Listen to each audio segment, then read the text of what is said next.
For a few minutes, Elijah stood on the beach watching the crashing waves as the storm rolled in, bathing him in a deluge of precipitation. Spring had already taken hold, but the rain still felt like frigid needles against his skin. However, some of that discomfort was mitigated by the blanket of dense Ethera that covered the island. The difference between what he'd felt in the valley he'd recently left behind, and the power emanating from his grove was so stark that he wondered how he could have felt comfortable in the former. But it didn't take him long to figure it out. The drop had been so gradual that he'd barely noticed it in real time.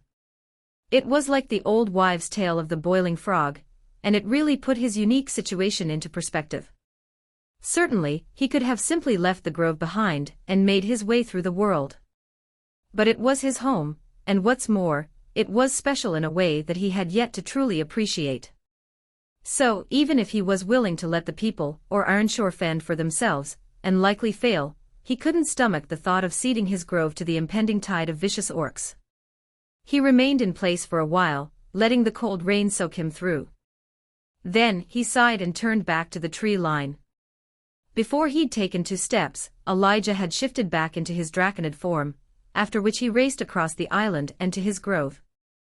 When he reached the circle of trees, he noticed that the ancestral tree, at its center, had continued its transformation. With stark blue leaves and bark of purest white, it looked both alien and familiar. However, it also felt like home in a way he couldn't quite explain. So he stepped into the grove with gratitude in his heart. As he did, he couldn't help but notice the state of his garden, which had grown far more than he ever would have expected, especially because it had done so in winter. He could suspect that it was feeding more off of the ambient Ethera wafting from the ancestral tree than via normal biological processes. What that meant for the plants themselves, he had no idea. He plucked another berry, popping it into his mouth and savoring the tartly sweet taste as he pulsed nature's bounty. It didn't even come close to covering the entire garden of bushes and other plants, but it still felt like a return to normality. So he took solace in that as he strode toward the tree. When he reached it, he called out, "Nerthus. You in there, bud? I told you before that I can leave the tree more frequently now," came the tree spirit's familiar voice from behind. As Elijah turned, he couldn't help but notice that it had grown slightly deeper. The reason for that became apparent a moment later, when he saw that the tiny tree spirit had nearly doubled in size, topping out at a little taller than Elijah's waist. "I cannot come and go as I please, but I have far more freedom now that the ancestral tree has reached early maturity." "Early maturity?" asked Elijah. Then he said, "Good to see you, by the way. I hope you're doing well." "I am, thank you for asking," Nerthus answered with a bow of his head. Then he explained, "For an ancestral tree, maturity is a difficult thing to quantify. For some, that stage is reached very quickly. For others, it takes years. However, for all of them, stepping past that point to become an elder is a long and arduous process that most will never achieve. Most that do have the benefit of an ideal environment as well as the protection of a druid. Or someone equivalent. So this tree will grow more powerful?" Elijah asked. "Indeed. Its progress will be much slower now, but it has finally borne a seed," Nerthus said excitedly. "There were seeds before, remember." "Those were mundane," Nerthus stated. "Unranked. This seed is much different. More powerful. It is difficult to tell, but it is at least complex grade. Perhaps even sophisticated. With a natural treasure such as the seed of an ancestral tree that has absorbed a shard of the world tree, the grading system lacks nuance." "I see," Elijah lied. As far as he knew, the grading system for items, towers, and natural treasures was well established. "You do not.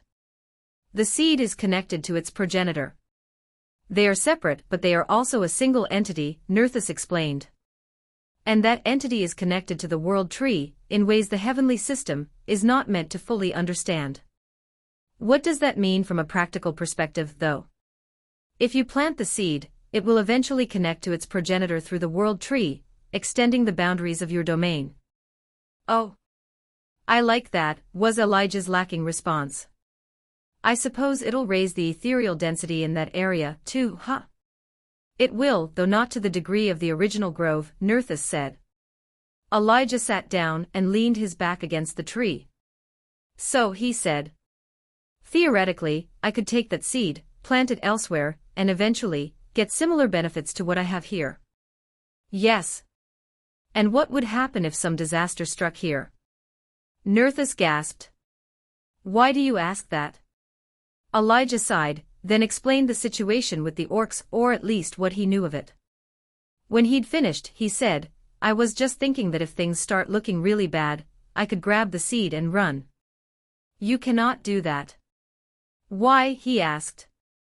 I mean, I don't want to. Just to be clear, I intend to fight. But there's a good chance we're going to lose, and I want a backup plan just in case. That is understandable, but it is neither possible nor advisable, Nerthus stated. If this tree dies, then its progeny will lose the majority of its power. You will be incapable of creating another grove after that. But, for the first time ever, Nerthus interrupted Elijah, saying, the reason it is inadvisable has nothing to do with that, however. Instead, it concerns the nature of orcs. They are spawned from the system, usually using some local beast as a template. They evolve quickly, becoming intelligent enough to create a rudimentary society. From the very beginning, though, they have one goal to conquer. Some say they are a test created by the system. Others claim that they are tainted by the void. Regardless of their true origin, they are a plague that must be eradicated before it is too late. Too late for what? The survival of your planet, Nerthus answered. They will conquer and consume until there is nothing left. Then, once they've grown strong enough, they will set off into the wider universe to do the same. By that point, only the truly powerful will be capable of dealing with them, and even then, it is no sure thing. You mustn't ignore this threat, or you could very well lose this planet before it is even fully developed. Hey everyone, welcome to Firescale Audiobooks. If you enjoy the audiobooks, don't forget to subscribe to the channel. If you'd like to support us further, consider becoming a Patreon member. As a member, you'll gain the ability to request the next part of a novel audiobook I've uploaded, depending on your Patreon tier. Elijah sighed. And I assume that nobody can help us, huh? Like the dragon lady who gave me my core, maybe. The system's restrictions cannot be overcome. Sending even one person here, after the initial rush, would cost many fortunes. Perhaps some powerful faction will respond to the threat when Earth is fully integrated, but by that point, the orcs will have already won, Nerthus answered. Back in Argos, Elijah had bought a guide explaining in broad terms what happened when the world tree touched a new planet. For a short time, low-level people were permitted to travel to what the system called the frontier, and for a negligible cost. However, after that, the cost of doing so became exorbitant to the point that very few could afford it. On top of that, only people under level 25 could come at all, and those over a certain level were too powerful to exist on a planet like Earth without destroying it with their mere presence. That wouldn't last, though. After the planet's ethereal density stabilized, a countdown would begin until it was opened up to the rest of the universes. Sometimes, that took 100 years, but it wasn't uncommon to take much longer. Elijah had no idea how long it would be for Earth, no one did, but he knew it wouldn't be any time soon. That was both comforting and distressing. The former because it meant that some powerful despot couldn't descend on Earth and enslave everyone. The latter because benevolent factions couldn't help with problems like the orcs. It was a double-edged system, and one Elijah in which couldn't decide whether he liked it or not. But the facts were clear, he had no real choice but to fight. I have two other things you might be able to help me with, he said. Then, he explained what had happened with the hunters. He did so as neutrally as he could, ending with his acquisition of the bear's pelt and the mushroom flesh. The mushroom is useless for us, Nerthus said, shaking his head sadly. An alchemist may be able to make use of it, though. The pelt is a different case. May I see it? Elijah nodded, then reached into his pack. The pelt was all the way at the bottom, so it took him a couple of minutes to remove everything. When he finally retrieved the item in question, he laid it out before Nerthus. It was a powerful creature, the tree spirit said. What do you intend to do with it? I was going to ask you about that. I almost just buried it, Elijah admitted. Kind of a memorial. You mustn't do that. What? I thought you'd support that sort of thing. Nerthus shook his head. The death of such a creature is a sad thing. However, nothing we can do will change that. There is no dishonor or shame in using its body or eating its flesh.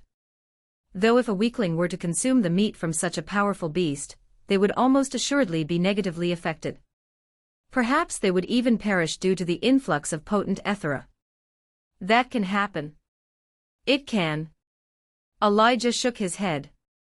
So, if I'm not going to bury it, maybe I should make a cloak out of it, he said.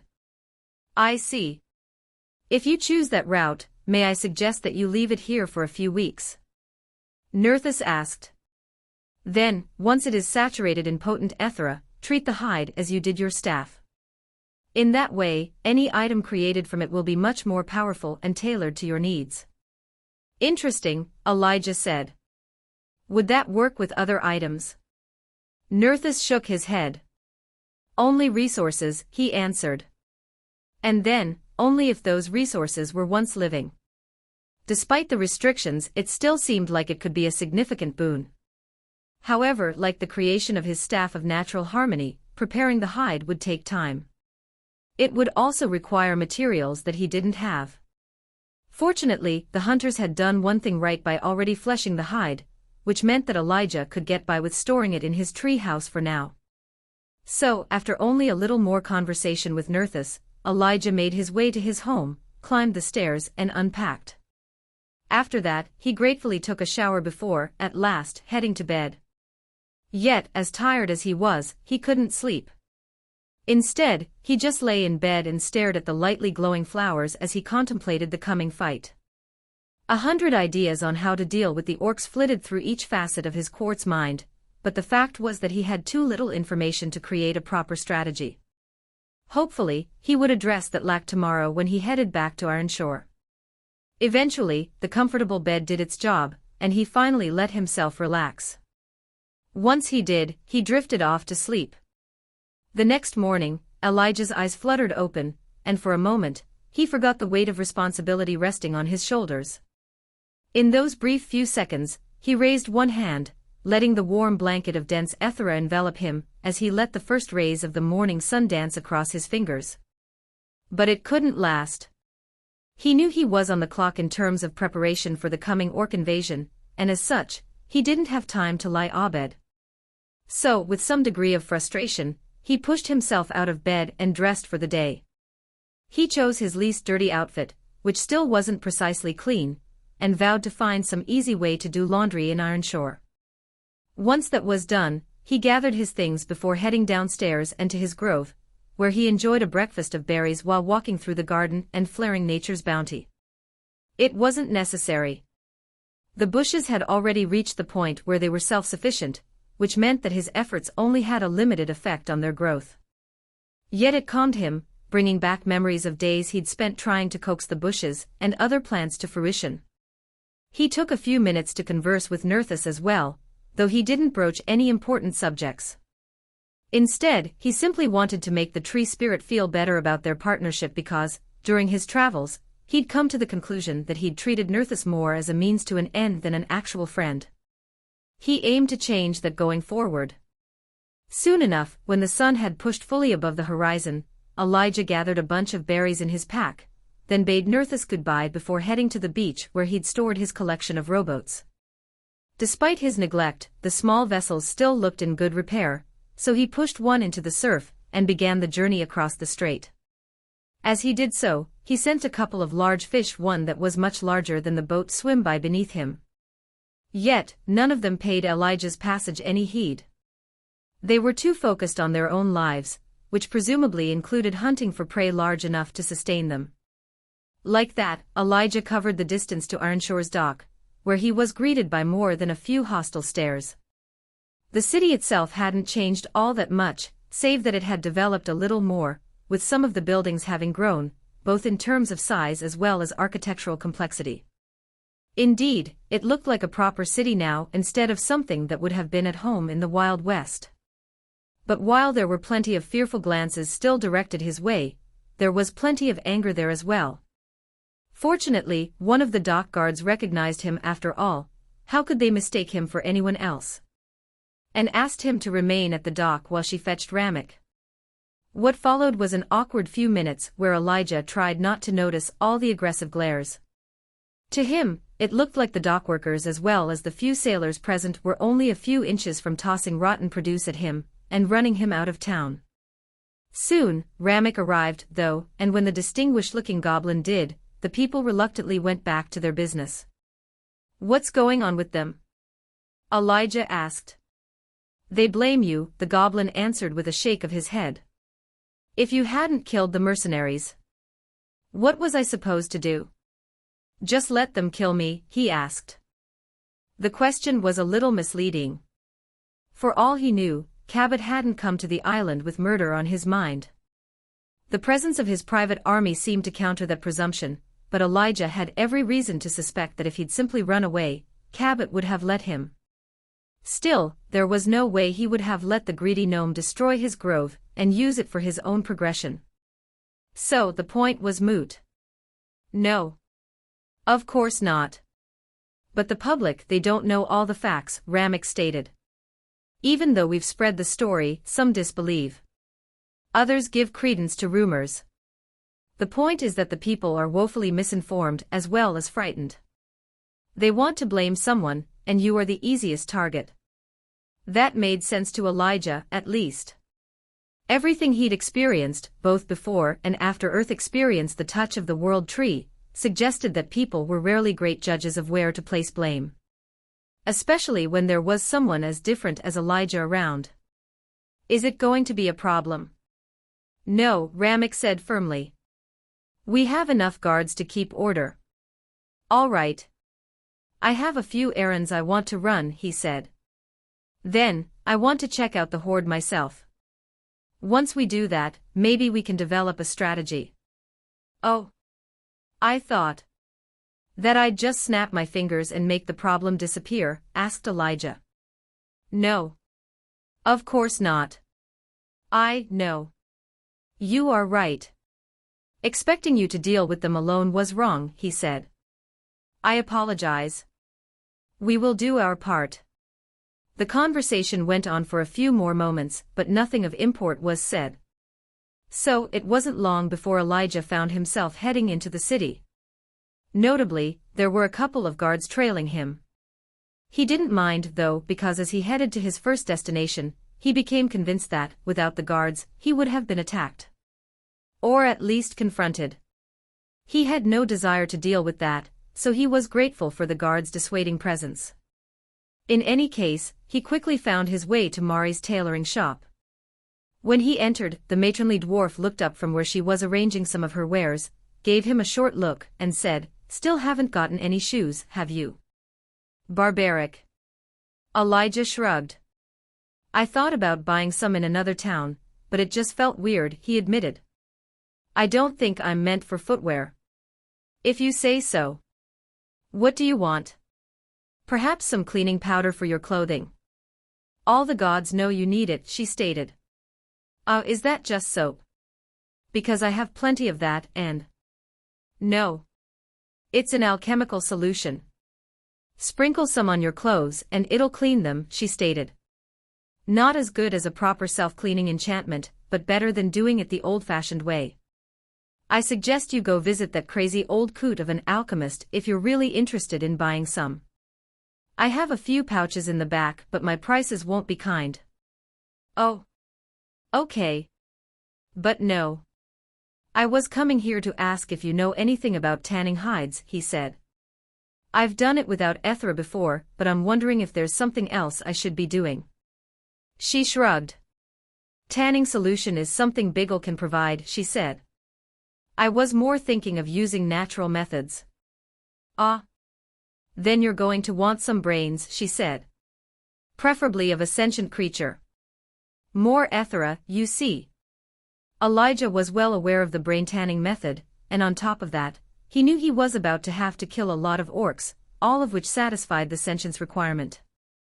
It was a gruesome thought, especially considering that orcs so closely resembled people. Yet, Elijah couldn't allow himself to fall into the trap of looking at them like that. Instead, he intended to treat them much the same way he'd treated the ogres and dark elves in his most recent tower run. Which was to say that he was going to try to see them as enemies, rather than people. It had worked for armies going back throughout all of human history, so Elijah hoped it would work for him as well. Otherwise, there was every chance he was going to add quite a lot of trauma to his already significant psychological burden during the coming conflict. "Is there anything else I should know?" he asked. "What do you plan to do with this hide you're curing? I assume it's special, or you wouldn't bother." He shrugged. "A cloak, maybe. I don't know," he admitted. "Maybe some bearskin pants or something." "No, a cloak is good," Mari said, tapping her finger against her chin. "Yes, lots of possibilities there. I could even tailor it to your specific needs, provided we have the proper materials. Those wouldn't be difficult for someone like you to acquire, I'm certain." "You want to make a cloak for me?" he asked. "Of course. I could even tan it if you like." "No. I need to do that myself," Elijah stated. "But no offense, why would you do that? I got the feeling that you didn't much care for me." "Don't be silly. You're to be our great protector, are you not? What sort of citizen would I be if I didn't offer my services? Not for free, of course. Obviously. But I will make you a great deal," she said. "Is there anything else you need? Some new clothes, perhaps?" Algia shrugged. "Unless you have something better than what I'm wearing, probably not," he responded. "But thank you. I'll probably take you up on your offer. Probably not until after you know what's coming." Of course. I'm sure you'll be victorious." Elijah definitely didn't like the dwarven woman's sudden change of tone. When he'd visited before, her attitude was best described as terse. Still, she had a tailor class, which meant that she could probably do things with that bear hide that he could only dream of. He could stitch things together, but that was the extent of his talent in sewing. So he already knew he would take advantage of Mari's offer. After only a little more conversation, he exited Mari's shop, promising to return with the hide when he'd finished preparing it. His next stop was on the other side of town, so he, along with his guards, quickly set off. Along the way, Elijah couldn't ignore how unpopular he was. It also didn't help that he stuck out like a sore thumb, considering he was the only human in town.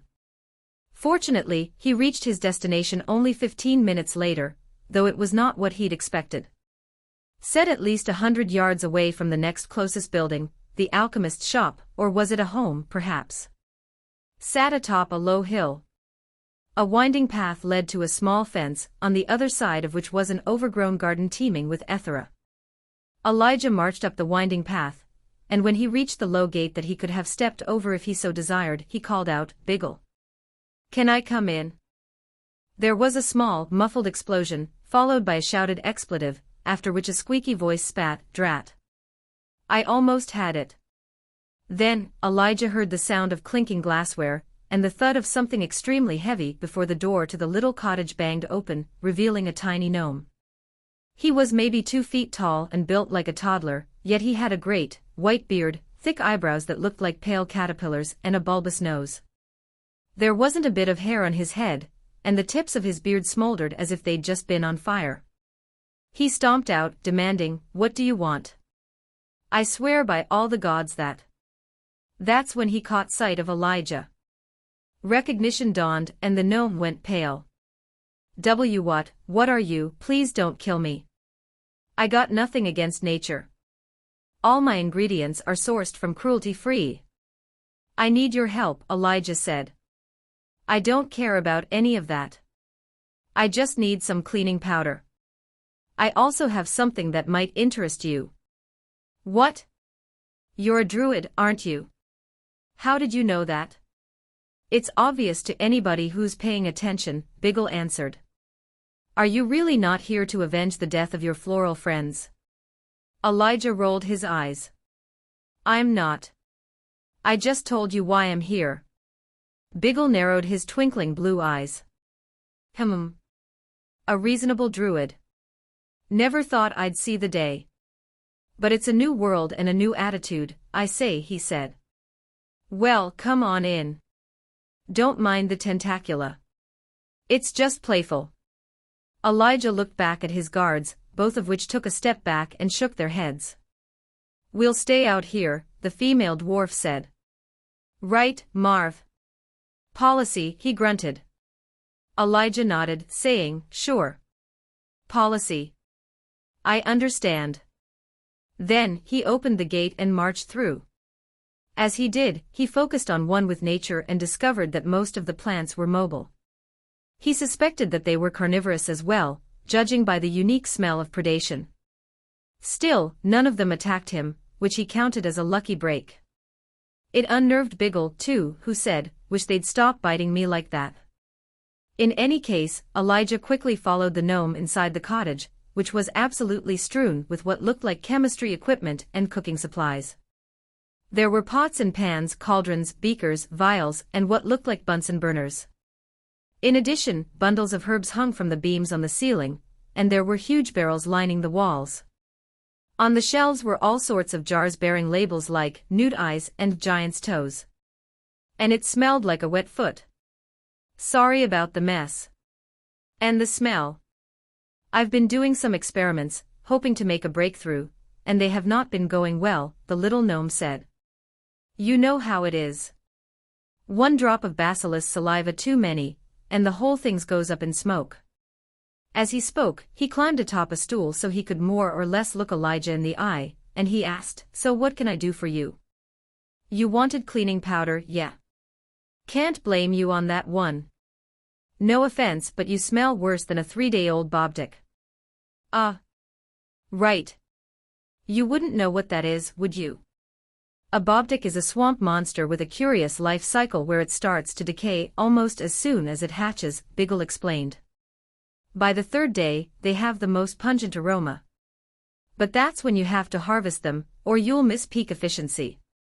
So you also said you had something for me. I'm not interested in any more kelp. I have plenty.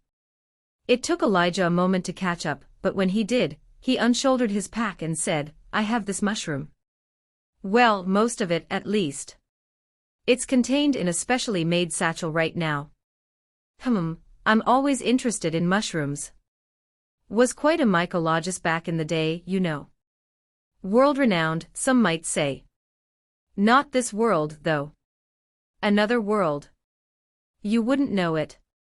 Ignoring the gnome's babbling, Elijah reached into his pack and retrieved the sack containing the mushroom flesh.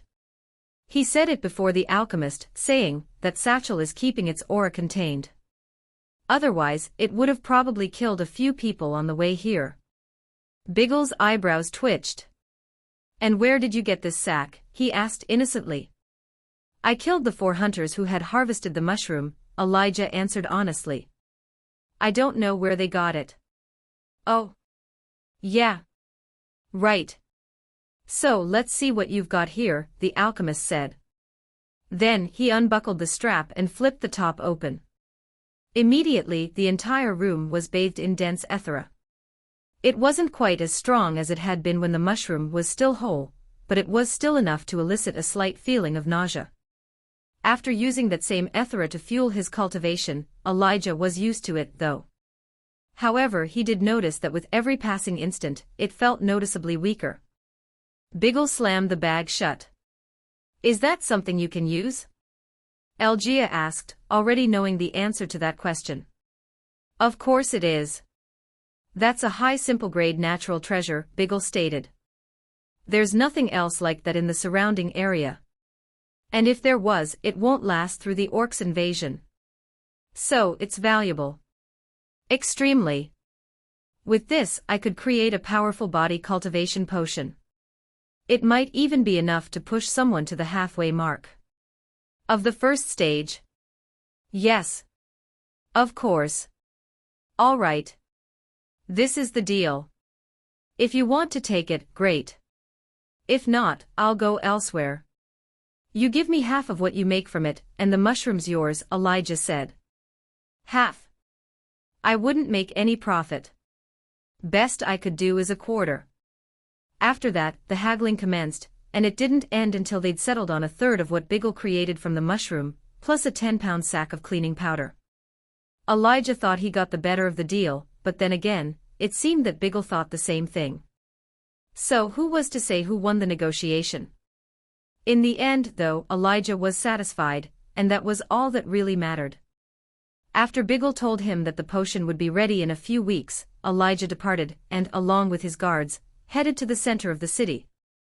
There they led him to an administrative building, inside of which he met a surly-looking dwarf with spiky black hair and a short beard.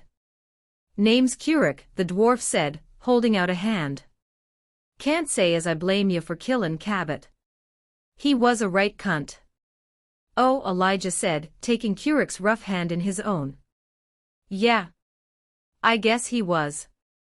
After that, Ramek explained that Currick was the highest-level combatant in the entire town. He was apparently some sort of ranger variant, which meant he was more of a scout than a fighter. However, now that Elijah had killed their entire security force, Currick had been forced into the latter role. I got 30 good scouts under me, Currick stated. Another 10 that ain't worth spit, but they're still better than nothin'. And of the 1,500 residents of Ironshore, 2/3 are combat capable, Ramek explained. Some to a lesser degree than others. Elijah remembered the barbers he'd met during his second visit to Ironshore and nodded. He didn't think they'd contribute much to a fight. Will they still contribute?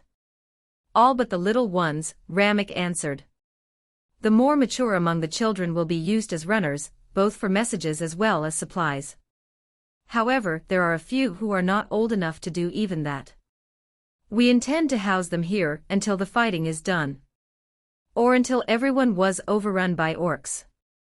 All right, Elijah said.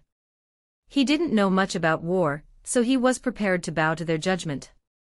I guess I need to see these orcs with my own 2 eyes. Right. I'll lead you, Currick said. And not long after that, the pair were traveling through the wilderness. As they went, Elijah refrained from using his draconid form.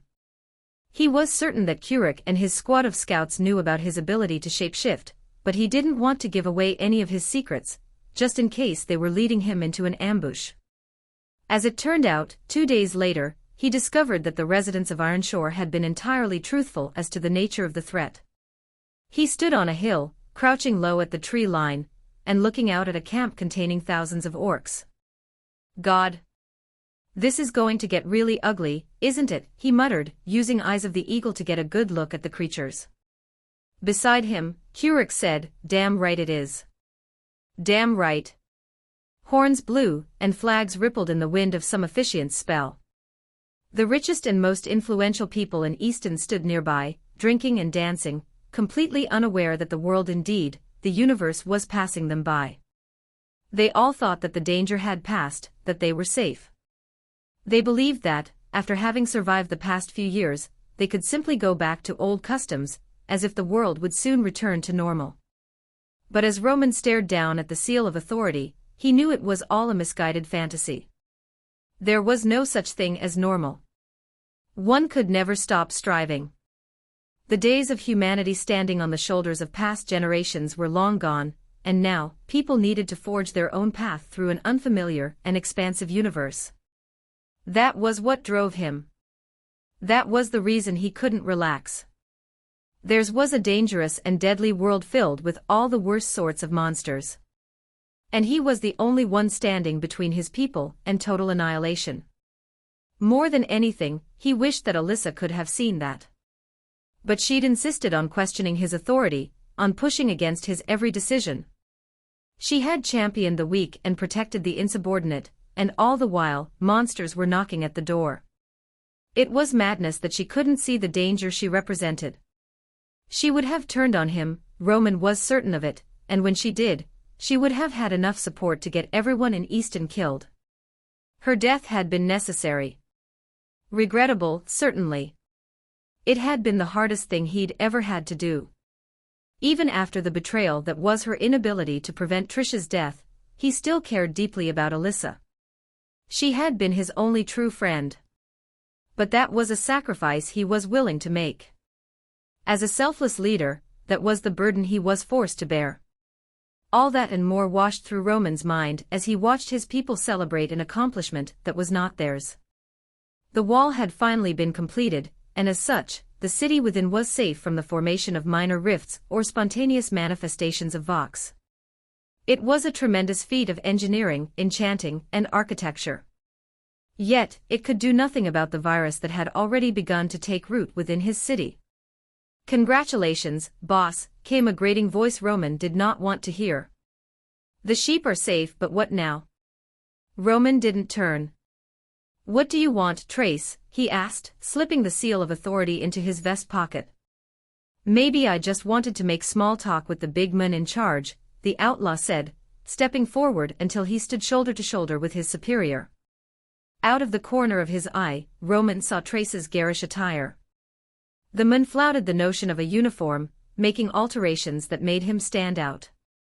It was still the same blue and white outfit, with black boots and a badge of authority on the chest. However, the cut was anything but normal, with a long blue coat with a dragon stitched on the back. If it was anyone else, Roman would have had him whipped. Or killed. Yet Trace was valuable, and they both knew it.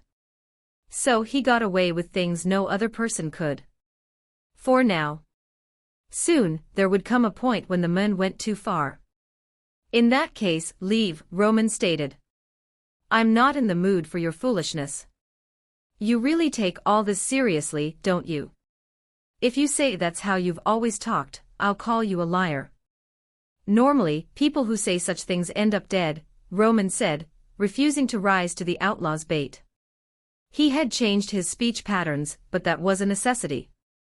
His people deserved more than the small-town sheriff he'd been. They needed dignity. Respectability. They needed a king. Ain't that the truth? "What do you want, Trace?" A surge of Ethera announced the activation of some sort of ability, but Roman wasn't afraid. The seal of authority gave him plenty of leeway, so he didn't have to react to every ripple in the ambient Ethera. Still, he cut his eyes at Trace. "Don't get all antsy," the man said. "I know better than to mess with you here.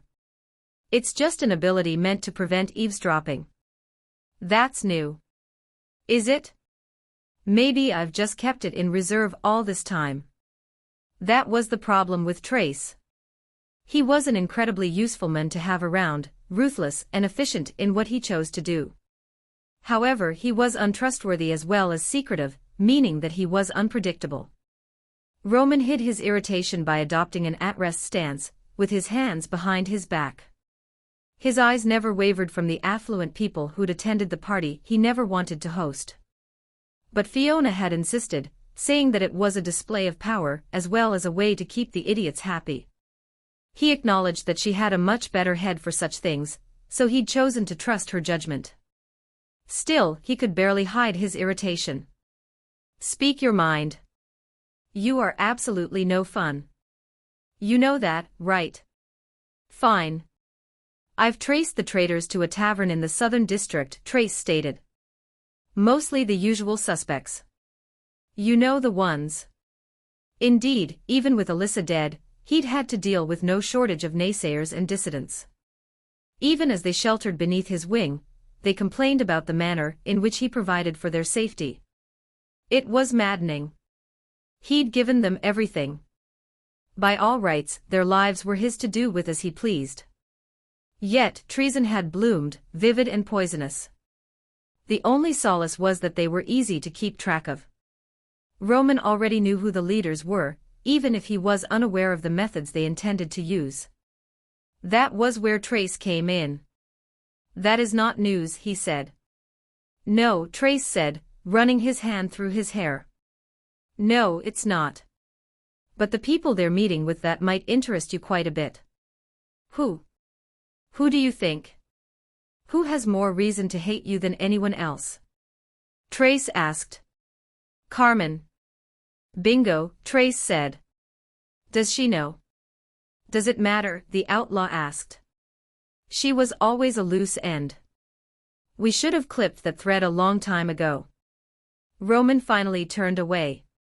He knew he should have killed Carmen the moment he came back from that tower. Yet, his soft heart had stayed his hand. It wasn't that he cared so much about the woman herself. He'd never particularly liked her in the first place. But he refused to orphan her child. Not unless he was forced to do so. What happened afterwards? Roman asked. She left, Trace answered. Headed out of the city, presumably back to Silverado. Interesting. Did you have her followed? Roman asked. Of course. Two of my best girls, he said. Roman ground his teeth. Trace's depravities regarding his female underlings were well known, and they were a visible stain on the reputation of the government. And as the ultimate authority within Easton, the man's reputation was a blight on Roman's as well. Yet, he was too useful to hold accountable. For now. Eventually, Trace would outlive his usefulness. At that point, Roman would make him pay for every crime he'd committed. And he would enjoy it. I want you to go to Silverado and keep an eye on what she's up to, Roman ordered. Want me to just kill her? Because I'm assuming you don't want me to just waltz into that little mining camp and announce I'm there on a mission of espionage. You will remain unseen. So is that a no on the killing? Because if we're just going to put her down, I wouldn't mind trying my hand with her. She's a bit thick for my tastes. Too many muscles. But like I always say, I'll try anything once. Roman's hand shot out, faster than most people could even track, and his fingers clamped around Trace's throat. The outlaw tried to activate an ability, but Roman used one of the functions of the Seal of Authority, ending it immediately. He hated using the cooldown for something so mundane, but making a point was important. Besides, it would cycle in a week. He lifted Trace from the ground, and as the other man's feet dangled a few inches from the polished tile floor, Roman growled, "You will not touch her. If you harm her without my say-so, I will make you wish for death. You know what I can do." With that, he released the outlaw, who fell to the floor in a gasping heap. For his part, Roman returned to his previous stance, looking for all the world as if he'd never even moved. Jesus fucking Christ, man, Trace croaked, massaging his throat. I was just joking.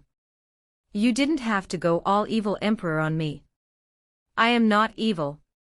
I am necessary. Sure, Trace muttered. I believe you. But do they?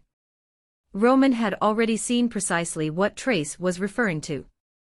A few of the guests had noticed his outburst, but the moment they realized that he was staring back at them, they hastily returned to their little bubble of affluent ignorance. They do not care, he stated. Trace picked himself up off the floor, then dusted himself off as he said, because they're terrified. So long as they are obedient, it doesn't matter to me. Indeed, Roman had long since moved past the need to be loved by his people. Most of them would never see the things he did to ensure their lives continued. They were blissfully unaware of the sacrifices he'd endured, the difficult decisions he'd been forced to make. For someone like him, love had never been on the table. Fear, though, that was attainable. Natural, even. And most importantly, fear kept people in line. He'd learned that in his previous career, and it was a lesson that was still applicable in his current endeavor. Damn, man. They're well trained, remarked Trace with a shake of his head. Do you understand my instructions? Yeah. I got it. But for the record, you could have just told me to leave her be. You didn't have to do what you did. Yes, I did. You may go. Now. For a moment, Trace looked as if he was going to argue, but then thought better of it. Assuredly, the previous lesson was on his mind. In any case, the man turned on his heel and marched out of the ballroom. When he did, Roman went back to his stoic attendance of the celebratory party. Soon enough, he found the Seal of Authority back in his hand. On the surface, the pendant was nothing special. Just a few extra attribute points. However, when he'd bound it, he'd discovered two separate abilities. One he'd used on Trace, locking down the outlaw's abilities. It only lasted for a few seconds, but with that much time, Roman could do all sorts of damage. But the other ability it granted was far more important, as anyone who tried to attack him in his city would quickly discover. The thought had just crossed his mind when he saw Fiona approaching. She was dressed in an emerald dress that clung to her waifish body, accentuating what few curves she possessed. More than once, she'd made it clear that she was interested in more than a professional relationship with Roman, but he'd never even considered taking advantage of her in such a way. He was better than that. She asked, "What did the weasel want?" "He wished to congratulate me on the completion of the wall," Roman lied easily. "Huh. Unexpected, but I suppose it shouldn't be. It's a great accomplishment," she said. "And just in time, too. That roaming warband is getting closer. Did you give any thought to their demands?" "I won't pay a ransom for my city's protection. If they attack, we will defeat them," Roman stated unequivocally. Indeed, the warband's leader, a man who called himself Laramie, had recently sent an emissary demanding that Easton pay a tithe. He referred to it as a protection fee, but the implication was clear. Pay willingly, or it would be taken. Roman hadn't even needed to consider it in order to refuse, which he did so by virtue of beheading the emissary and launching his body over the wall. "The wall will protect us," Fiona said, taking a sip. "It will," he said. "And if it didn't, they had plenty of fighters. If they failed, then Roman would have to use the seal's second ability. Either way, anyone who attacked Easton would quickly discover the error of their ways." The night hung heavy in the air as Keurig crouched atop a thick branch, looking down at the game trail. For the past day, he and his squad had steadily engaged in a campaign of guerrilla warfare against the orcs. They had killed dozens, and yet, their efforts paled in comparison to their ally. At one point, Keurig had doubted that a single person could make enough difference to turn the tides of the coming conflict. No longer did he harbor such doubt, because he'd gotten a small peek at what the moon was capable of, and he'd come away both impressed and horrified. Keurig pushed those thoughts aside. He couldn't afford to be distracted, because he heard his prey finally coming into range. He'd been stalking the orc for the last hour, and he'd finally managed to bait the hulking creature into following him. Now he only had to wait as the monster crept down the trail. It made an attempt at concealment, and it was clearly capable of moving through the thick terrain with some degree of stealth. However, to Keurig's keen eyes, it was entirely exposed. Just when it passed beneath him, Keurig leaped from his position on the branch. His axe flashed with his Eagle's Talon ability, which augmented his melee damage by 40% for a single strike. The caveat was that he could only use it while striking from above. It was a very limited ability, but under the right circumstances, it was devastating as well. Never was that clearer than when his axe cleaved through the orc's shoulder, cutting diagonally across its torso, and digging deep into its chest. It would have gone further if it wasn't for the thing's dense bones and high constitution. In any case, Keurig's momentum bore the monster to the ground, and he ended up on top of the bulky and bleeding monster. Orcs were notoriously hard to kill, and even the devastating attack he'd just delivered wasn't enough to finish it off. So he reared back, intending to deliver a killing blow. But before he could, he heard a twig snap behind him. Knowing what that signified, he dove forward in a roll that narrowly let him avoid a descending club. He came up running, recognizing that he'd already lost the fight. A pair of orcs crashed through the underbrush behind him, both bellowing in rage as they left their fellow behind. Hopefully, it would bleed to death, but Keurig had fought enough orcs by that point to know how unlikely that was. If they weren't killed outright, they would recover. Not to full strength, they weren't trolls, after all, but enough that they could keep on fighting. Still, as much as he regretted the necessity of leaving the kill unfinished, Keurig knew his own abilities well enough to recognize that he couldn't stand up to a single orc in straight combat, much less two. So he ran. As he did so, he ran through his options. He had a couple of traps nearby, and both had been enhanced with his ability. Yet, he didn't want to use them unless absolutely necessary. The fact was that each time he used the ability, it took a significant amount of Ethera, so he'd begun to ration his abilities. As a result, he was forced to rely on other tactics, which had further exposed what he already knew. He was no warrior. Sure, he was a decent enough scout, and he could function as a fair archer while holding his own in hand-to-hand combat. But against creatures like orcs, he was woefully outmatched. It was a reminder of his place in the world. Perhaps one day he could rise above that position, but that day had yet to come. He could run, though, and with his fleet-footed enhancement, he could move incredibly quickly through rough terrain. The only person he'd ever found who could rival him was his newest ally, which, as far as he was concerned, didn't really count. The human was clearly an outlier, so comparing himself to Elijah wasn't a fair exercise. Just when Keurig was on the verge of veering toward one of his traps, he heard a commotion behind him. Then, suddenly, there was only one orc following. Knowing what that meant, he kept running until, suddenly, the noise repeated. It was followed by silence. "You're clear," came a quiet voice. Keurig slowed to a stop, then turned around to see Elijah standing over a fallen orc. The creature had had its entire torso ripped open, and its head flopped to the side, its neck nearly severed. "I was fine," Keurig insisted. "I know. Just helping where I can," the man said. He made for a curious sight, with his odd collection of equipment and curios. Keurig knew enough to recognize that many of them were magical in nature, though he couldn't even begin to guess their purpose. However, he was well aware that anyone with that many magical items was either rich or dangerous. Elijah was probably both, at least in relation to the rest of Earth. "Did it work?" Kirk asked. Elijah stepped forward into the light and shrugged. "Sort of, I guess," he said. "I got a few of them, but not as many as I would have liked." "What happened?" "They have a couple of spellcasters," Elijah stated. "Stopped my spells from doing too much damage." "I wasn't expecting that. They're more advanced than we thought." "It looks that way," said the man. He ran a hand through his curly blonde hair. "You should go tell Ramek and the others.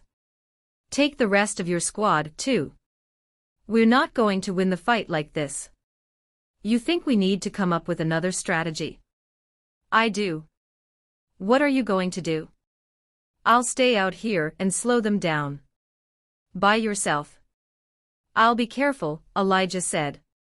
"In the meantime, you need to make sure everyone's ready for what's coming, because this isn't something we can stop before it gets to Iron Shore. There's going to be a fight there, one way or another." "I think that was always the case," Keurig admitted with a sigh. There was little chance of stopping the horde before it reached the budding settlement. Everyone had known that from the very beginning, but some had hoped that they could use Elijah's power to avoid that inevitable eventuality. "You're not wrong," Elijah said. "You should go." "I'm going to keep hunting." Keurig nodded, and without another word, headed to the rendezvous point to reconnect with his people. As he did, he hoped that Elijah could work a miracle, because he expected that that was what it was going to take if they were going to survive. Asterisk, asterisk, asterisk. As soon as Keurig was gone, Elijah shifted back into his draconid form, and went on the hunt. The past day had been exhausting in a way he hadn't experienced since the last tower, but in a lot of ways, it was much worse. First of all, the orcs were far more attentive than the ogres had ever been, and if Elijah wasn't extremely careful about how he moved among them, they would detect his presence. Fortunately, he'd gotten plenty of practice doing just that, so, for the most part, he was fine. Yet, he'd still gotten into trouble a couple of times, and he'd barely made it out of those instances alive. Second, while the orcs were disturbingly humanoid in appearance aside from their tusks, immense size, and gray skin, they were just as obviously monsters. They had some semblance of a society, but it was a hollow thing, as if they were merely imitating something they had seen. Or as Keurig had suggested, acting upon instincts they didn't understand. As a result, they seemed sapient at first glance, but they weren't. However, even that hint was enough to make killing them a difficult thing. Elijah had pushed the resultant guilt aside, but it was much harder to do so than he'd expected. Not that it was going to stop him from doing what was necessary, but it definitely didn't help his mindset. And finally, there was the issue of their advancement. He'd grown used to being able to use Swarm and Calamity whenever he wanted, and the first time he'd done so against the orcs had gone off without a hitch. He'd killed a couple dozen of them, even gaining a level in the process. Yet, when he'd tried to do so a second time, one of the orcs had risen up and cast something to reduce the effect of the spells. Another had cast some sort of red globe of liquid in his direction. He'd avoided it, but the fact that it had found him so quickly did not bode well for his chances of using his spells in the future. Which had been his primary strategy, so since then, Elijah had been forced to rethink things. He'd also sent Kurik and his scouts back to Ironshore to help with the preparations. Though he didn't see how they could win. In the meantime, though, Elijah intended to keep fighting as best he could, and if the battle was hopeless, perhaps he could level enough to gain a new spell or ability that would make the difference they needed to survive. That made Elijah's goals clear. So, without any further ado, he set off through the underbrush, passing beneath the trees as he headed toward the location where he'd last seen the orcs. Soon enough, he found their camp. It was still dark, so they had yet to begin their march, but Elijah had already witnessed their routine, so he knew what to expect. Still, he watched from the shadows, waiting for an opportunity. As he did, he studied the camp. There were hundreds of tents, dozens of fires, and thousands of gray-skinned orcs. How the tribe had expanded so rapidly, Elijah had no idea. Perhaps he'd only seen a small portion back at that abandoned Walmart. Or maybe they reproduced that quickly. Whatever the case, there were far more than Elijah could handle alone. In truth, even if he hadn't killed Ironshore's security force, the chances of repelling the invasion seemed incredibly slim, unless they could figure out some way to even the odds. Being on the defense would help. So would the fact that the orcs were barely thinking monsters. But that wasn't going to be enough. A few minutes after Elijah had begun his vigil, a trio of orcs broke away from the camp and tromped off into the woods. It was only then that Elijah realized something that had eluded him until that very moment. Orcs had to eat. That was an unavoidable fact of life. He'd seen them hunting, cooking, and eating by their fires. Yet, he'd not recognized the opportunity that held. Still, before he established a plan, he wanted to confirm his suspicions. So he followed the trio into the woods, and sure enough, 20 minutes later, he saw them take down a wild hog the size of a hippopotamus. The three orcs expertly dressed the animal, then hauled the meat back to the camp before setting off for another hunting expedition. That's when Elijah struck, hitting the first one with an attack that utilized Predator Strike. He ripped through the creature with little difficulty, then bounded away into the underbrush. As soon as he was out of sight of the orcs, he bounded up a tree. By that point, the remaining two hunters were alert, but because they never bothered to look up, they had no idea where he was. Elijah dropped out of combat a few moments later, then adopted guise of the unseen before repeating the process. 2 more attacks and the trio of hunters were dead. But that had never been the point. He'd only killed them because it was a good opportunity to thin the horde. With the numbers arrayed against Elijah and Ironshore, he couldn't afford to let such a chance go to waste. However, he didn't linger after finishing them off. Instead, he took off across the landscape with as much speed as he could muster, and soon enough, he found Kurik and his squad of scouts. Before he approached, he shifted back into his human form and called out, "It's me. Don't attack." Then, he stepped out of the trees. Kurik said, "Thought you were stayin' out here to hunt." "I was." "I did," Elijah said excitedly. "But I figured something out." "Yeah? What's that?" Elijah told him, then elaborated on his plan. "You think we can do that?" "There are only 10 of us here," Kurik said. 20 more back in Ironshore. "Your scouts and hunters, right?" "This is what you do," Elijah stated. "I think this is our best option." Kurik shrugged. Better than any idea I got. Best we get to it, then. Wearing guise of the unseen like a cloak, Elijah crept forward, his body low to the ground as he stalked the stag. It was an enormous deer, at least the size of a full-grown moose, which meant that it was a perfect target for his plan. However, the creature was powerful. He'd known that from the moment he set eyes on it, so he needed to take care in his approach. One wrong move, and he would end up with a set of sharp antlers in his chest. It had already happened once during an earlier hunt, and he didn't want to repeat that experience. He would survive at least long enough to heal himself, but that would cost him hours of hunting. And considering the overall goal, that just wasn't an acceptable price to pay. So, over the past 2 days, he had learned caution, and in a way he'd rarely employed during his previous exploits. In those instances, he'd always known that, even if he did make a mistake and was injured, he could always heal himself. And while that was still true, the time factor meant that any delay could prove a failure that could, in turn, doom the entirety of Ironshore. Elijah couldn't stomach that, so he'd pushed himself to heights of stealthy hunting he'd not thought possible.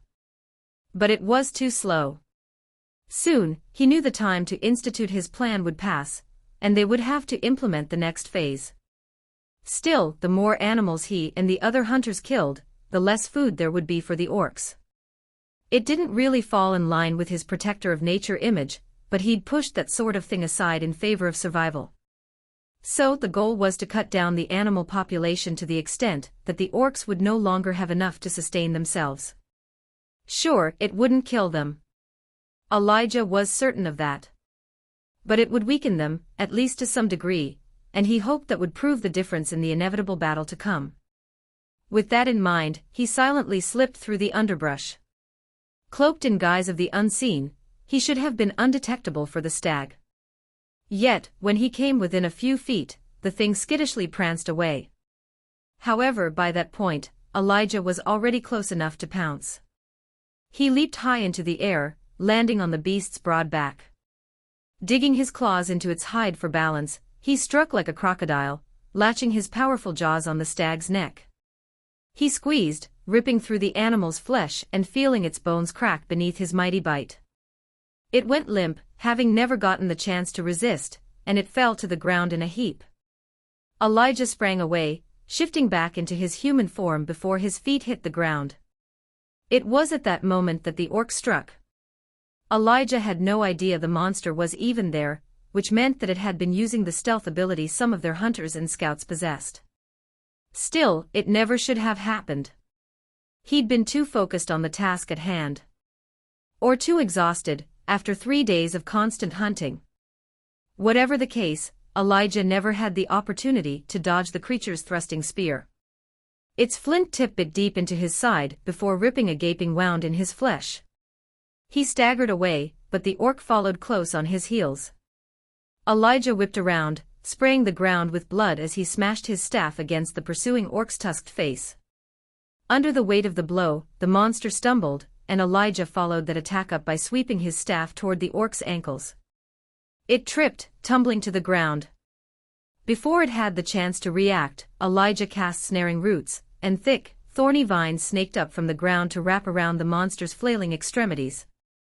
With a couple of moments to spare, he cast Healing Rain before shifting into his lamellar ape form. The second the spell completed, and he transformed, his arms lengthening and scales sprouting across his increasingly muscular body. Finally, he loped forward, raising his clenched fists high into the sky before bringing them down with thunderous force. That brought a whimper of pain from the monster, but it was far from defeated. So Elijah continued pummeling the creature until he felt bones break beneath his momentous blows. Finally, the thing went quiet and ceased drawing breath. Elijah didn't stop there, though. Instead, he reached down, grabbed the orc's head in his giant claws and twisted. Its neck broke, but in his fury, Elijah didn't care. Instead, he wrenched it back and forth until the thick muscles in its neck tore. Once that happened, it only took a couple more twists before the thing's entire head ripped free. He wanted to roar triumphantly, but even with the bestial fury raging through him, Elijah knew better than to invite further orcish attention. So he settled for tossing the head aside and beating his chest in victory. However, he only indulged his inner beast for a few moments before the urgency of the situation caught up to him. Usually, where there was one orc, there would be more soon to follow. So he shifted back to his human form and examined his injury. Because the flint blade of the orc's spear hadn't been particularly sharp, the wound was jagged and anything but surgical. Still, it hadn't hit anything vital aside from nicking his intestine, which had already mended from healing rain, so he only took the time to pulse touch of nature a couple of times before turning his attention to the stag he'd killed. He unslung the pack on his back, then opened it. The satchel was a special loan from the hunters, and it was one of the reasons they'd been able to implement his plan so flawlessly. Like his normal pack, it was much larger than it appeared from the outside, and it could accommodate the meat from for deer the size of the one he'd just killed. It would also keep that meat fresh. However, it could only be used for that very specific purpose. If he were to put anything but fresh meat inside, it would quickly break down. So it was incredibly useful for a very specific purpose, but absolutely useless for anything that exceeded that function.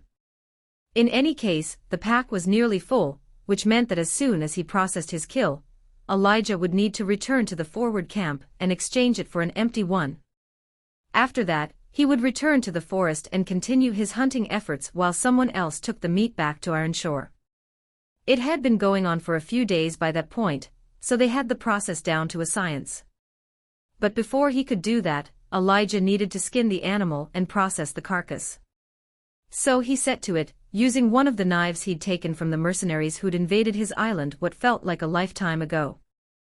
Once it might have taken him hours to accomplish the task, yet with so much practice, and the indefatigable endurance of a man who was well past human limits, he accomplished the task in about 30 minutes. After that, he gathered the pack, which was incredibly heavy because of how much meat he'd packed away, shouldered the hide, and took off across the forest. Even in his human form, he was more than capable of moving quickly and quietly, and besides, he'd been spending quite a lot of time in his bestial forms. Doing that was dangerous, as he'd found in the jungles outside of the primordial maze. About an hour later, he finally arrived at the forward camp, where he was confronted with a blue-haired gnome who was part of Kurik's squad. "Rosanna," he acknowledged with a nod. She grinned. "What do you have for me this time?" she asked, pushing her spectacles up her nose.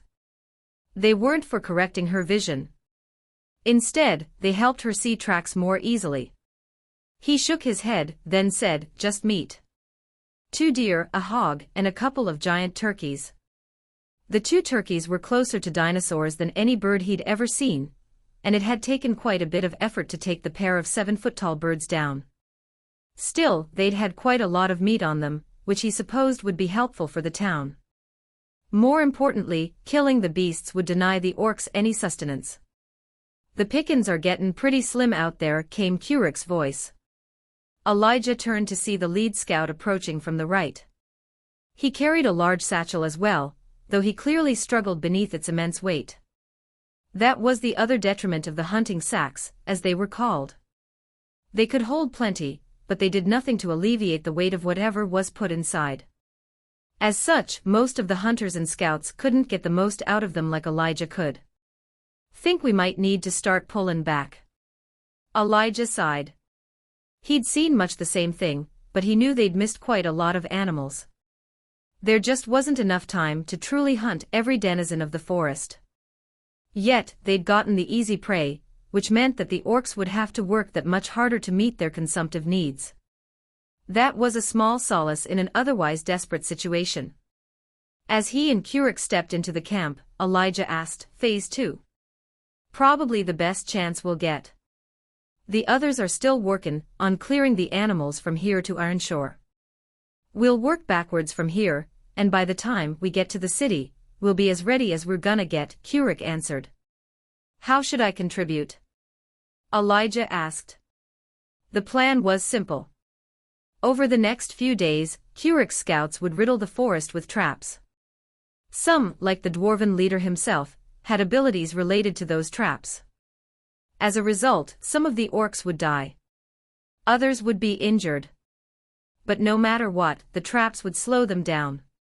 Keurig shook his head, saying, "Can you hit them with that big spell again?" "No. Those shaman in there are too dangerous," he answered. "If I use Calamity or Swarm when they're paying attention, I'll have the whole horde after me in, wait." "What?" "I just had another idea." "Well, we ain't got all day," Keurig responded. "Spit it out." "All right, so what if I do that and lead them back the other way?" Elijah said. "That could give you some extra time to lay traps. And the more we can delay them, the better prepared our ensure will be, right? Think you can do that without getting caught?" Elijah shrugged. "I think so. Probably.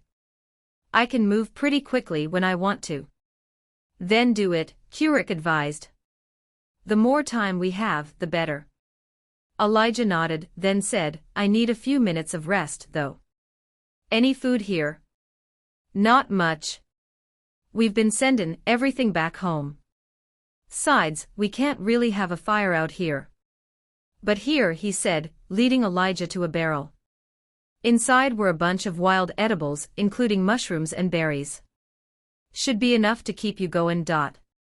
Elijah grabbed a handful, then sat on one of the nearby fallen logs. Keurig joined him as he ate. "This takes me back," he sighed. "Living in the woods, eating mushrooms. It's like I'm stuck right after the world changed." "Surprised you survived all by your lonesome," Keurig remarked. Elijah had shared a little of his story with the dwarf, but he hadn't told him everything. Most people would not have. "I wasn't alone." "Not at first," Elijah said, referring to the panther. "Not completely, at least. I reckon it's always hard on the natives when the world tree touches a new planet. Least there's not a lot of reason for the truly powerful to stick their noses into the situation," Keurig said. "Most of us are running from something. Looking for a new life, you know. If any of us had any choice, we wouldn't be here." "Not sure how to take that," Elijah admitted. "Don't take it no way. New worlds, they're hard. Dangerous. And most of us won't get the chance to see our families or friends again for years. Decades, if ever. Teleporting off-world is expensive." "How expensive?" "Platinums. Plural." "Oh," Elijah said. So far, he'd only amassed 17 gold Ethereum, and from what he remembered, it would take 1,000,000 of those to equal a single platinum Ethereum coin. There were guides in the branch's knowledge base that cost as much, but the vast majority were far cheaper. That had led him to believe that he was fairly well off. Now he knew that wasn't the case. Even teleportation within the world's network is prohibitively expensive. Hundreds of gold for the closest locations, and a lot more for ones further away, Keurig explained. "Not that it matters. The world's too new to have any connections right now. But it'll come. Just wait. In a couple of decades it won't even be uncommon." "Right," Elijah said. He'd seen the teleportation option at the various branches he'd visited, but they'd all been grayed out, so he hadn't thought much more about it. After a few more minutes, during which the pair went silent as they ate their meager meal, Elijah pushed himself to his feet and said, "I guess I need to get going if I'm going to get this thing done." With that, he headed out, shifting into the Draconid form as soon as he was out of sight. Without using guise of the unseen, or worrying about being detected, Elijah could move incredibly quickly across even the most difficult terrain, so it only took him a few hours to reach the Orcish horde. When he arrived, he took a few minutes to observe the enemy. They were on the move, though their progress less resembled an army on the march than a mass of individuals that happened to be going in the same direction. To Elijah, it reminded him of the crowds that came at the end of a football game, when 100,000 people all tried to leave the stadium at once. There was nothing organized about it, though Elijah did give them a wide berth. At the same time, he used guise of the unseen, just to ensure that he remained undetected as he circled around to the backside. Once he reached that position, he knelt behind the thick brush, leveled his staff at the tail end of the horde, and used Swarm. Before the mass of insects even manifested, he was casting Calamity. And the moment the spell left his staff, he shifted back into his draconid form and took off into the forest. A moment later, a blob of red energy splashed down on the spot he'd just vacated. Even from more than 20 feet away, Elijah could feel the sizzling power of the spell, which only reaffirmed his caution. If he hadn't already expected it, that manifestation of Ethera would have hit him. And he didn't want to know what it did. As he raced through the forest, the tramp of hundreds of Orcish feet followed. Elijah stayed ahead of them, but he was careful to let himself be seen more than once. And when he thought the pursuers were far enough away from the main horde, he turned and cast Swarm again. This time, the red ball came even more quickly, which meant that he couldn't follow it up with Calamity. But that was fine. He wasn't trying to kill anything. Instead, he only wanted to further separate the group and eventually slow down the entire horde. So he kept going for miles more, narrowly staying ahead of his pursuers. Yet, after more than an hour, Elijah saw an opportunity when, at last, his conjured insects made it past whatever defenses the shaman had erected. He only realized it when he got an influx of experience that signaled a few deaths. More followed soon after, suggesting that, at last, he'd run the shaman out of Ethera. That meant the creature was vulnerable. And Elijah aimed to take advantage of that. So he raced ahead, quickly outpacing the subhorde, and the moment he felt essence of the wolf kick in, he used Guise of the Unseen. Once he'd rendered himself undetectable, Elijah doubled back, and when he saw the shapes of the group of orcs who'd chased him around the forest, a reptilian grin spread across his draconid face. The orcs who were still standing were clearly on their last leg. Most could barely manage a stumble, no doubt because of Swarm's afflictions, and Elijah suspected that, left alone, they would soon succumb. However, the shaman, identifiable by a large, feathery cloak and a skull-topped staff, was busy trying to prevent that. Elijah had no idea what spells he was casting, but he could feel the swirl of Ethera and see the effects. Each time the shaman cast a spell, one of the orcs straightened to its full height, re-energized and healed. Elijah couldn't let that stand. There were nearly 20 of them left, which was a testament to Elijah's efforts so far. But he didn't care about killing a few dozen regular orcs. He wanted to take out the shaman. So, the way was clear. He needed to continue to drain the creature's Ethera by forcing it to continuously heal. With that in mind, Elijah found another bush, where he crouched and leveled his staff before casting Calamity. Clouds gathered and thunder rolled while the wind whipped into a frenzy. In seconds, it had reached the height of its fury, sending violent bolts of lightning crashing down, and blades of wind slicing through the group of orcs. Meanwhile, the earth rumbled and shook, splitting open and throwing them off balance. The shaman tried to counter by erecting a shield that looked like a giant, red bubble, but it popped after only a second.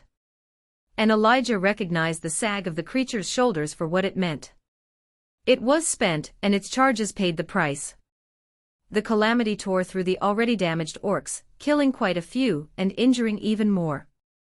That's when Elijah struck from afar, aiming his staff at the shaman, and letting loose with Storm's fury. In all the commotion, none of the monsters even noticed the extra bolt of lightning that slammed into the shaman's chest, sending it flying backwards into a tree. Elijah heard the impact even from almost 100 feet away. He cast Swarm, then conjured Healing Rain, positioning it above the orcs. Then, he shifted into the lamellar ape form before rushing forward. He fell upon the monsters with all the furious strength he could muster, slicing through flesh and breaking bones with wild abandon. It felt good to finally let loose. And with Shape of the Guardian active, he could truly appreciate the melee for what it represented. The orcs tried to resist, but after the deluge of damage he'd already brought to bear, they were weak and powerless to fight back. As a result, it ended in glorious slaughter, and when he finally reached the still-stunned shaman, he fell upon the feather-cloaked monster without mercy. It was more of an execution than a fight, and by the time Elijah had finished, he'd earned enough experience to push him to level 50. Not only did that place him in the top 5 on Earth's power rankings, but it also awarded him another ability. Brand of the Stalker. Sear a brand on an enemy, preventing all forms of stealth and increasing your damage against them by 14%. Nice, Elijah said after he'd shifted back into his human form. But it was difficult to feel too excited about his accomplishment. Sure, he'd killed a good number of orcs, but it was barely anything next to the full weight of the horde. Still, he'd proven the viability of the strategy, so, after taking a few minutes to settle himself and finding that he now had room for another enhancement, he used Essence of the Lion and took off across the wilderness to repeat his actions. He couldn't kill them all at once, but if he kept chipping away at them, he would accomplish both of his goals. 1. It would inevitably slow the horde to a crawl. And 2. He'd gain a few more levels while whittling away at the orcs' numbers. Perhaps he could even deprive them of shamans altogether. Only time would tell, so he bent his will toward the task at hand. Searing heat buffeted Carmen as she stepped into her newly expanded forge. Inside, there were 7 apprentices working, and that wasn't even considering the number of people who'd been tasked with smelting the freshly mined cold iron ore. After exterminating the last of the critters, Silverado's miners had found thick veins of the stuff, and ever since then, they'd been steadily pulling it from the earth. And it was just as potent a resource as Carmen had expected. She crossed the forge, making her way to a pile of ingots waiting to be worked. She retrieved one, then used tradesman's appraisal, resulting in a notification flashing before her inner eye. Cold iron ingot. Overall grade, simple, medium. It was already better than the metal she'd used to create Destroyer, and that had been the product of weeks' worth of work and quite a lot of scavenging. It was no wonder Roman had been so adamant that the mine be tapped. Carmen spent the next few minutes searching for the perfect ingots. Most were on the low end of simple grade, but there were a couple that were in the middle, like the one she'd inspected. Those were her targets, and after a few more minutes, she found 10 such ingots. Then, she carried them to her personal forge, which was separate from her apprentices. Normally, she didn't mind working among them, but sometimes, she needed full concentration. As such, she'd had the separate area built to her exacting specifications, which included her own smelter as well as a forge that could handle the intense heat of a fire fueled by Ethera-soaked coal. She was certain that there were better fuels out there, but she'd yet to find any. Perhaps when she did, she'd be able to take the next step in her progression as a blacksmith. But that was a worry for another day. For now, she was only concerned with completing the project before her. So she took the first 2 ingots and used meld metals to merge them into one. Once she used refined material. The results were mixed because the designated smelting crew all had the same technique available to them. As such, the ingots had already been subjected to multiple instances of that, as well as decontaminate. Still, her technique was a little more powerful than theirs, so she still managed to eke a little use out of it. In truth, it probably wasn't worth the Ethera, but Carmen had ever been a perfectionist, and so, she intended to take every step possible to ensure the product was the peak of what she could achieve. Especially given its purpose. So once she'd prepared those 2 merged ingots, she thrust them into the flames and started working on the rest of her materials. And by the time she'd finished, the metal was hot enough for her to work. So using summon tool, she manifested a pair of tongs and dragged the molten metal ingots out of the fire. Once she'd slapped it onto an anvil, she conjured a hammer and started pounding the metal into submission. She only got a dozen good blows in before she had to shove it back into the forge. That was one of the problems with cold iron. As its name suggested, it was resistant to fire, and it dissipated heat remarkably quickly. Because of that, a smith who wanted to work with the metal needed to be incredibly cognizant of hammering cold metal, which would result in stress fractures that would, in turn, lower the grade of the item. Carmen had no intention of letting that happen. So, over the next few hours, she diligently worked, spending more time letting the forge heat the metal than she actually spent hammering. However, for a crafter, patience was a virtue. It was even more important to maintain focus when the natural inclination was to let her mind wander. Staying on task was an especially difficult thing, what with everything going on. After meeting with the rebel leaders, Carmen had agreed to provide high-quality armor and weapons to them and their allies. She wasn't sure about working with the roaming warband led by Laramie, but she had been assured that they were better than Roman. She hadn't needed much convincing, given the personal enmity she held for the Mun. If Carmen was honest with herself, which was a rare thing, she would have admitted that she didn't truly care about the fate of Easton. Instead, the only thing that concerned her was taking revenge on Roman. And as a blacksmith, the best way she could do that was by providing powerful equipment to the fighters who could give her the opportunity to take her vengeance. Those thoughts flitted along the surface of Carmen's mind as she worked. If she could have stopped them from doing so, she would have, but that was almost impossible. As a result, her product probably suffered, at least a little. Still, the slow pace of the work did give her the opportunity to use one of her latest techniques. Ethereal fortification. Infuse a single blow with Ethera, injecting an in-progress item with additional power. It did precisely what the description said it would, and each time she struck the metal with it active, it sent a jolt of Ethera into the material. However, it came with two issues. First, it was slow to activate, which meant that she had to work with a steady and deliberate pace. As such, using it with cold iron, whose rapid cooling meant that she had a very short amount of time to work with, slowed the work down considerably. The second issue was that it used an incredible amount of Ethera, which served to highlight some of the issues with her attribute allocation. She was heavy on strength and constitution, but light on Ethera and regeneration. The less said about her low dexterity, the better. Still, each level she attained served as a course correction due to the automatic allocation that came with her class. So if she wanted to be better, she knew the course. In the meantime, though, she struggled to maintain enough Ethera to consistently use her abilities, which slowed her down even more. Even so, Carmen was nothing if not patient, and she persisted through her own limitations. After nearly 7 hours, she finally held up the product she had created. It was a breastplate, sized to fit Colt. The Mun was her second in command, and yet, he wore no armor aside from that ridiculous coat of his. And it wasn't even crude grade. No, if he was going to be effective, he needed better armor. Carmen aimed to satisfy that need. So after setting the unfinished breastplate aside, she grabbed another ingot and continued the process. Over the next 2 days, during which she fielded a few questions from her apprentices who'd been tasked with forging the equipment for the rebels, but she also managed to hammer an entire set of armor into shape.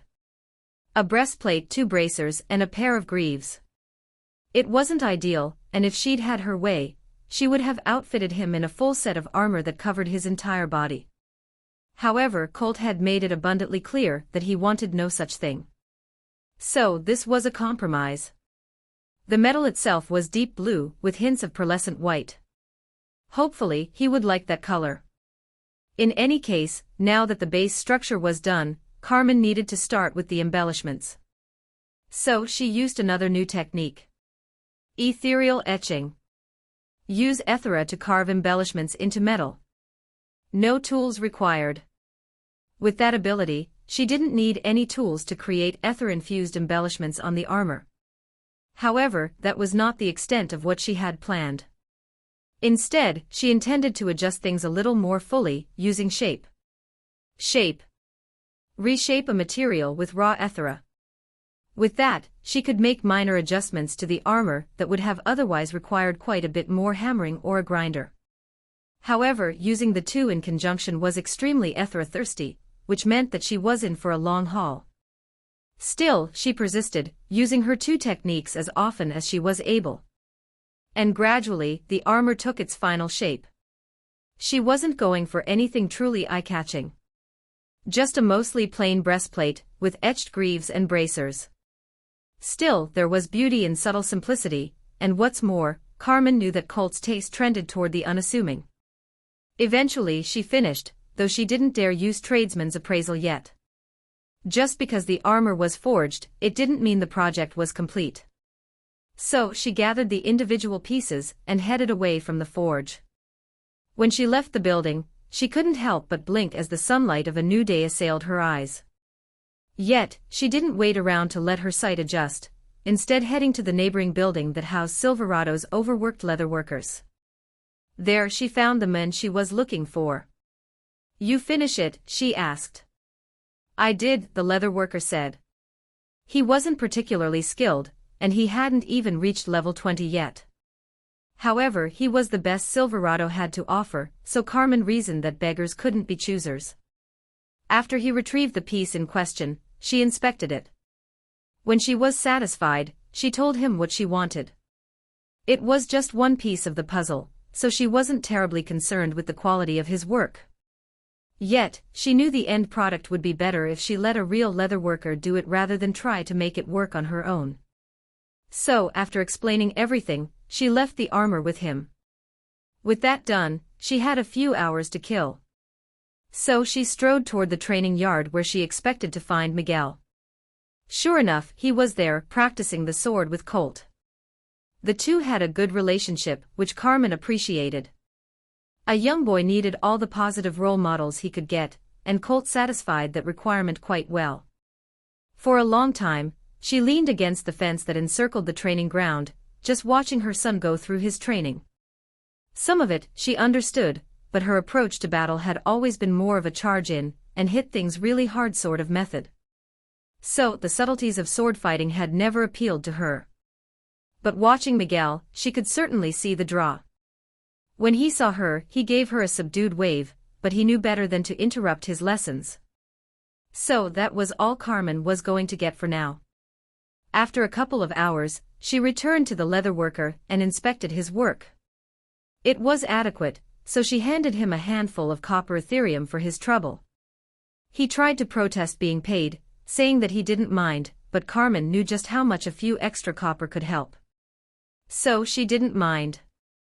In any case, she quickly returned to the forge with the item, then, after taking a few minutes to center herself, used bond to make the leatherworker's work permanent. After that, she started the enchantment process. She still couldn't do anything more than a minor enchantment, but she had learned a few extra methods over the past few months. As such, she could imbue the item with a few extra attribute points. She still hadn't gotten the hang of adding an ability, and she suspected that would be the case until she managed to upgrade her minor enchantment technique. But that was fine. It would still be better than what anyone else in Easton wore. The process took many more hours, so many, in fact, that Carmen grew dizzy from lack of food, which interrupted her efforts for a few hours, but in the end, she accomplished precisely what she'd set out to do and created an item set in the middle of the simple grade. Congratulations! You have created a unique item set, Warden's Armor. Overall grade, Simple, Middle. Enchantment grade, F. The bracers had been seamlessly integrated into a new leather duster, which had been made from the hides of the highest-level terrestrial molochs. The leatherworker had enchanted it for durability, though he was incapable of doing any more than that. Carmen hadn't expected the breastplate or greaves to be included in the set, but she was more than happy with the results. Hopefully, it would be enough to protect the strongest fighter she had. Because she had a feeling that hard times were coming. Elijah sat on the edge of the ditch, his legs dangling nearly 10 feet above the deepest portion. It was filled with sharpened stakes, many of which glistened with Ethera from various skills. After his initial success with the divide and conquer strategy, he'd managed to use it one more time before the orcs, or rather, the shamans, wised up and refused to follow him into the wilderness. They still sent a few bands of orcs after him, but he quickly discovered that they weren't nearly as vulnerable to his spells as they'd once been. It was only a day later when he saw them performing some sort of ritual that he discovered the reason. Obviously, they'd enacted some sort of defense against him. It wasn't really surprising, they'd long proven that they were capable of mitigating his spells. Yet, this was the first time that they'd developed a strategy to do so without the shamans being present. And Elijah didn't like what that represented, because it verified everything he'd already learned about orcs. They were evolving more with every passing day. If he and his allies didn't do something soon, the creatures would grow too powerful to combat. So he'd retreated to the area around Ironshore, where he hoped to contribute to the preparations of their collective defense. When he'd arrived, he had discovered that they had piled quite a lot of dirt into an edifice that surrounded the town, and they'd built some siege engines as well. The alchemist, Biggle, had even lent his expertise to brewing a few dozen barrels of some sort of toxic concoction that he claimed would make those Orkwai bastards think twice about coming to Ironshore. Elijah wasn't so sure of that, because if there was one thing he'd confirmed, it was that orcs were single-minded in their pursuit of dominance. They'd already swept through the area like a plague, consuming anything they hadn't destroyed. So Elijah knew there was little chance of them giving up.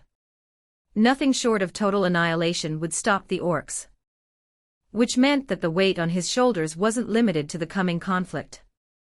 There was every chance that if he and the other defenders of Ironshore failed, the orcs would rampage across the region and eventually grow too powerful to stop. If the situation got to that point, Earth would almost assuredly be doomed. And the only thing standing in the way of that was a few ditches, Elijah, and some non-combatants who'd been thrust into a situation they were ill-prepared to confront. He sighed, reaching into his pack and retrieving a jug of water. He drank deeply from it, then set it on the ground. A moment later, the sound of soft footsteps announced the arrival of Kurik. "Want a drink?" Elijah asked, holding up the jug. "Water?" asked Kurik. "Yeah. I'll pass," the dwarf said, settling in beside Elijah. He went on, "Should be here in a day or two. We're not sure if they'll stop outside of our range and amass before coming for us." "Probably," Elijah guessed. "They're getting smarter. Orcs do that. Have you thought about what's going to happen if we're unsuccessful?" Elijah asked, glancing toward the dwarf. Kurik looked as exhausted as Elijah felt, with large bags beneath his eyes. "I'll disappear into the wilderness. You should do the same. If I'm still alive, I'll be fighting." "Why?" asked Kurik. "You don't owe nothing to us. We attacked you in your home. By all rights, you ought to be killed each and every one of us." Cabot was different, Elijah reasoned. "And honestly, he probably wouldn't have tried what he did if he knew what I could do. Definitely not if he knew the orcs were coming. If he knew that, he'd got Mommy and Daddy Eason to pay his way back home," Kurik responded. "They paid most of the fee to get them ritualists here. Like it wasn't nothin', too. I bet that idiot didn't even know they was subcitizen, his little dragon kidnappin' plot." "Maybe," Elijah agreed half-heartedly. He never really knew Cabot, so he couldn't speak to that. "But you're asking me why I'm doing this?" "3 reasons. "Yeah. What are they?" "First, I'm not the kind of guy to abandon people when they need help. I know that probably makes me a sucker, and I'm sure someone will eventually take advantage of me," he explained. "But if that happens, that's on them. Someone else's dishonesty won't stop me from doing what I think is right." "Noble words. Maybe you'll change your tune when somebody crosses your lines." Elijah shrugged, looking out over the array of ditches. There were 12 of them, each just as deep as the last. Hopefully, that would slow the orcs down. "Maybe," he acknowledged. "But the second reason is a little more personal. I want to protect my home. I like my island and I can't imagine the orcs leaving me alone if they take Ironshore. So protecting the city is a roundabout way of protecting myself." "And the third reason?" "This is my planet," Elijah said. "If we don't stop them here, those orcs are going to spread. That's what they do, right? They're like a virus. And I've got people out there I care about. Not any place close, but they're out there. And if I don't do what I can right now, there's a good chance that they'll find themselves on the wrong end of that horde sometime in the near future. The orcs are vulnerable now. Beatable. That means I've got to take my shot, here and now, because there's a high probability that humanity will never get another chance." For a few moments, Kurik didn't speak. Then, he took a deep breath before saying, "Nobility and selfishness. I can get behind that. Anyone who says they're doing something for purely altruistic reasons is lying," Elijah said. "There's always a little self-interest in there." "You ain't wrong," Kurik agreed. Then, the two fell into an easy silence until, a few minutes later, Kurik said, "That sure is a lot of ditches." "Yeah. A friend of mine from college was on track to being a historian," Elijah said. "Specialized in ancient warfare. And every time we saw a movie or talked about a book that dealt with war or sieges, he would always criticize the tactics on display. His favorite thing to say was that the best and most effective defense is a ditch. If you've already got one ditch, then build another. You can fancy it up with stakes and walls or water, but the bottom line is that ditches are where it's at when it comes to defense. Sounds like a smart fella, Keurig said. Except the parts of that I didn't understand at all, of course. The pair shared a laugh, but then Elijah pushed himself to his feet before saying, I'm going to get a shower and a real meal. You interested? Might be the last time we'll get the chance. Keurig shook his head and glanced back at Ironshore. Got a complicated relationship with cities. Don't do so good with people, if you catch my meaning. Yeah. I can understand that.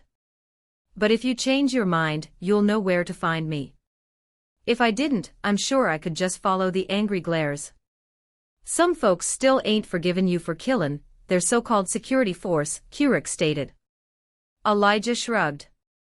Can't blame them for that, I guess. Anyway, I'll see you later. Sure. After that, Elijah ambled toward Ironshore. When he entered the city proper, he was once again confronted by the same resentful glares that had greeted him every other time that he'd visited the city. There was fear there as well, but it was muted, probably because they were growing accustomed to his presence. Eventually, that would assuredly come to a head. When that inevitability came to pass, Elijah would have to make an example of someone, which was something he didn't want to have to do. In any case, they weren't quite there yet, so he traversed the small city without issue. He passed by a few familiar locations, like the barbershop, Mari's boutique, and the central building housing the branch. In the distance, he saw the mines as well, though he hadn't visited them since rescuing Sarah the dragon. For a moment, Elijah considered using Ancestral Circle to teleport back to his grove so he could spend the night there. However, he chose not to for one simple reason: he had no idea if he'd have time to row his way back to the mainland if the orcs attacked. No, it was better to remain in town, even if it meant being a little less comfortable. Elijah, came a shout from behind. He turned to see Ramek jogging in his direction. The prim and proper goblin was dressed in the same Victorian style he always did. That wasn't a precise description, considering that there were some subtle but glaring differences, yet it was close enough that Elijah felt comfortable with that descriptor. In any case, he stopped so that Ramek could catch up. The goblin doffed his bowler hat and asked, "Can I interest you in a meal? I have a reservation at the Stuck Pig. I remember how much you enjoyed that last time, and I thought you might like another visit." Elijah looked down at his travel-stained clothes and said, "You know what? Sure. But I'd prefer to get cleaned up a bit first. Give me about an hour." "Certainly," said the excited goblin. "Any suggestions on a hotel? Somewhere with a shower?" "Oh, the man of your means will want the Imperium." "Sounds expensive," Elijah groused. "It is. Yet, there is no finer accommodation in the city. Indeed, it is the only true hotel in town. We don't get many visitors. Or any, point of fact. So there hasn't been much use for the place, if I'm honest. However, that's sure to change as the world begins to open up," Ramek insisted. Elijah shrugged. It wasn't as if he was short on money, so he said, "Sure. So long as it has a shower and a soft bed, I'll be happy." "Oh, you will be quite satisfied. Allow me to lead the way." After a nod from Elijah, Ramek led him through the city and to a large, 3-story building with elegant architecture that put Elijah in mind of the Palace of Versailles, though on a much smaller scale. It also featured a sizable bronze dome, but the general theme was close enough that it made Elijah wonder about the similarities between the newcomer's culture and those native to Earth.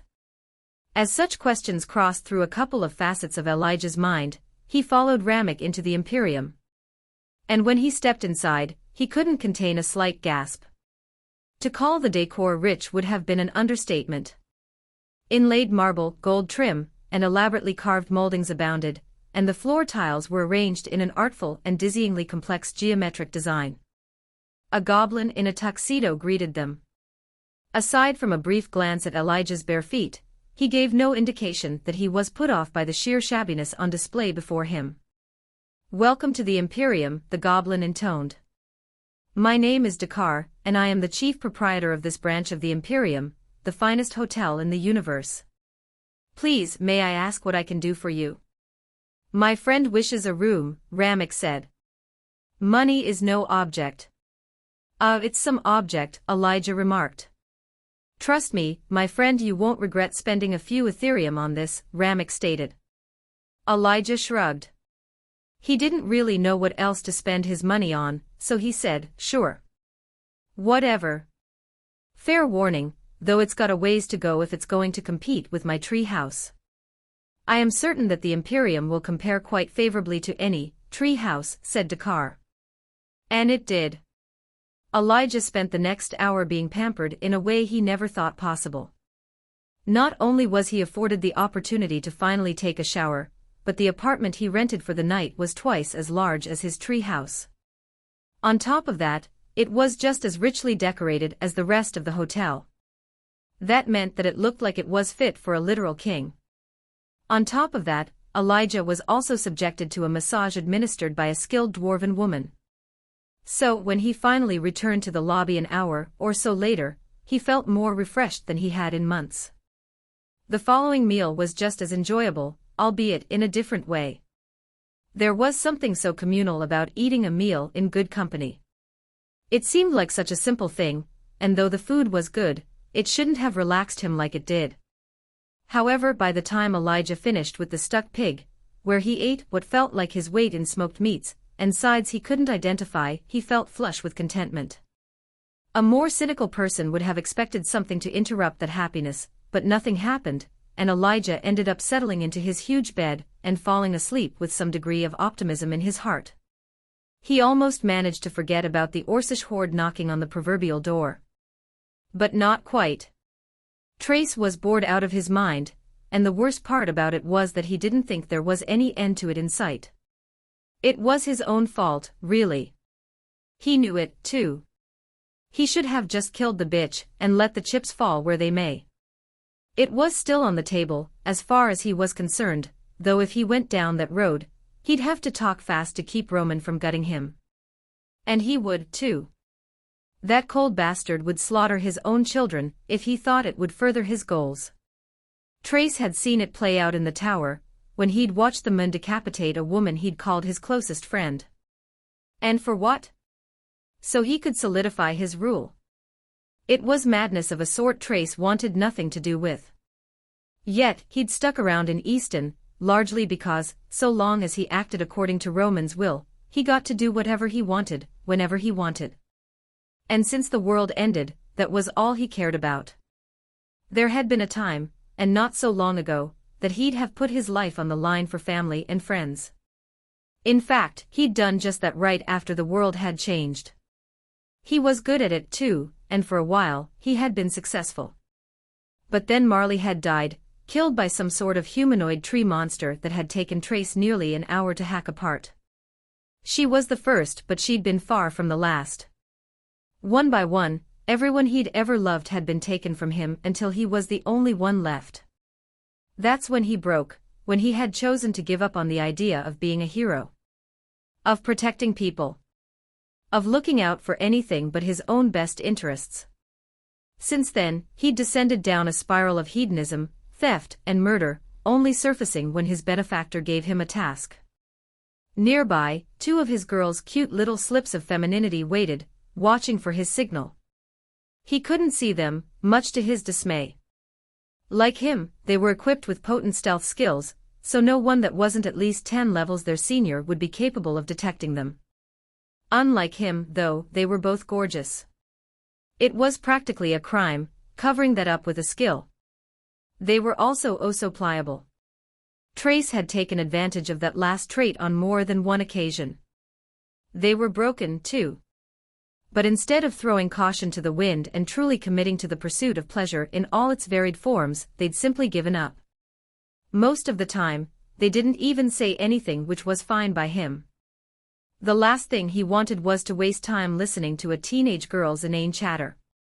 However, they'd also been trained well, so the pair were effective enough that he would have kept them around, even if they didn't satisfy his other, much more depraved requirements.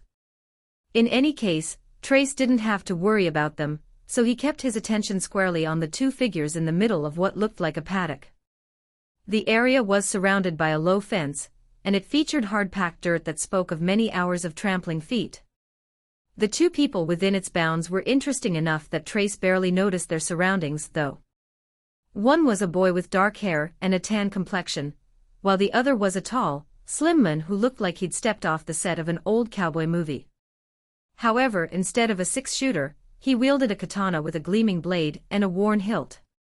Next to him, the boy looked even smaller than he truly was. But given his parentage, Miguel Rodriguez was bound to end up on the short side. Of course, Trace recognized the cowboy as well, and in truth, he had nothing against Colt Marsters. By all accounts, the man did his job and kept to himself. The only thing that annoyed Trace about him was his propensity to play the hero.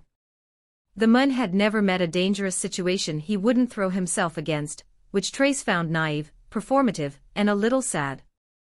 It was as if the man was trying to prove to everyone how competent and heroic he was. It made Trace a little nauseous. The pair clashed, their practice blades clacking as they went through a series of measured drills. For his part, Trace found the entire thing pointless. He'd never practiced his blade work, but he'd done just fine for himself. After all, it wasn't so difficult to understand that the pointy end went into the other man. That was one lesson Trace had learned well, and he'd put it into practice more times than he could count. Still, he could at least appreciate the dedication involved, especially considering he'd seen Marsters in action. Even if he was nauseatingly heroic, the cowboy certainly knew his way around a fight, and he'd proven his prowess on enough occasions that nobody who wanted to live would underestimate him. Trace looked past the two foe combatants and into the town beyond. All of the buildings were made of rough-hewn timber, giving them the appearance of log cabins. It cast the entire settlement in a rustic light that put Trace in mind of the vacations he'd once taken with his family. Those had been good times, and he remembered them fondly. Yet, it also came with the same heart-wrenching pain that accompanied any memory of the past. So he quickly pushed past it. His true target was in the largest building, probably forging armor for the enemies of Easton. Trace didn't care so much about a petty rebellion because he knew precisely how unsuccessful any attempt would be. Roman wasn't untouchable, not quite, but so long as he stayed inside those walls, he might as well have been. Trace had found himself the target of the man's ire on enough occasions that he no longer held any interest in challenging him. In any case, armor or not, anyone who chose to attack Easton was going to get a rude awakening. So, Trace wasn't entirely certain why he was even there. He could have assassinated her on the road. Or in her sleep. And he already knew where to find the warband with whom the rebels had made an alliance. Watching Carmen was pointless. Yet, he was there doing as he'd been told, like a kept dog. It was infuriating. So, it wasn't surprising that his mind quickly turned to a different plan to deal with the uppity blacksmith and her little band of rebels. After all, if he had something she desperately wanted to keep safe, then it wouldn't be difficult to keep her in line. And Trace remembered his own children well enough to recognize the lengths a mother would go to keep harm from befalling her children. It took him a while to work himself up to it, but after a couple of hours, Trace had convinced himself that Roman would appreciate his initiative. He may even give him some sort of reward. No, the plan that had taken root in his mind was a good one. He just needed to make it work, and he'd get whatever he wanted out of Roman. So he knocked on the tree he'd been hiding behind, which was the signal for the two girls. After that, he retreated 20 yards into the woods to a pre-arranged location and cancelled concealment. A moment later, the pair of girls removed their own camouflaging capabilities. They were similar in appearance, though one was dark of hair while the other was blonde. One day, Trace wanted to get a brunette and a redhead to complete the set. With a slight smirk, he told them his plan, and to their credit, they didn't argue. They'd long since learned that he wouldn't react well to any questions. In any case, they listened, and when he'd finished, all three adopted their stealth abilities before setting off for the training grounds. As they had been for hours, Colt and the boy continued to practice. Trace nimbly climbed over the fence, then padded across the training rounds until he was in perfect position. Then, he drew the dagger of sundering from the sheath at his waist and struck, using armor pierce. The blade sliced through the thin protection of the man's shirt, his duster hung over the fence in the other direction, piercing Colt's kidney. The cowboy reacted instantly, lashing out with a backhand that took Trace in the cheek and sent him spinning to the ground. Immediately, he embraced Vanish, hiding himself from view. As he did so, he turned his tumble into a dive, and it was just in time, too, because only a moment later, the ground erupted into a cloud of dirt and dust as a dozen invisible blades tore through the earth. Trace looked back to see that Colt had stumbled. The dagger of sundering had done its job, robbing the man of his attributes. Even as Colt tried to get himself under control, the two girls struck. One high and the other low. Their blades bit into the man, but he wasn't considered one of Easton's best combatants for nothing. In the blink of an eye, his sword flashed out, and the blonde girl's head went flying through the air while her body crumpled to the ground. Colt paid no attention to his injuries. Instead, before the other girl could react, he kicked her in the chest, sending her falling backwards toward the ground. She never made it. Not in one piece, at least. Colt once again flicked his sword, activating his ability, and she fell to the ground in pieces. Just like that, Trace was all alone and facing a furious Colt Marsters. He considered running. He was good at that. Yet, the blood pooling on the ground told Trace that Colt wasn't in the best shape. So, when he saw how wobbly Colt was, he decided to stick it out, circling around and looking for an opening. He didn't dare snatch the child, who stupidly hadn't run away, even when Colt shouted for him to do just that. Instead, Miguel stood his ground, hold his practice sword like it would do any good. To keep him around, Trace used Intimidate on Miguel. Most of the time, it wouldn't work on people, but the kid didn't even have an archetype yet, so he was entirely unprotected. As a result, he dropped his useless weapon, widened his eyes, and went stiff as all rational thought fled before the face of unmitigated terror. Meanwhile, Trace darted in, stabbing Colt in the stomach. However, the moment his blade made contact, the wounded cowboy reacted with a lightning-fast slash that nearly took Trace's head off. As it was, he bounded away just in time, kicking up a gash on his cheek instead. But Trace knew he'd been caught out in the open, a fact that was confirmed by a twinge from his danger sense, so he immediately activated Riposte. It was perfect timing, because Colt used his bread and butter attack a second later. Riposte. For 1.5 seconds, block any attack and return it to its origin at 50% power. It was the single most important ability Trace had, but it was also an extremely limited one. As such, he'd trained himself to use it at the most opportune moment. In this case, it sent Colt's attack right back at him. The man never even saw it coming. Unfortunately, even as it ripped the cowboy to shreds, Trace knew it wouldn't be enough to kill him. It was enough to send him toppling to the ground in a puddle of his own blood, though. Trace stalked forward, tossing his dagger of sundering from one hand to the next as he prepared to finish the job. Yet, the sudden banging of a door and a shout from within the mining town alerted him that he didn't have the time. So he ran forward, grabbing the kid, and throwing him over a shoulder. As he did so, he used stun to knock him out. Normally, it would only last an instant, which he usually used to give himself an edge in a fight. But with someone who hadn't even gotten his archetype, the ability was a lot more effective. The kid went out like a light, and Trace sprinted away from the training ground. After leaping over the fence, he used light step to increase his foot speed, leaving any pursuit behind. And just like that, he'd accomplished his goal. Now he only needed to return to Easton, hand the kid over to Roman, and Carmen would fall into line. Elijah awoke to the gentle sound of a flute. As his eyes fluttered open, he glanced around the enormous and garishly appointed room, but he couldn't find the origin of the music. Yet, even so, he found it enormously soothing, as if it was capable of washing all of his cares away. Of course, it only took a moment for him to remember the urgency of Ironshore's situation, and when he did, that dense brick of anxiety that had plagued him for the past couple of weeks returned to the pit of his stomach. Tension tightened his muscles, ruining the restful night of sleep he'd just enjoyed. For a long few minutes, Elijah wished he could just let unconsciousness return and carry him away into blissfully ignorant sleep.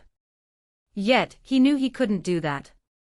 Not only did he have responsibilities to tend to, but any possibility of rest had disappeared the moment reality had reasserted itself.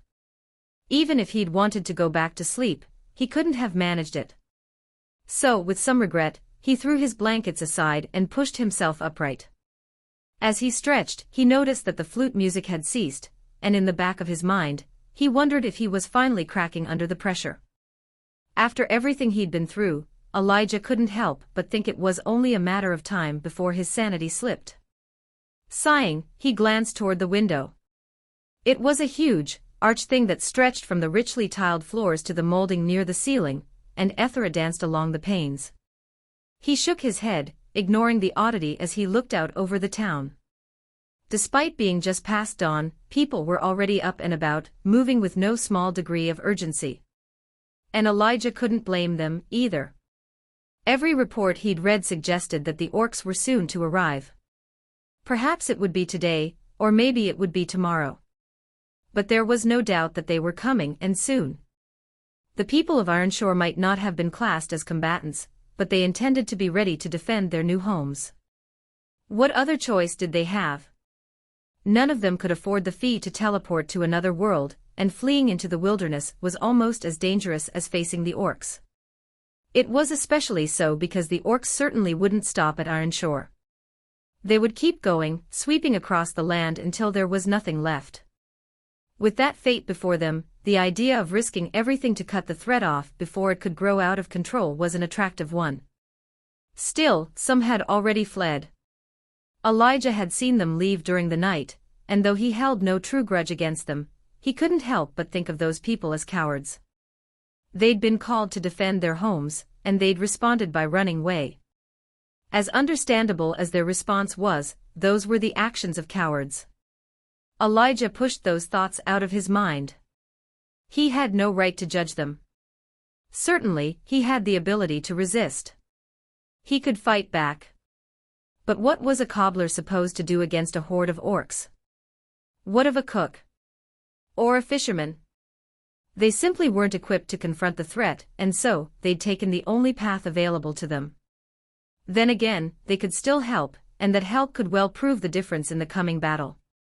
Elijah's own actions stood in stark contrast to theirs. He was no resident of Ironshore, but he hadn't truly hesitated to come when called. Sure, part of that was motivated by self-interest, but even so, he'd shown up. That the same couldn't be said for every person who called Ironshore home was enough to turn Elijah's anxiety to simmering anger. He wondered if, when he and the city's other defenders defeated the orcs, the deserters would be welcomed back. Maybe. But he suspected not. For his part, Elijah had no idea what he would do if he was in charge, and he was glad that was not a decision he'd be forced to make. Whatever the case, he pushed himself to his feet and stretched. The bed had been comfortable, but after sleeping outside so often, it had been a little too soft. Still, he wasn't going to complain. After that, he headed to the bathroom, where he took care of his business. The presence of a toilet, even one with an odd design, was definitely an improvement over living outdoors, and washed his face. With that done, he donned his clothing and equipment before checking himself in the mirror. He had changed so much over the past few years, but in a lot of ways, not at all. His hair was much longer than it had ever been before Earth had been touched by the world tree, and his beard a bit scragglier. Yet, he looked younger and, if he was honest with himself, slightly more handsome than he had even before his cancer diagnosis. Slightly marring that effect were the scars that still hadn't faded. His right arm still bore the mark of his torturous time in the whale's physics-defying stomach, and the curious, crack-like evidence of his ill-advised misuse of ancestral circle remained on his chest and neck. Even so, he wasn't the disfigured abomination those features might have suggested. Instead, he felt they were just interesting rather than off-putting. But he could at least acknowledge that he was a little biased on that account. Certainly, Delilah hadn't minded, which he thought should have counted for something. Of course, given her insatiable enthusiasm, he didn't think she would have minded if he had been missing whole limbs. As he thought of her, he couldn't help but grin. It had been a long 3 years, and that night had been quite the stress reliever. Though it wasn't long before Elijah shook his head. He couldn't afford to just sit around and reminisce about a woman he would probably never see again. It had been fun and, in a lot of ways, necessary, but it was over. It was never going to be more than a one-night thing. Besides, he had other things he needed to focus on, like the impending orc invasion. So he straightened his shirt, ran his fingers through his hair, then left the bathroom behind. On his way out, he grabbed his staff and pack before leaving the ridiculously opulent room behind. As he strode down the hall, his feet slapped on the cold tile, the sound punctuated by the clack of his staff against the same. Soon, he reached the sweeping stairs that led down to the lobby, and after that short descent, he was greeted by the hotel's goblin manager, Dakar. "I trust everything was to your liking, sir," ventured the short, green-skinned fellow. "It was," Elijah said. "You guys do breakfast around here? Or should I go elsewhere?" "Alas, but no," said Dakar with an apologetic shake of his head. "I'm afraid our cooks fled in the night. I hope you won't hold that against the Imperium." Elijah shrugged. "Not your fault," he said. Then, he reached into his pocket and retrieved his folio. "What do I owe you?" Dakar answered, 9 silver. Elijah nearly choked, but he'd already been told it was expensive. So he paid the fee and headed in search of some breakfast. To his distress, most of the city's buildings had been boarded up and were closed for business. So he ended up wandering toward the southern side of town, where the defenses were the thickest. There he found Keurig supervising yet more ditch digging. "Get a good night's rest?" he asked the dwarven scout. "Rest? What rest?" groused Keurig, running a hand through his coarse and spiky hair. "Ain't nobody got time to rest with an orc horde on our doorstep. We ain't all fancy like you, stayin' at the Imperium." "It was a bit much," Elijah said with a laugh. "Even the toilet was gold." "A gold shitta. Ain't that a sight to see?" Keurig laughed. Elijah doffed his pack, then reached inside. He grabbed a handful of berries and, after popping one in his mouth, asked, "Want one?" Kirk took the offered berry, and when he ate it, his eyes lit up. What in all of Ignis was that? "Like it? Course I like it. Where'd you get those?" Elijah shrugged, popping another into his mouth. One was more than enough to sate his hunger, but he wanted to make a point. As he chewed, he said, "Here and there. You know how it is. You're out adventuring, you find a bush full of pseudo-natural treasures. May as well pick a few, right?" "I hate you," the dwarf muttered. "So you don't want another?" asked Elijah. He'd gone back to his island a couple of days before, specifically to gather some of the miraculous berries. His reasoning was that they made for perfect travel rations, but in reality, he was just tired of eating dried and peppery meat.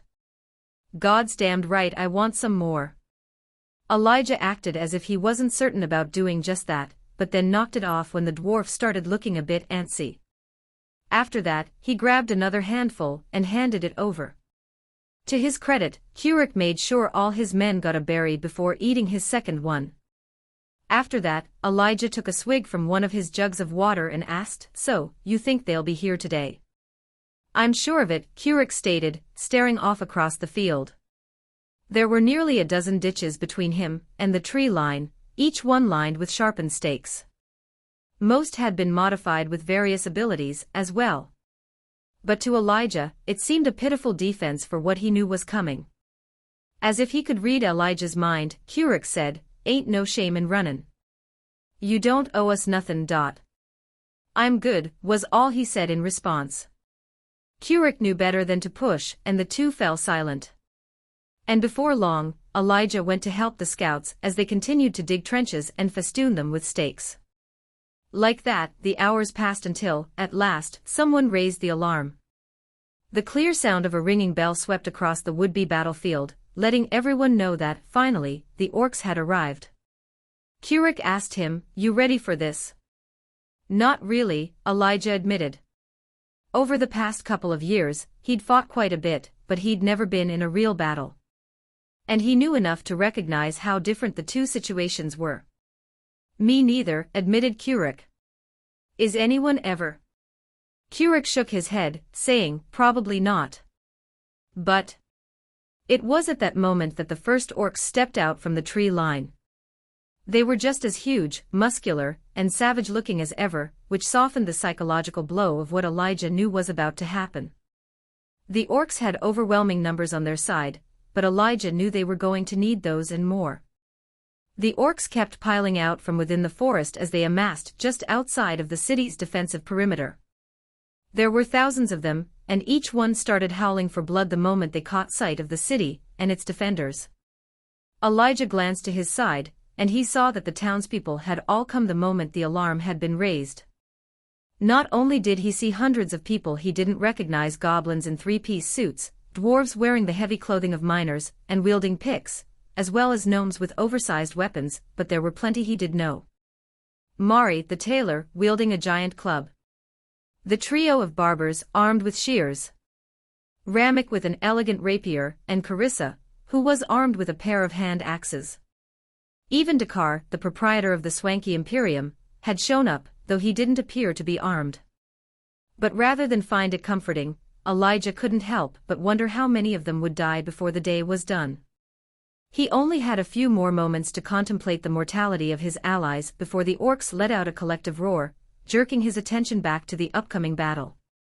The gray-skinned monsters surged as one, accelerating into a sprint before leaping clear over the first ditch. Then the next.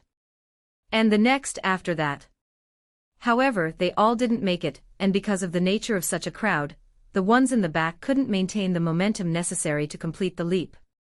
They ended up impaled on the stakes, and their cries of pain were even louder than the enraged shouts of their comrades. Elijah ignored them all, his knuckles widening as he tightened his grip on the staff of natural harmony.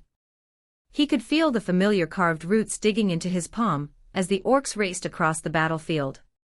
Every ditch claimed a few more casualties, and that number climbed as the rest of the Orcish army flooded out of the trees. Then, when the orcs were only a few dozen feet away, Elijah raised his staff and cast Swarm. The now familiar nimbus of red energy bloomed into being as one of the shaman, unseen amidst the horde, blocked the manifested insects from reaching the orcs. Yet, that was never Elijah's goal.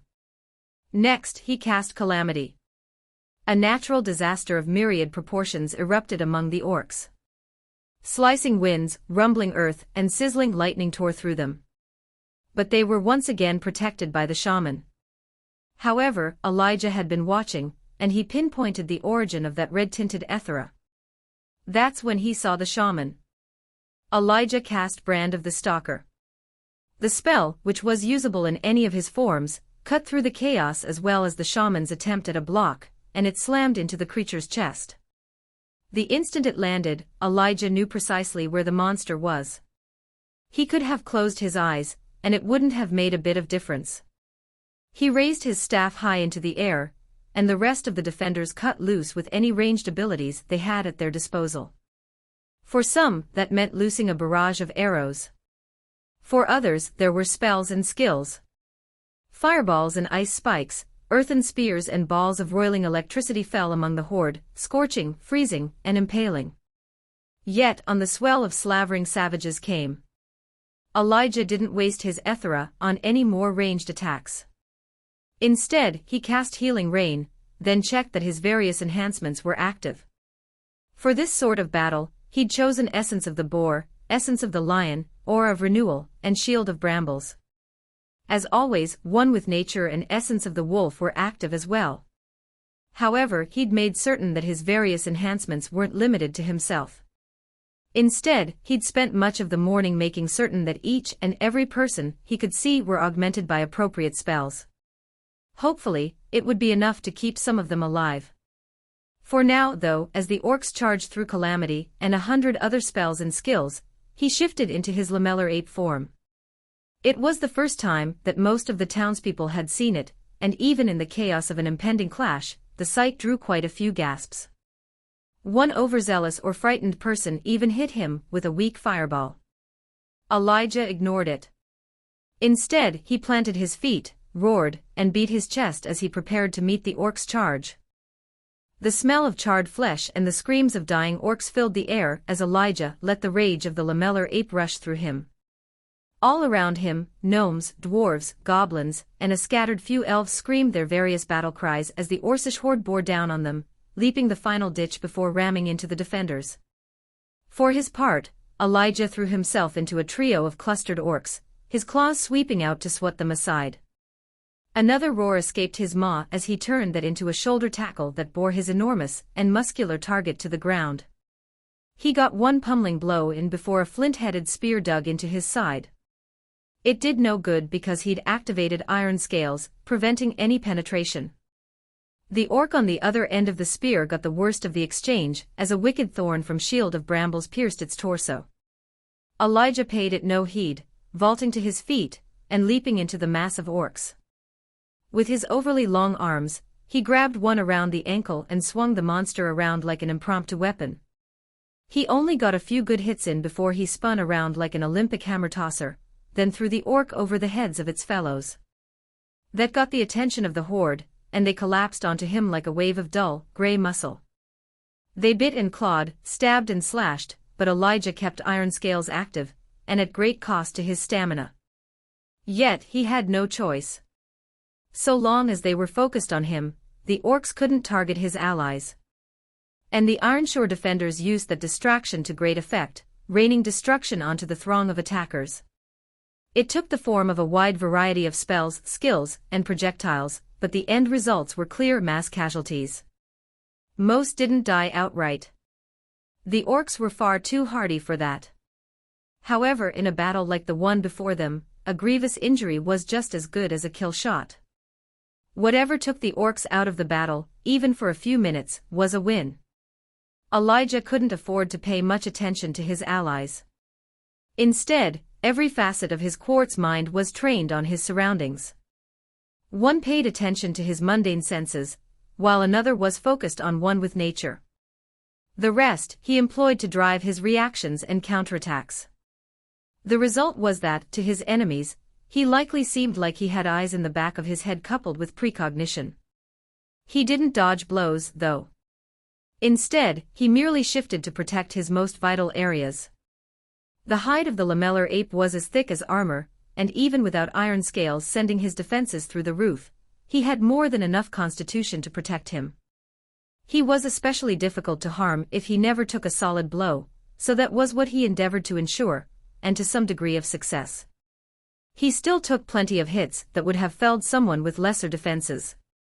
But ever since he'd attained the shape of the Guardian spell, he'd trained himself to fight appropriately to the form's strengths and weaknesses. He still hadn't mastered it, but against the comparatively crude orcs, it was enough. Yet, the sheer weight of numbers was an issue. There weren't merely hundreds of them.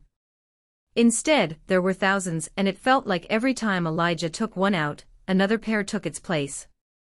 Fortunately, his inflated attributes served him well, and he managed to maintain his position at the center of the line, where he anchored the defenses.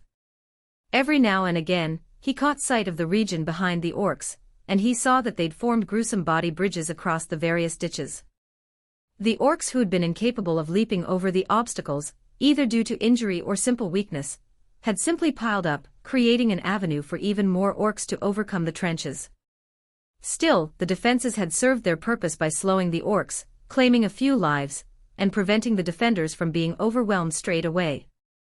The battle had become a brutal melee where, aside from Elijah and a few of the scouts, the defenders were more than outmatched.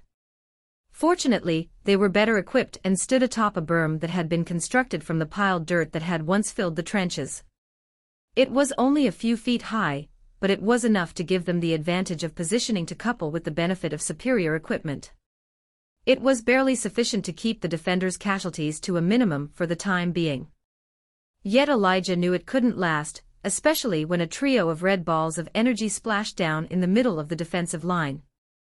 Before he could react, a half-dozen gnomes and goblins went down screaming, and even if they might have recovered, they never had the chance because the orcs pounced on the opening. Chaos ensued. Elijah leaped backward, using his long arms to great effect as he pummeled the orcs in order to re-establish the defensive line. But by that point, 10 defenders had died, and there were more of those red balls on the way. And Elijah knew their origins. The shamans needed to be dealt with, but he hesitated to leave the defenders. So far, he was the only reason they'd maintained their line. But that wouldn't last long if he left the shamans to their own devices. So, without any more deliberation, he leaped forward, crashing into an orc and shouldering it aside. It attempted an attack, but he used iron scales to avoid any damage. Then, he was among the orcs, swinging his arms like battering rams as he waded through the sea of grey flesh. After a few seconds, iron scales ran its course, but he didn't renew it. He had a long way to go, and he knew his endurance was finite. So he put his head down and forged ahead, leaping over the first trench and landing among the surging sea of grey flesh. There were so many orcs that he was immediately surrounded, and the creatures wasted no time before trying to fill him full of holes. But Elijah's high attributes weren't just for show, and with the benefit of the haste effect he got from his sash of the whirlwind, he was capable of avoiding the worst of the attacks. Slowly, he battered his way through. It helped that the single-minded orcs weren't willing to give up on their true goal, which was to conquer the town. As a result, they only attempted to attack him in passing instead of bearing down on him with the full weight of their effort. If they had, he never would have gotten much further than that first trench. However, with the combination of his high constitution, haste, and the orc's borderline indifference to his progress, he finally reached his destination. The brand of the stalker burned bright in his awareness, marking the shaman's location. In the sea of orcs, that was important, because he would have otherwise never found the creature. He barreled through the last few orcs and launched himself through the air at the shaman. It never even saw him coming before he crashed into the creature, bearing it to the ground. It hit with a grunt, and to its credit, it started to cast some sort of spell, but Elijah already had the upper hand. The creature had no chance to recover before he grabbed its head in both of his clawed hands and twisted.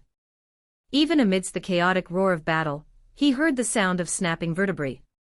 But he wasn't content with that. Instead, he let out a bestial yell as he wrenched the monster's head back and forth until, at last, it tore free. That's when a red ball of liquid agony hit him in the back. A scream of agony ripped its way from his mouth as he fell forward, slamming face first into the ground. Orcs descended upon him, stabbing him mercilessly, but he couldn't spare any attention for that. Instead, there was only one thing on Elijah's mind: the sheer, burning torment boring into his scaled back. On instinct, he activated iron scales, and though it blocked the spear strikes from the Orcish warriors, it did nothing to alleviate the agony rampaging through his body. He flopped around on the ground, desperately trying to regain control of himself, but it was no use. His muscles seized in a full-body cramp as untenable pain swept through him. Then, another ball splashed into him. Elijah's vision went white with agony. Another came down, though he was in so much pain that he scarcely felt the difference. He couldn't think. He could barely breathe. Yet, utilizing the full force of his quartz mind, Elijah shoved the torment into its own facet. It spilled over into another. And another after that. But finally, it was contained, leaving the others to work on the problem. He couldn't move. His back was in ruins. And he felt positive that, in only moments, he was going to die. With one with nature, he could feel the location of the other two shamans. They were behind him and to the left, flanked on either side by a pair of enormous orcs that must have been the most evolved warriors in the horde. But Elijah wasn't worried about them. He'd killed bigger and stronger. What did worry him were the pair of shamans. He felt the ambient Ethera swirl as they raised their feathered staves toward the sky, swirling them in some unknowable ritual. Elijah knew that another pair of attacks were incoming. He had no choice. He used Guardian's Renewal. As his body mended, banishing the pain, and healing his shredded back, Elijah regained control of his body. It was just in time, too, because the pair of shamans finished their spells. Twin balls of red agony tore across the space between them and Elijah, but by that point, he had already sprung to his feet, and launched himself at the two Orcish spellcasters. Their eyes widened in surprise, and the two guards attempted to intercept him. But with his high strength, coupled with haste, the monsters had no chance of stopping him. He hit the first shaman like a runaway train, launching him through the air and into a surging line or Orcish warriors. Elijah skidded to a stop, gripping the ground with one clawed hand to arrest his momentum as he pivoted and lashed out.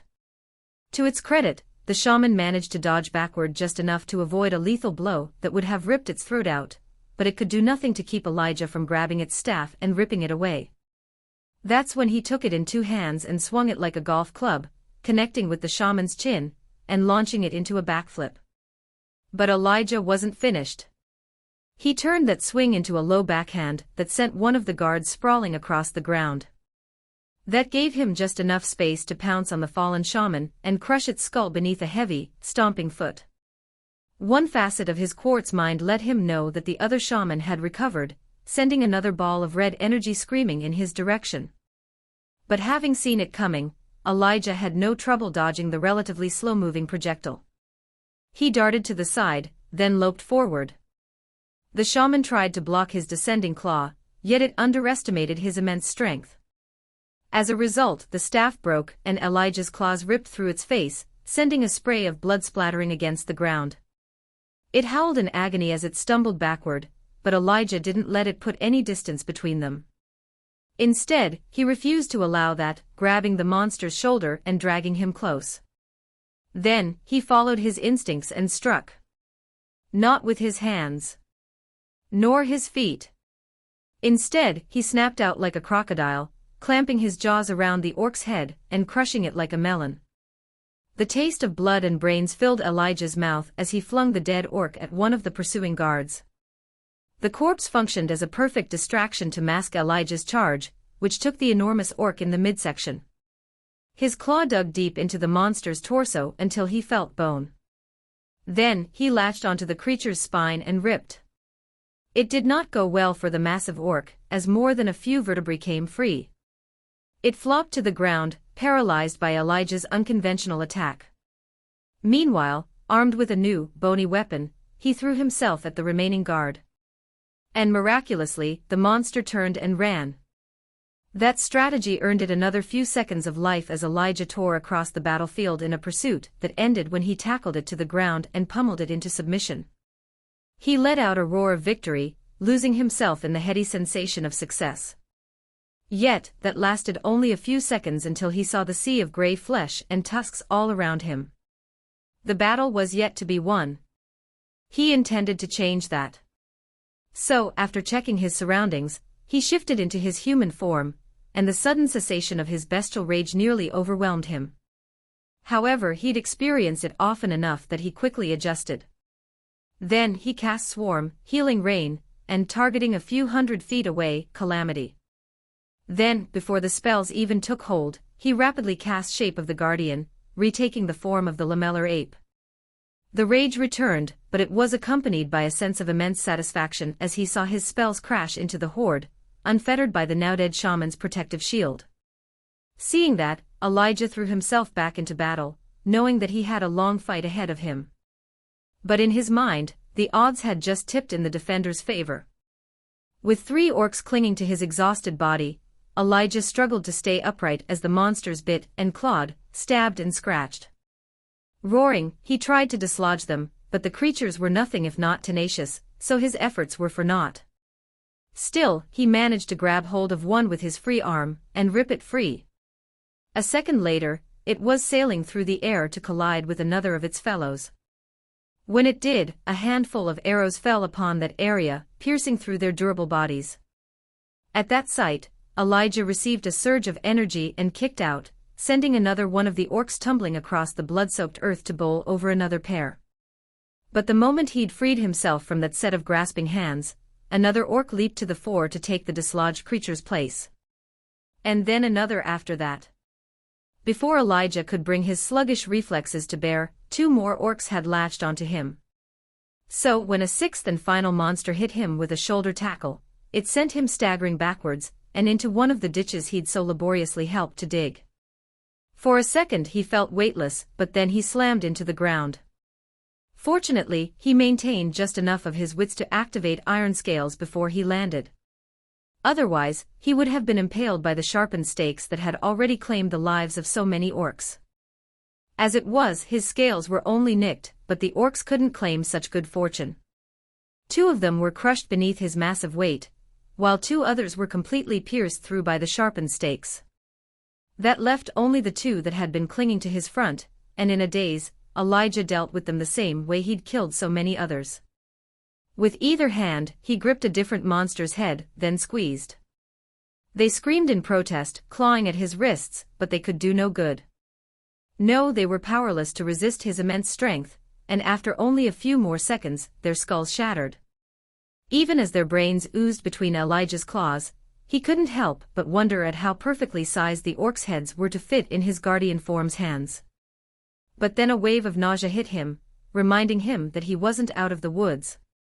Not only was there a battle still raging all around him, but even the tiny scratches he'd gotten from the stakes were enough to send the poison rampaging through his body. His muscles had already started to lock up, and he knew it wouldn't be long before it affected his heart. It wasn't enough to kill him outright. Not with his high constitution. However, in his already depleted condition, it would be even more effective than normal. And in the ongoing battle, any decline in his abilities would probably end with him dead. So, with every ounce of willpower he possessed, Elijah forced himself to his feet, and threw the Orcish corpses aside. He tried not to notice the sheer carnage all around him, but even a glance was enough to horrify him. Elijah had never seen so many bodies in one place. Blood and guts abounded, and grey corpses were piled high. It was a miracle that he'd found an uncovered stake in the trench. All the rest of them had already claimed more than one life, and they wore their trophies with however much pride a stake could display. Which was none. But Elijah's mind wasn't in any place to make that distinction. Already, his thoughts had grown just as sluggish as his heartbeat, and he knew he needed to get to safety, and soon.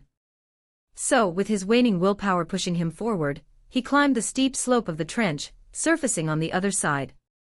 Then, he loped in the direction of the defensive line, bowling orcs over with every passing moment. He didn't stop to attack any of them. He could barely keep his mind on the singular task of making it to the relative safety of the defensive line. If he let himself get distracted, he would never survive. So it happened that around 30 seconds later, and with the poison already beginning to shut down his organs, he made it. The moment he got there, the dwarves and gnomes in the area parted, allowing him passage. They'd done it before during the battle, and Elijah suspected that they would have to do it again before it was all over. As he passed through, he shifted into his human form and stumbled to his knees. Then, he cast healing rain before pulsing touch of nature over and over again until, at last, the poison dissipated. Then, he promptly vomited. It was like that, on his hands and knees, and with a trail of vomit connecting his lower lip to the suddenly muddy earth that Kurik found him. Elijah looked up and said, "I think that was one of yours. Stop gettin' stuck with M, and you won't have to deal with it anymore," the dwarven scout said. Like Elijah, he looked worse for wear, with more than a few rips in his leather armor, and a couple of chips in the blade of his axe. The dwarf himself didn't look injured, but Elijah could see dark bags beneath his eyes, and his hair was missing in a jagged line that suggested he'd recently been healed. "You ate?" "Yeah. I'm healed. Just took a lot of Ethera, and I had to get rid of the excess poison," Elijah said, nodding at the puddle of vomit. After another moment, he rocked back on his heels and unslung his pack. Then, he retrieved a jug of water, which he used to swish the taste out of his mouth. Spitting, he asked, "How is the battle going?" "Better than expected," Kurik answered. "Probably thanks to you." Elijah shrugged. More like the ditches and your traps, he said. Indeed, they'd been far more effective than even he had anticipated, and the traps had claimed hundreds of Orcish lives. He glanced up at the sky and saw that the sun had risen to its zenith. Had it already been an entire day? He remembered fighting into the night, and dawn felt like it had come only minutes before. However, time was difficult to gauge in the middle of a battle, and it was doubly so when he was so exhausted. How many more are there? A few thousand at least. So many? Elijah asked, incredulous. He felt like he'd killed that many on his own, and he'd reaped the benefits, too. He was already level 53, and he expected that he wasn't far from getting another level. Soon, he'd gain a new ability at level 55. Yeah, said Keurig as he ran his hand through his wild hair. They just keep comin'. Good news is that our scouts say the end of the line is near. Won't be long 'fore they start gettin' desperate. They'll start going into a frenzy, then. And any big UNS they got are gonna come out, then. I already killed the shamans. Bound to be some higher level ones in there, too. Can't underestimate those. Elijah shook his head, then grabbed a bit of dried meat from his pack. He offered some to the dwarf, who took it. As he chewed on the tough rations, he said, may as well get back to it, then. Before he could rise, Keurig put his hand on Elijah's shoulder, and he said, stay. Rest for a few more minutes. Just keep that rain going, yeah? We'll set up triage right here for the time being. I'm more useful out there, Elijah pointed out. He'd seen the difference from when he was out there taking all the attention in his lamellar ape form, and when he'd retreated. And it wasn't a pretty sight, with the orcs pushing the rest of the defenders to their limits. They'd held each time, but only just. However, Elijah was so exhausted that even he had to admit he couldn't simply hop back into battle. So he nodded, then made sure that healing rain remained in effect before sitting back down. Soon enough, Keurig had brought a few of the wounded to within the area of effect of healing rain, though Elijah had already sunk within himself, dragging as much Ethera into the 9 vortexes of his quartz mind, pushing the flow into his soul, and letting it settle into his dragon core. It wasn't real rest, but it was better than nothing. And after half an hour, he stood and refreshed healing rain before leaving the wounded behind. They would be tended to by Ironshore's other healers, who could tend to the wounded much more efficiently. Once he reached the defensive line, he looked out at the battlefield. In most places, he couldn't even see the ground, the carpet of gray corpses was so dense. The orcs were pressing the defenders, but the front lines had employed long spears to keep them at bay while the ranged attackers brought their spells, skills, and projectiles to bear. It wasn't perfect, and there were more than a few instances where the orcs broke through. Yet, it was effective enough that Elijah felt free enough to use his spells. Specifically, he cast Swarm. Once. Twice. 3 times, each subsequent instance targeted on a different portion of the remaining horde. It drained his Ethera rapidly, but his quartz mind was already hard at work refilling his core. In seconds the entire battlefield was subjected to an immense swarm of stinging insects that descended upon the orcs with ruthless fury. They bit and stung, often unseen and ignored, delivering their deadly payload of afflictions. Meanwhile, Elijah used Calamity the moment his Ethera allowed it, and a disaster followed, ripping into the orcs with nature's wrath. Elijah cast it again after only a few seconds, draining his Ethera down to the dregs. But it was worth it, judging by the sheer number of orcs that fell before his spellcasting might. He watched for a few long minutes as the horde's progress slowed to a crawl. That gave him enough time to continue regenerating his Ethera. It was a good thing, too, because not long after, an orc that was at least 9 feet tall stepped onto the field. Immediately, Elijah knew it was the orc's chief. Not because of the elaborate, leopard-skinned wrap or the enormous slab of metal it wielded as a sword. Rather, he knew because of the thing's aura, which swept out from its position, enveloping the Orcish horde and sending them into a fury. They didn't care if they were injured. And any brief respite Elijah's spells had gained quickly dissipated before their rage. Glowing red with ethereal magic, they rushed forward with renewed vigor, and when they clashed with the line of defenders, spears snapped and they fell upon the people of Ironshore with the ferocity of rabid animals. It didn't take a genius to figure out the causal effect. Nor did it take Elijah long to choose a course of action. So he sighted in on the orc warlord and used Brand of the Stalker. The second it landed, he shifted into his guardian form and bounded forward, barreling through the horde of enraged orcs along the way. He could see the afflictions eating away at them, and more than a few sported grievous injures. However, the famous endurance of orcs was on full display, and whatever the warlord had done had robbed them of even the most basic survival instincts. They didn't attempt to avoid Elijah's or the defenders' attacks. Instead, they just fell upon their chosen enemies, trading blow for blow. And they were winning.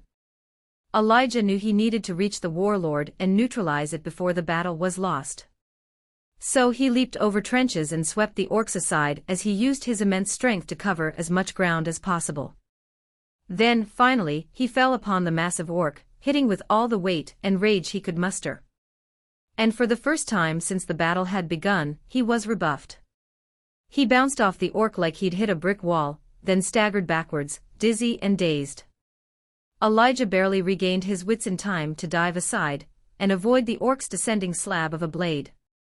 It hit the ground, cleaving an orcish corpse in two and spraying blood, dirt, and entrails in every direction.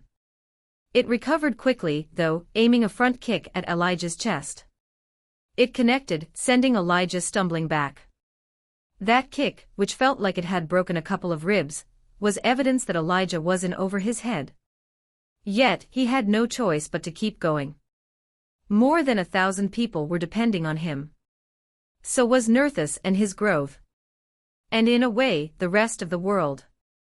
He couldn't give up. He couldn't consider failure. So, with renewed resolve, he launched himself back into the fight. "Bring her back," growled Carmen, staring down at the woman in the chair.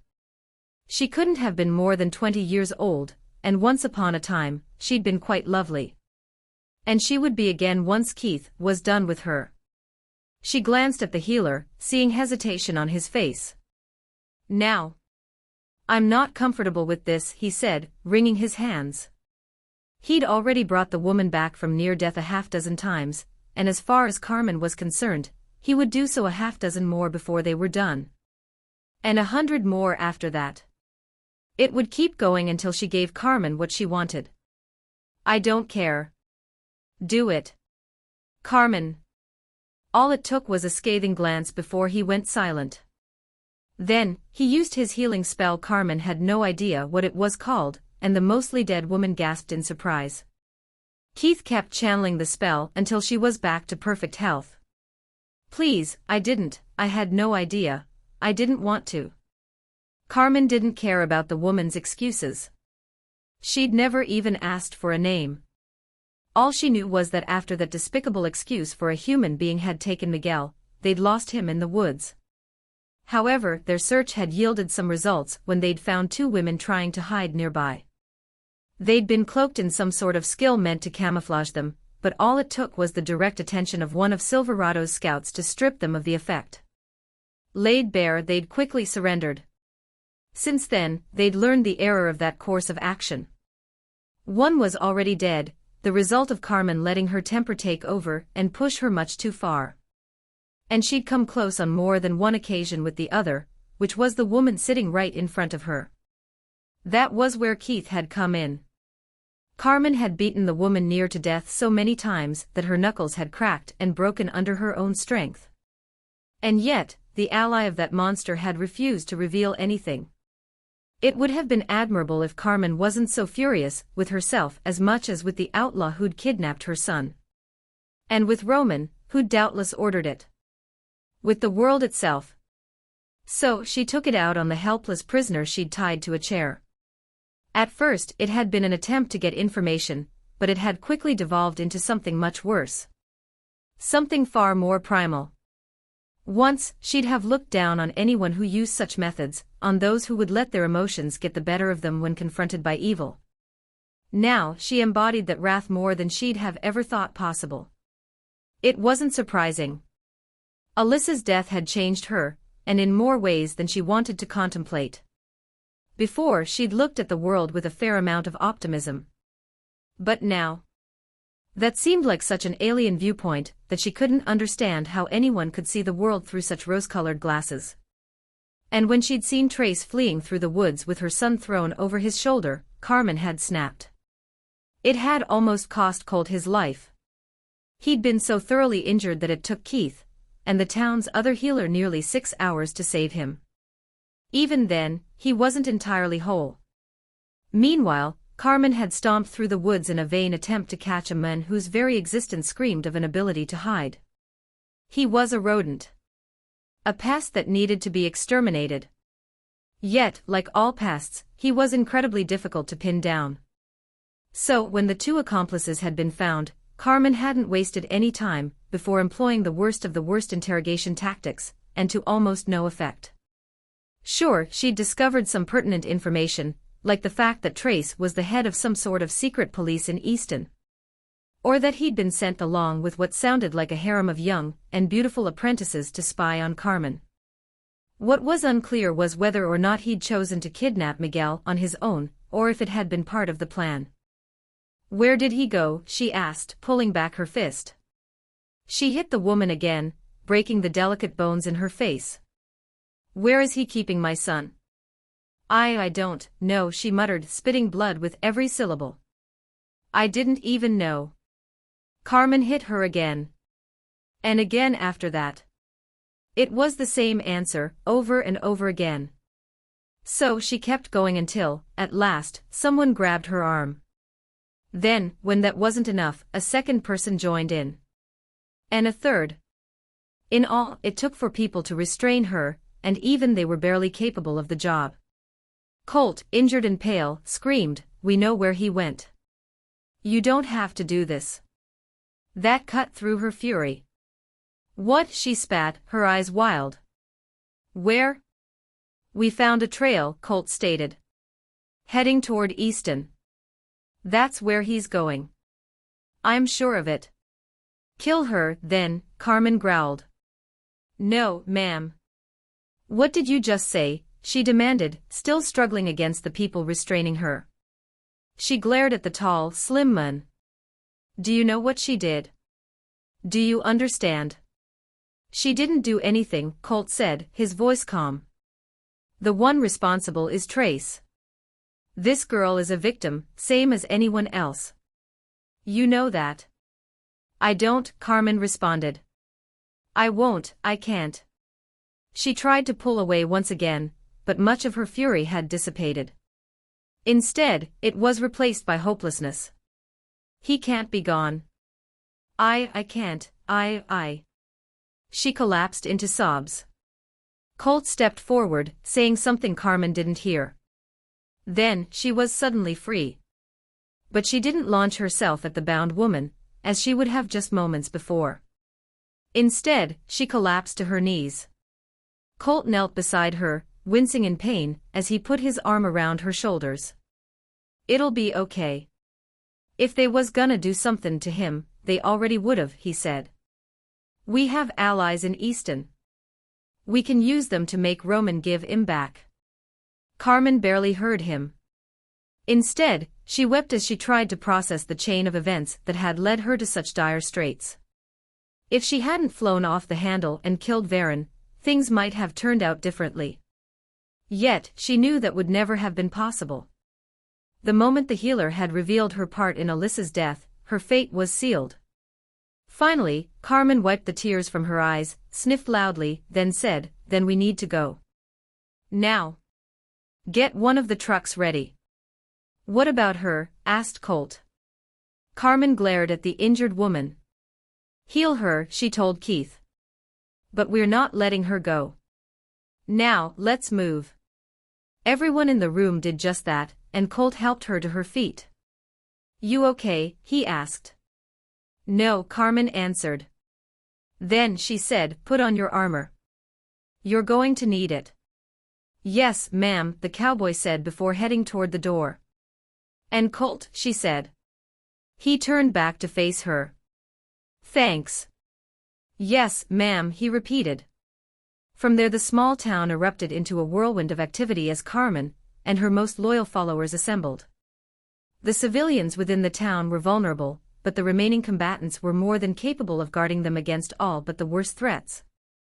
That, Carmen reasoned, would have to do.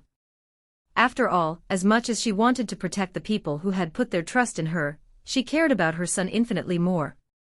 Soon, she found herself leading a small caravan of trucks through the wilderness toward Easton. Fortunately, the road had been cleared, which allowed the electric trucks to make much better time than normal. However, there was no chance that they would catch Trace. By the time they'd figured out which direction he was traveling, which seemed obvious in retrospect, he had almost a day as a head start. Still, Carmen and her people didn't waste any time, and over the next couple of days, they managed to reach the region surrounding Easton. But when they reached the gate, Carmen was met with an issue. "Wait right here, ma'am," said the guard, who was dressed in the blue and white uniform of Easton's guards. The gate itself was massive, and though Carmen had seen it before, she found it extremely imposing. More troubling was the fact that she counted 20 guards nearby, which was more than normal. On top of that, they were more than enough to overwhelm Carmen's people. The guard disappeared into the gatehouse. The wall to which it was attached was nearly 100 feet high and half as thick, but more distressingly, it pulsed with enough Ethera to give Carmen pause. There was far more at play than simple bricks and mortar. "Don't like this one bit," said Colt, who sat in the passenger's seat. 3 more combatants were in the bed of the truck, and just as many occupied the following vehicle. "Feels like an ambush." Almost as soon as those words left Colt's mouth, a trio of high-level guards came out of the gatehouse. The moment they locked eyes on Carmen, she knew they hadn't come to talk. That supposition was supported by the fact that one of them drew his sword. Carmen shouted, "Go." It was the signal Colt had been waiting for, but he was still too late. The second the truck surged forward, the portcullis of the gate fell. It clanged to the ground before the truck's tires even got any traction. Seeing that, Colt did what they'd discussed on the way to the city, and after spinning out for a brief moment, he whipped the truck around and fled. The other vehicle followed. Arrows and various spells fell upon them, but the guard's aim was inferior to the task of hitting a moving target, so both trucks escaped with only minor damage. Carmen swore as they tore off through the woods, going off-road to avoid pursuit. After 30 minutes, Colt said, "I think we lost M." "Where to?" "I think you know." "The rebels aren't ready," Colt said. "And only about a third of the warband has any gear. He has Miguel. We can't wait." "Ma'am, I don't think." "I'm not asking you to come with me," Carmen stated. "I'm just telling you what I'm going to do. It has to be now, and for more than just Miguel. It won't be long before word gets back to Roman. He probably already knows what's going on. So we need to strike now before he has a chance to prepare. You know that's the only play here." "Let me sneak in," Colt said. "I can." "You can't sneak into the palace. You're a samurai, remember? Not a ninja." Colt ground his teeth, clearly frustrated. Carmen could agree on that front. However, she also knew there wasn't much either of them could do about it. They only had one chance to get Miguel back, and that meant they needed to put everything on the line. "You could send someone in to talk to him." "Negotiate," Colt suggested. "You think he'd listen?" Carmen asked. "The only way to deal with somebody like Roman is from a position of strength. He doesn't understand anything else. Besides, he needs to die. I'll do whatever it takes to make that happen." "We'll get Miggy back," Colt insisted. "I know. Or I'll tear Easton down to get him," she said. However, in the back of her mind, Carmen knew that wasn't feasible. She had power, but it wasn't the sort of strength she would need to take on a whole city. Even in a one-on-one fight, without all the support that came with running a city, she would come up short against someone like Roman. But that was why she'd made allies. Now, it was time for them to live up to their side of the bargain. So she directed Colt to move on. He didn't need directions because he knew as well as anyone where to find the warband. Everyone did, even Roman and his people. Yet, they maintained a tentative peace because neither side wanted to give up their advantage by pushing an attack. For Roman, that meant he and his forces remained in Easton, where they could defend from a position of strength. Meanwhile, the warband, which was called the Crimson Eagles, stayed just close enough to the city to pose a credible threat. By any measure, it was a cold war. Carmen intended to apply some heat. With that in mind, they soon arrived at their destination, which was an old mall that had been converted into a veritable fortress. The alterations weren't pretty, not like Easton, but they were functional, with rough walls and towers made of timber. Guarding the compound were hundreds of combatants, each with a raw and ragged look about them. Carmen understood it. These people had been fighting since the very beginning, and without much in the way of safety. But they weren't the villains Roman and Easton's council made them out to be. Instead, they were composed of cast-offs and undesirables as well as the people who'd vowed to protect them. Quite a few had been turned away from Easton at one point or another because they didn't have useful classes. Most of the fighters were the men and women who refused to abandon family and friends who'd been denied entry. There were also a few bandits in there. A couple of people who only wanted to murder, pillage, and raid. Though Carmen had been assured that those were kept on a tight leash, their presence was still a point of contention. However, with what was on the line, she wasn't nearly as concerned as she might have once been. "Something is wrong," Carmen muttered. "What?" Colt asked. "I don't." Just then, a flight of arrows erupted from the surrounding woods. Some hit the trucks with the power of gunshots, but most targeted the tires. Colt slammed the truck in reverse, but it was no use because, only a moment later, someone leaped out from behind a rock. He was an enormous man, wielding a giant hammer that he sent on a collision course with the truck's front end. The head of the weapon hit with resounding force, tearing through the hood and destroying the engine. At the same time, a bunch of men and women wearing the armor Carmen and her people had created descended on the other truck with merciless fury. Carmen's people tried to fight back, but against such a focused and sudden assault they were powerless. Colt leaped from the truck's passenger seat, drawing his sword at the same time. He lashed out, slicing the giant, hammer-wielding man to pieces with blade storm, but a second later, someone tackled him to the ground. Meanwhile, Carmen dove free of the trick, summoning her blacksmithing hammer. But before she could bring it to bear, she had someone clinging to both arms. In a second, they had forced her arms behind her back and shoved her to the ground. Furious, Carmen looked up to see Laramie, the man behind the warband, looking down on her. He was a tall and muscular man with dark skin, who favored armor that made him look like he'd stepped out of a Mad Max movie. But he had clear, intelligent eyes that belied the barbaric appearance of his armor. "What are you doing?" she demanded, struggling to free herself. It was useless. Whatever they'd used to bind her arms was stronger than steel. "We're in this together." He loomed over her, saying, "We were. But things change, Carmen. We got a better offer." He squatted down. "I hate Roman. I want to see him dead for all the things he did. But I've got people to feed. Civilians to protect. And he can give us that. You can't. You asshole. He took my son. He took a lot of sons. Daughters too," the leader of the warband said. "But the reality of survival doesn't care about that.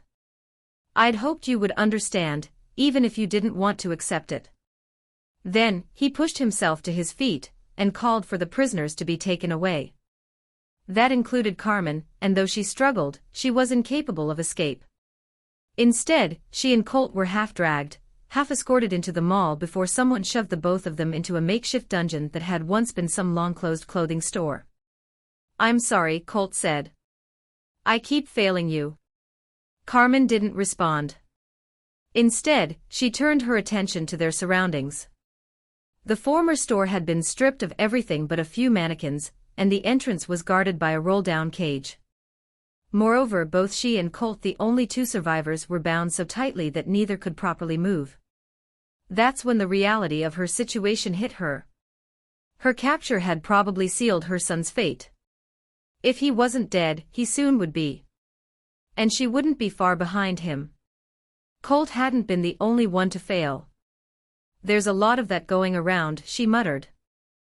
The warlord roared, and the Orcish horde responded to its call, clambering to cross the trench-strewn battlefield on their way to destroy Ironshore.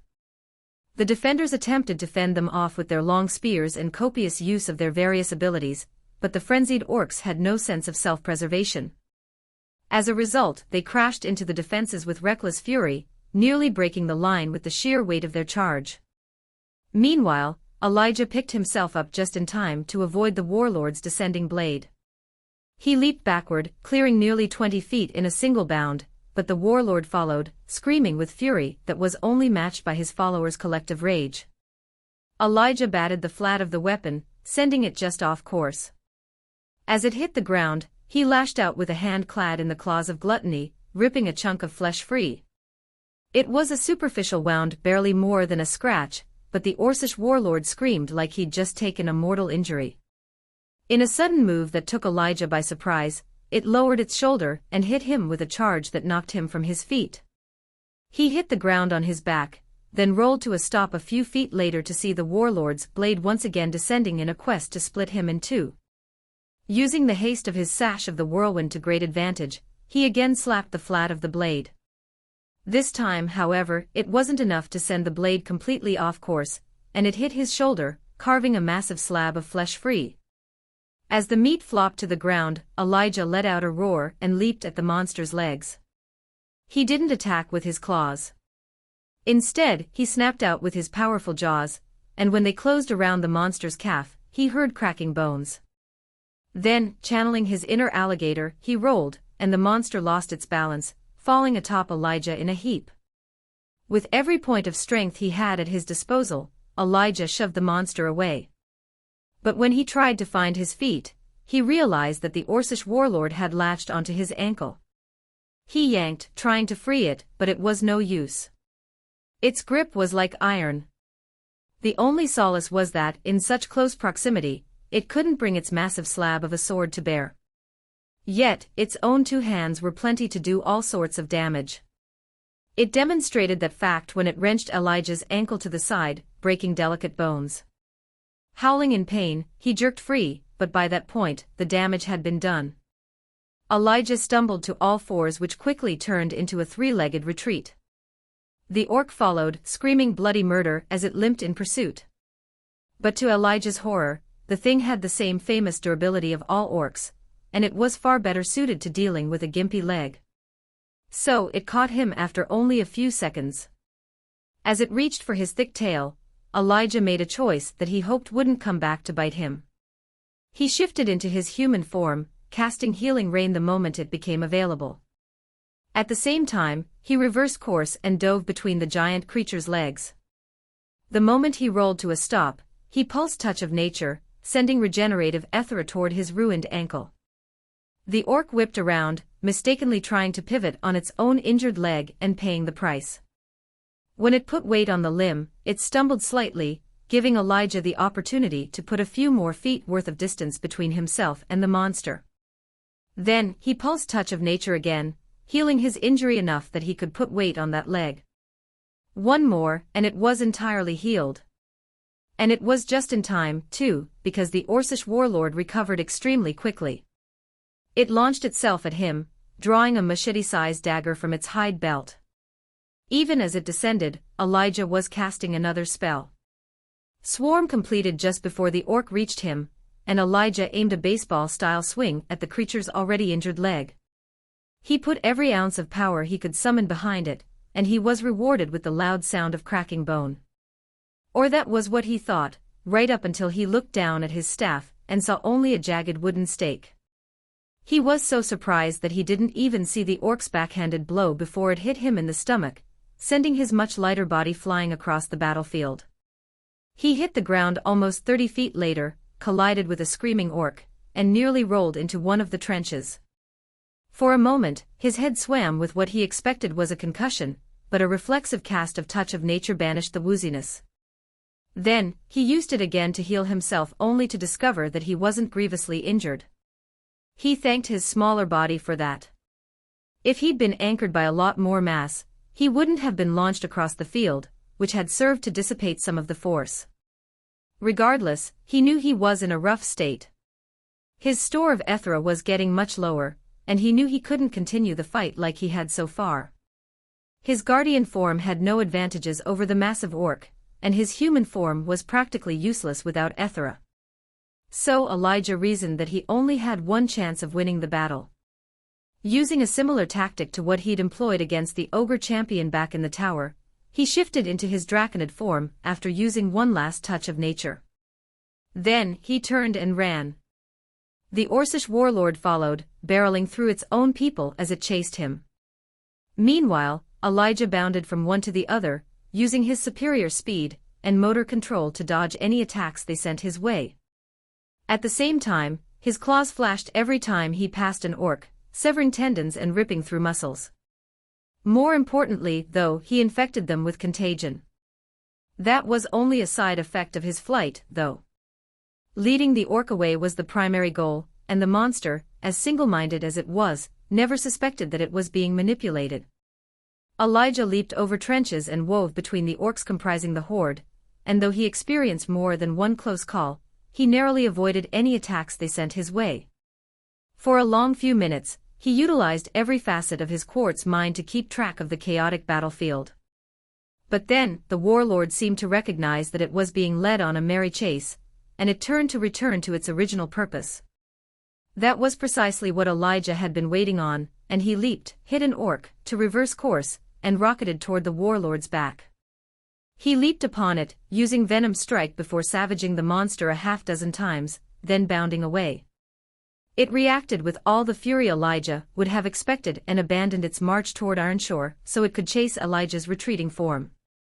The cycle repeated a few more times over the next hour, and every second felt like he was balanced on the edge of a knife. One tiny mistake, and he'd have gotten pummeled by the warlord or its minions.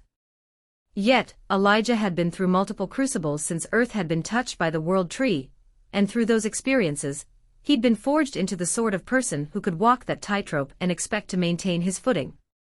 That was true right up until he made a fatal mistake. He'd just dashed in for yet another hit-and-run attack on the warlord, but the monster surprised him with a sudden reversal. It might have been dense, but it had finally recognized its situation for what it was. And rather than perpetuating its own doom, it chose to turn the tables on Elijah. He was in midair when the monster whipped around and clamped its fingers around his neck. He squirmed, scratching and clawing at the creature's arm.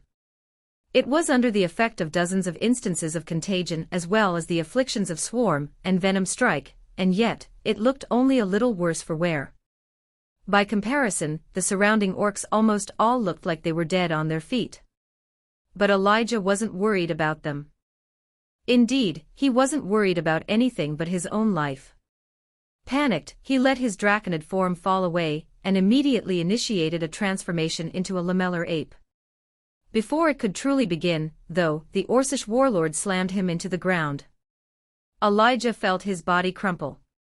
Bones broke and his organs felt like they ruptured. Yet, the monster wasn't finished. Instead, it lifted him in both hands and slammed him against the ground again. He'd just completed his transformation, though it felt like it did little good. Even though he managed to use iron scales, the ability did nothing to alleviate the damage that had already been done. He hit the ground again with thunderous impact. He kicked out blindly, connecting with the monster's thighs, and digging deep grooves in the warlord's gray flesh. Yet, it did little good as the creature once again raised him high into the air. Elijah's mind whirled with strategies to avoid what he knew was coming. Iron scales protected him a little, but even the 10% of the damage that made it through was enough to push him closer to his body giving out. His situation was desperate, and despite using every facet of his mind to search for an answer, he found no solutions. In that moment, Elijah was certain he was going to die.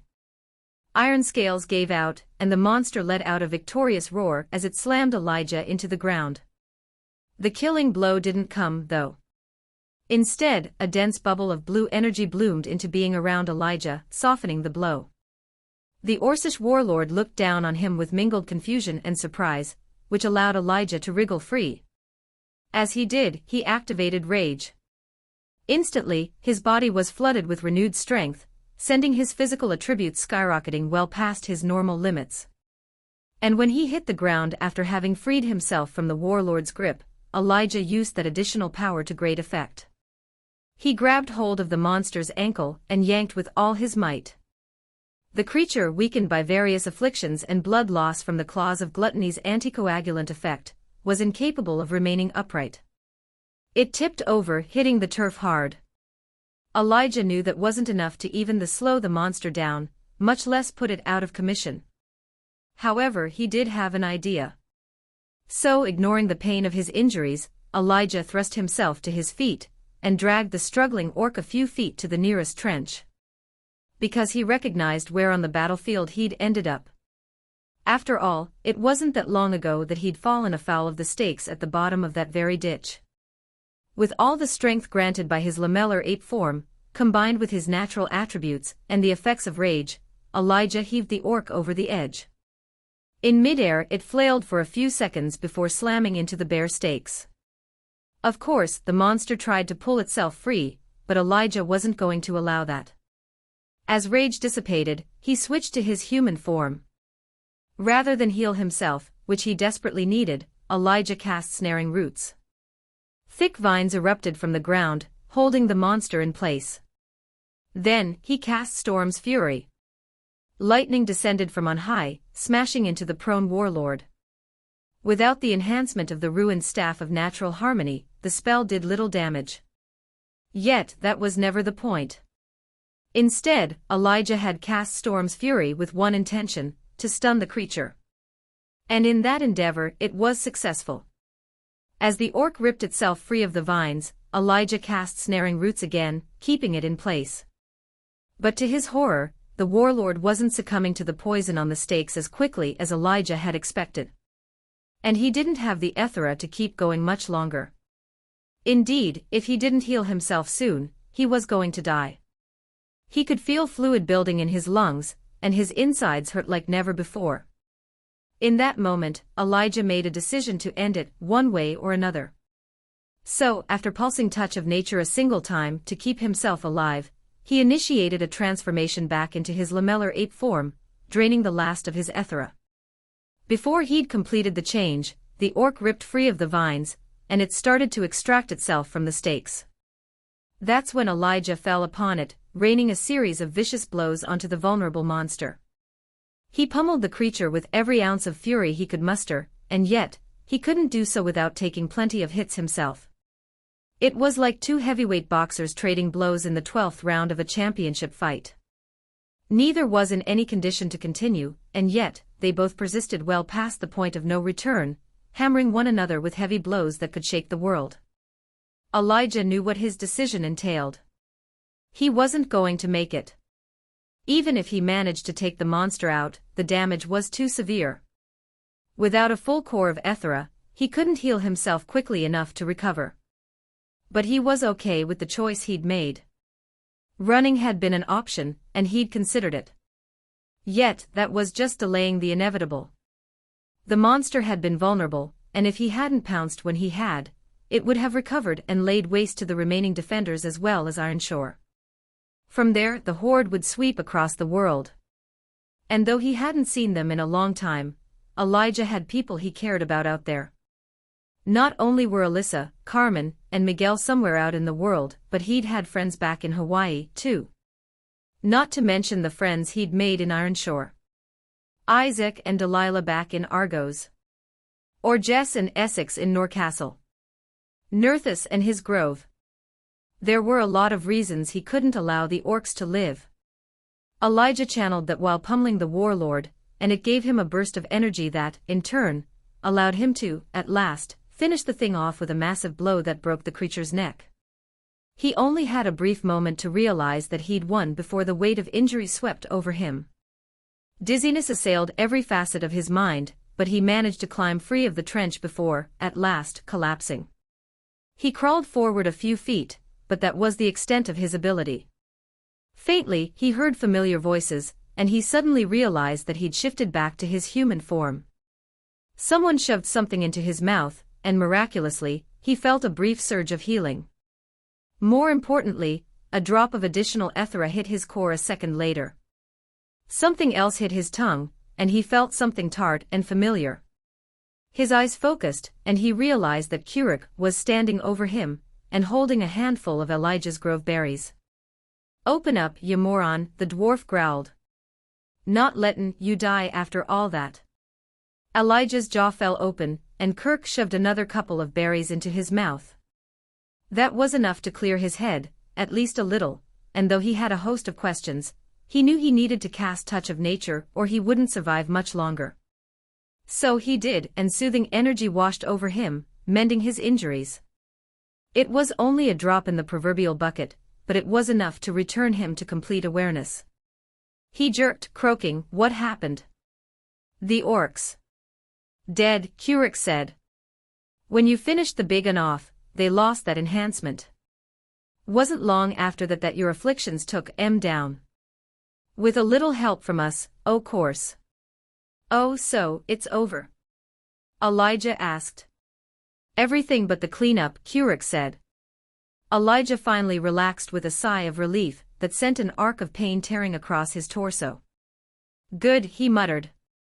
"Oh, Kuruk. Yeah. I need that orc's brains. The big one. Save those for me," he said. "That's very important." Then, without further conversation, he let himself finally relax. That led to his consciousness slipping away. Before he went out completely, he heard Kuruk say, "Brains." Never heard that end before. Trace had screwed up. He knew it, too. Pacing back and forth, he periodically glanced at the boy who'd caused him so much trouble. Miguel was bound, hand and foot, like a trussed pig in necessity, after everything that had happened. Over the past few days, Trace had been forced to take a host of precautions against the troublesome child's persistent escape attempts. The moment stun had worn off, the child had started kicking and screaming, necessitating that Trace chain the ability, over and over, while he fled toward Easton, and what he'd hoped was safety. Usually, stun was a fairly cheap ability, costing only a touch of Ethera and a bit of stamina. Yet, having to use it once every minute for days had taken its toll, so once Trace had reached Easton, he'd quickly found one of his safe houses and tied the kid up. Surely, it wasn't comfortable for the little demon of a child, but it allowed Trace some much-needed rest. At some point, he'd slipped into an exhausted sleep, which had cost him almost 6 hours. And perhaps his life. When he'd awoken, he had quickly discovered that Easton had devolved into riotous chaos. Everywhere he'd looked, there were hundreds, perhaps even thousands of malcontents protesting and causing violent mischief. More than once during his first scouting expedition, he'd seen guards being overwhelmed and beaten to death by rebels. Trace knew it was all pointless. While Roman might not hold every part of the city in quite as tight of a grip as others, that was by choice. He simply didn't care about the poorer parts of Easton, and so, the presence of his guards was minimal. But the moment the rebellion reached the core of the city, they would be dealt with appropriately. It would be a slaughter of epic proportions, too. Trace had seen the planned responses. He'd helped create some of them. Yet, just because the integrity of the city wasn't in question, that didn't mean much for his situation. Because crossing through the riots was still extraordinarily dangerous, and with much of his capability in stealth nullified by having to carry a child along, he knew it wouldn't end well for him. Because he was well known in the seedier parts of the city, and after everything he'd done, he was not exactly well liked. Part of that was because of his actions as the head of Roman's secret police, but Trace could admit, at least to himself, that it was mostly due to his own less than reputable proclivities. After all, his girls had come from somewhere, and many of them had friends and family who didn't look upon Trace terribly kindly. And a riot was a perfect opportunity for some of them to exact revenge. So he'd spent the past few days holed up in his safe house, only climbing out of the basement to steal provisions. Fortunately, the place was secluded enough that the riots never came close enough to risk discovery. Still, despite his relative safety, he was more than ready to head to the palace, present his prize, and get his reward. So, it was with some degree of excitement that, after pacing for a few more hours, he left the basement and went to scout the situation. And to his surprise, he found that the riots had been put down. Yet, the damage was extensive, with more than a few buildings having been destroyed by spreading fires. Trace also saw plenty of bodies as well, though those were in the process of being collected by the city's dedicated corpsemongers. Even Trace wasn't certain what those people did with the bodies they collected. Each time he'd attempted to infiltrate their underground lair, because of course that was where they would set up shop, he'd been discovered via unknown means. It was one of Easton's burgeoning mysteries, and a reason that Trace intended to leave the city behind once he'd extracted all the benefits he could from Roman. With that in mind, Trace went back to the safe house and gathered the boy, tossing him over his shoulder. At first, he used Cloak of Skullduggery to mask his presence, but he quickly recognized that it was neither effective nor useful. There weren't enough people around to care about his nefarious-looking actions, and even if there were, they were occupied with cleanup efforts. A few guards recognized him, though, so he felt confident that they would come to his aid if anyone accosted him. As he traversed the city, he saw more evidence of the riots of the past few nights. Whole buildings had been brought down, and one of the plazas looked like it had seen a bloody battle. Some of the city's downtrodden maintenance workers were busy trying to clean up all the gore, but they had their work cut out for them. It was further evidence of just how far some of them had fallen. Trace knew for a fact that some of those workers had once held positions of authority and wealth back in the old world. There were a couple of politicians and former CEOs among them. Yet, they'd made the wrong choice regarding archetypes, and they'd paid the price for that singular bad decision. Easton was no place for scholars, especially when their specialties weren't in the few areas Roman had deemed useful. Even Trace recognized that it was a regressive policy to push those scholars into manual labor. But he was in no position to change any of it. Not that he would have tried, anyway. As far as he was concerned, the bunch of formerly rich and uppity politicians, CEOs, lawyers, and the like had gotten what they deserved. Maybe they could now appreciate what it was like to live on the bottom rungs of society that Trace knew so well. He remembered his old life well enough to take some sense of justice from that. As Trace drew closer to the city's core, the evidence of fighting grew more pronounced until every successive block grew bloodier. Then, suddenly, it ceased. That wasn't surprising, given that the number of guards had grown right alongside the violent aftermath. A few times, Trace saw guards looting curiously well-provisioned corpses. More than once, he used appraisal to determine that the most popular items were simple grade. If all of the dissidents had been armed and armored with equipment like that, the results might have been a little different.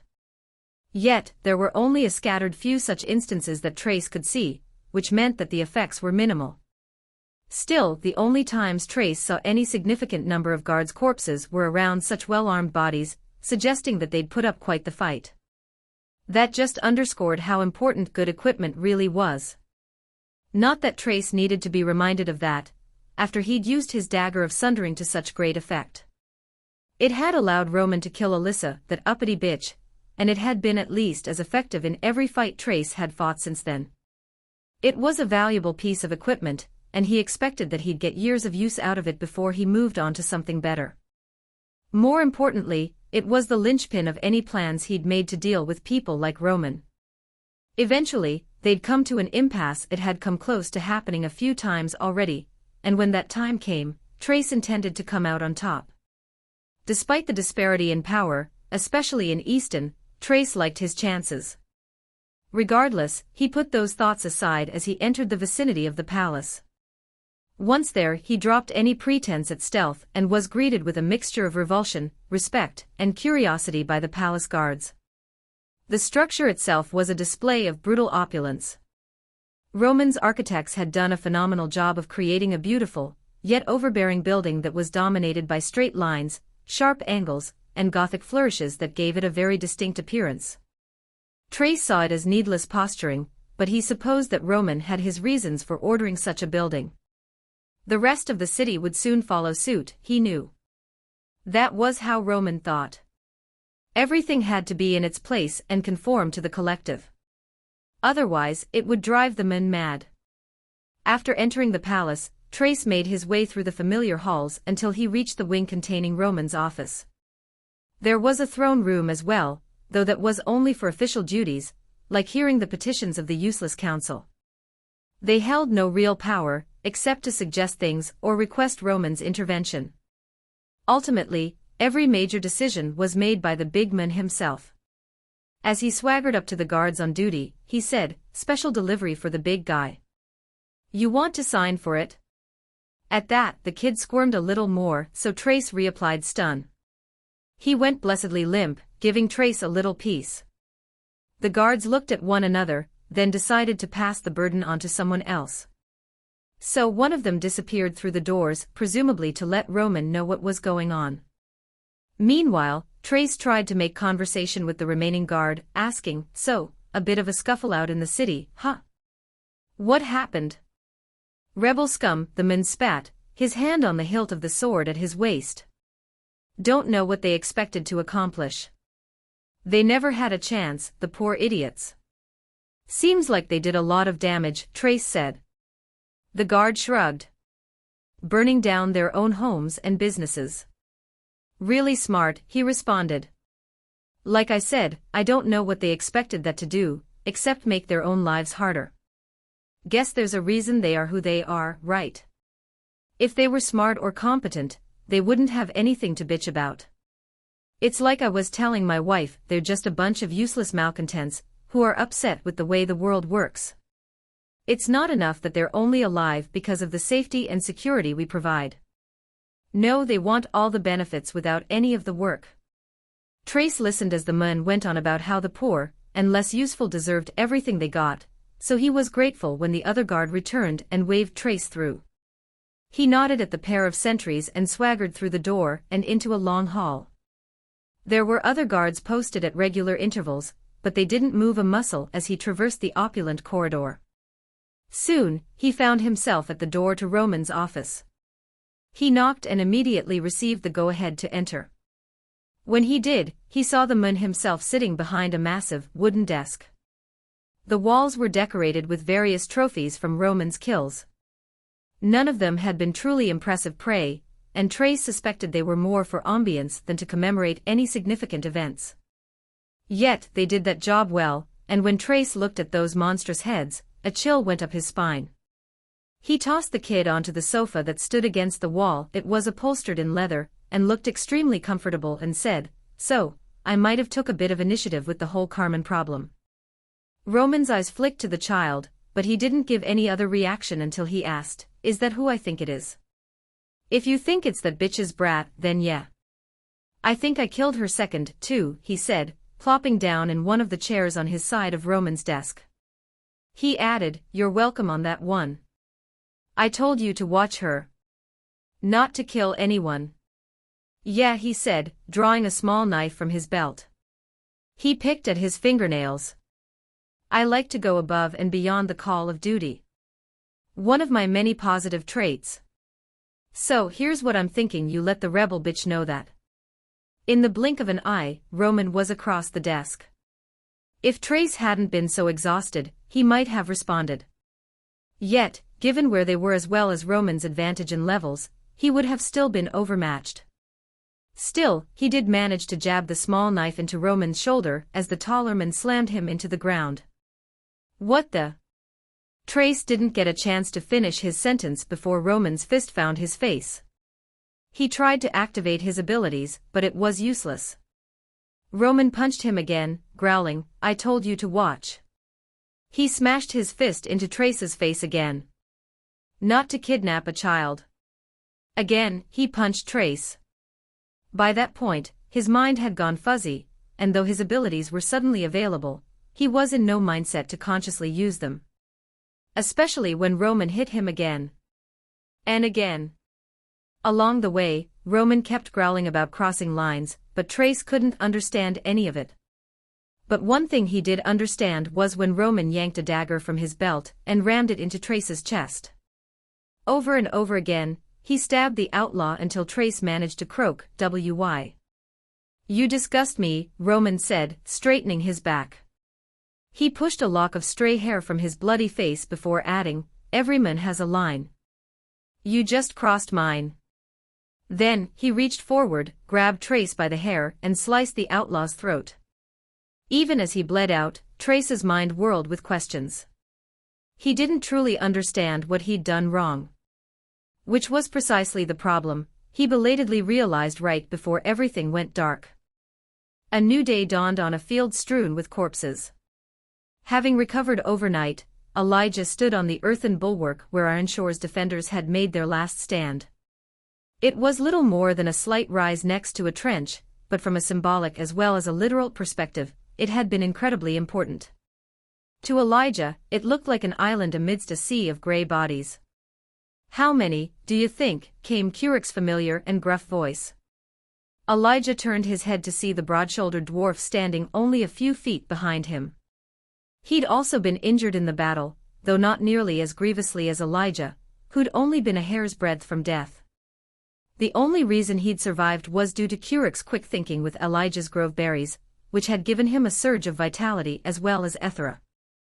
In turn, that had given him the fuel he needed to enable his own recovery. Still, Elijah knew how close he'd come, and he was also well aware that Curic had saved his life. That wasn't something he would soon forget. Nor would he quickly move on from the sacrifices endured by the people of Ironshaw. They'd been challenged by the Orcish horde, and they'd risen to the occasion, emerging victorious. That meant something to Elijah, and he respected them all the more because they'd refused to give up. He could empathize with that kind of attitude. "At least 10,000, Elijah said, looking at the carpet of corpses. It was difficult to gauge just how many orcs had assailed the small city. Yet, one thing was certain: it had been more than they'd expected. Do you think there are more out there? Probably. It's a big world." Elijah shook his head. "Did you ask around about that shield?" he asked. In the immediate aftermath of the battle, Elijah had been in no position to remember things properly. However, since his recovery, he'd recalled that someone had used a spell to shield him from the Orcish warlord's onslaught. Likely, that had saved his life. So he'd asked Curic to find out who he should thank for that intervention. "Oh. That," said the dwarf. "What?" "I found out, though it's not the happy ending you might want for," Curic answered. "You remember Calyx?" "I do," Elijah answered. Indeed, he'd seen the little goblin who was the lone survivor of the ill-fated expedition to his island on more than one occasion.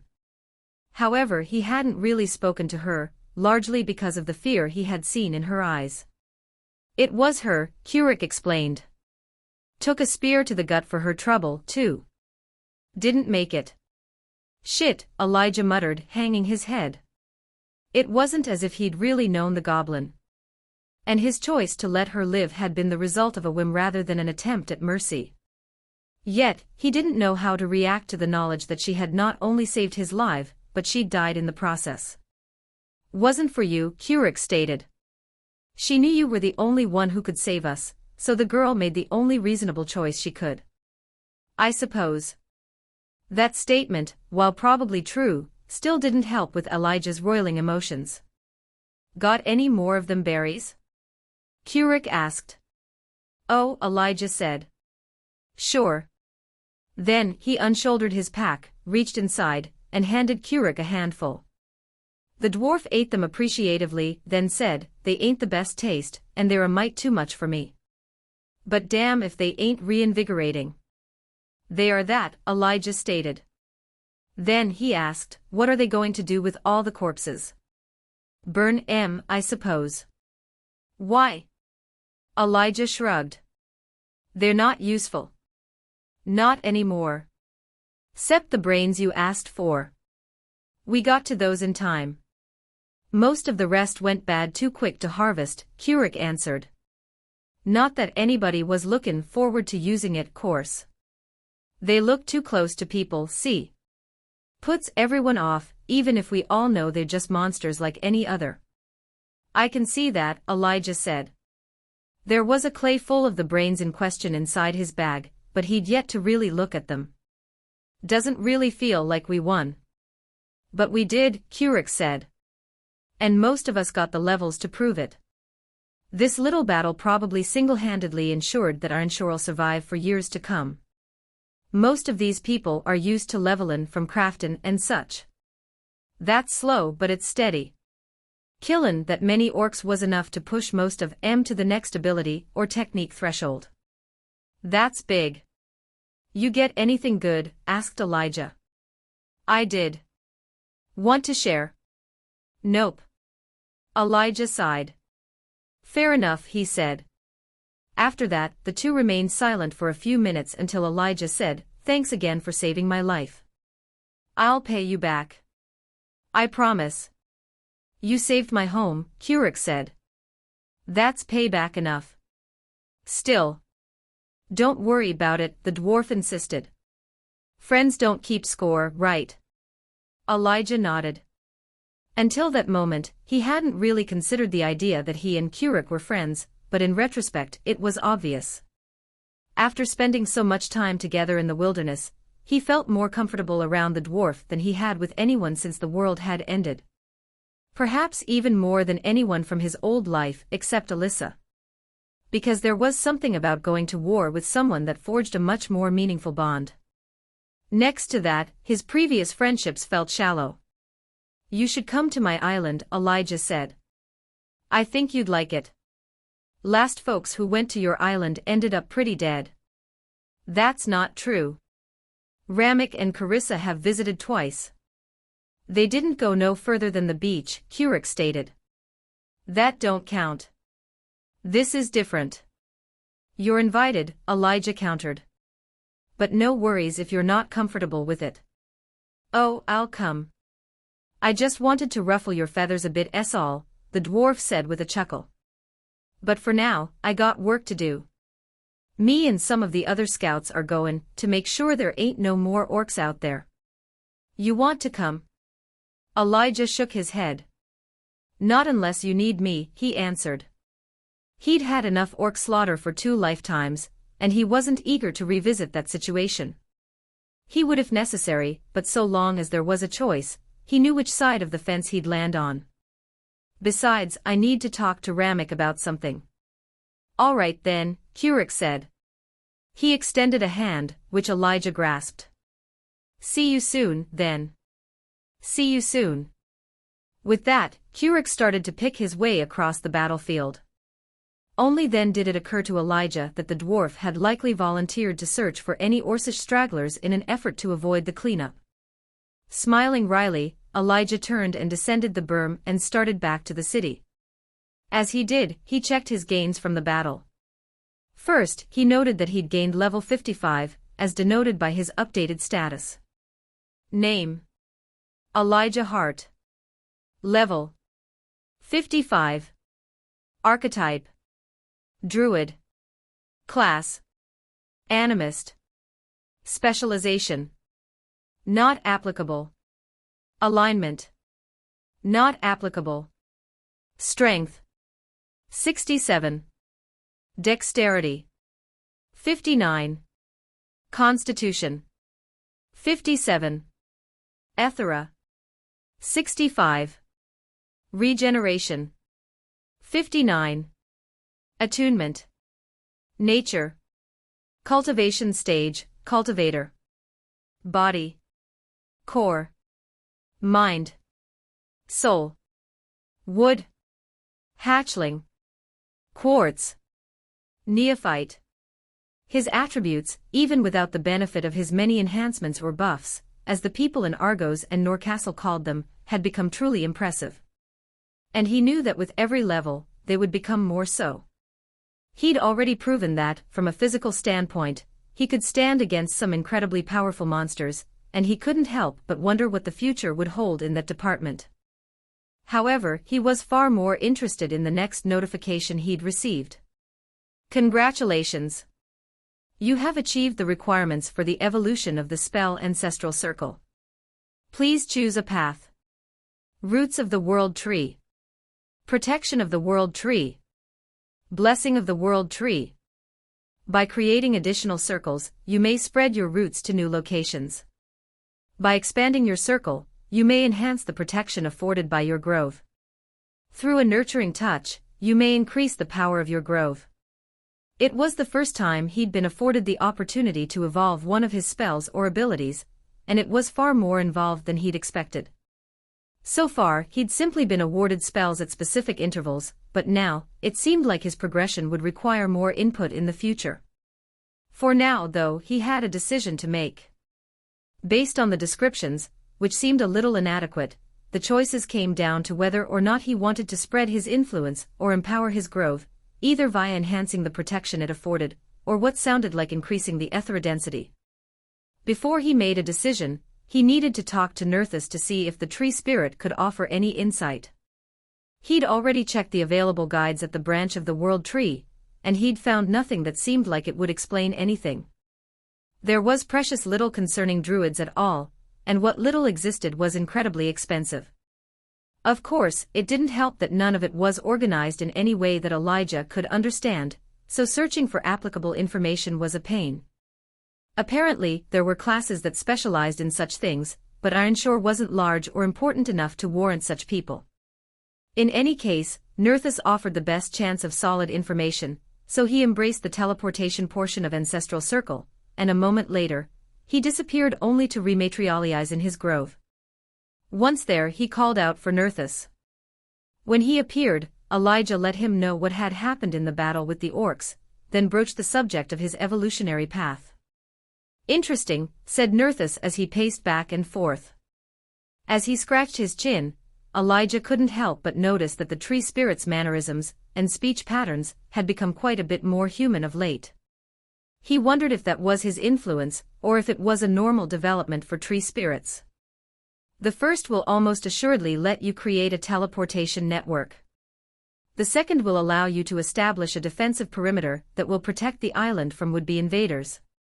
And the third will increase the ethereal density of the grove. "Are you sure?" Elijah asked.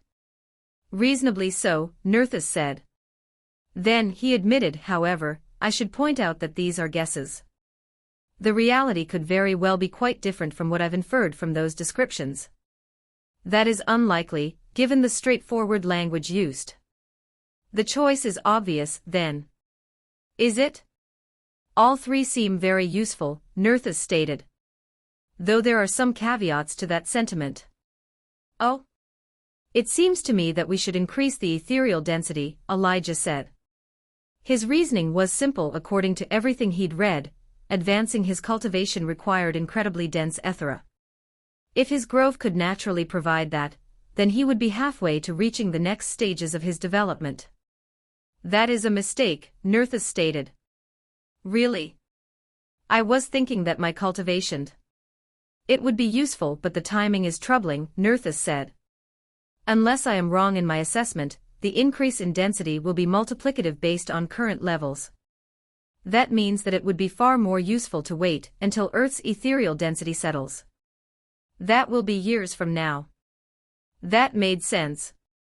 If he were to do it now, then he'd be giving up long-term benefits for a short-term boost in power. From Nerthus's perspective, that probably seemed like an incredibly poor choice. However, Elijah also knew that that presupposed that he would survive long enough to take advantage of those long-term benefits, which was not guaranteed.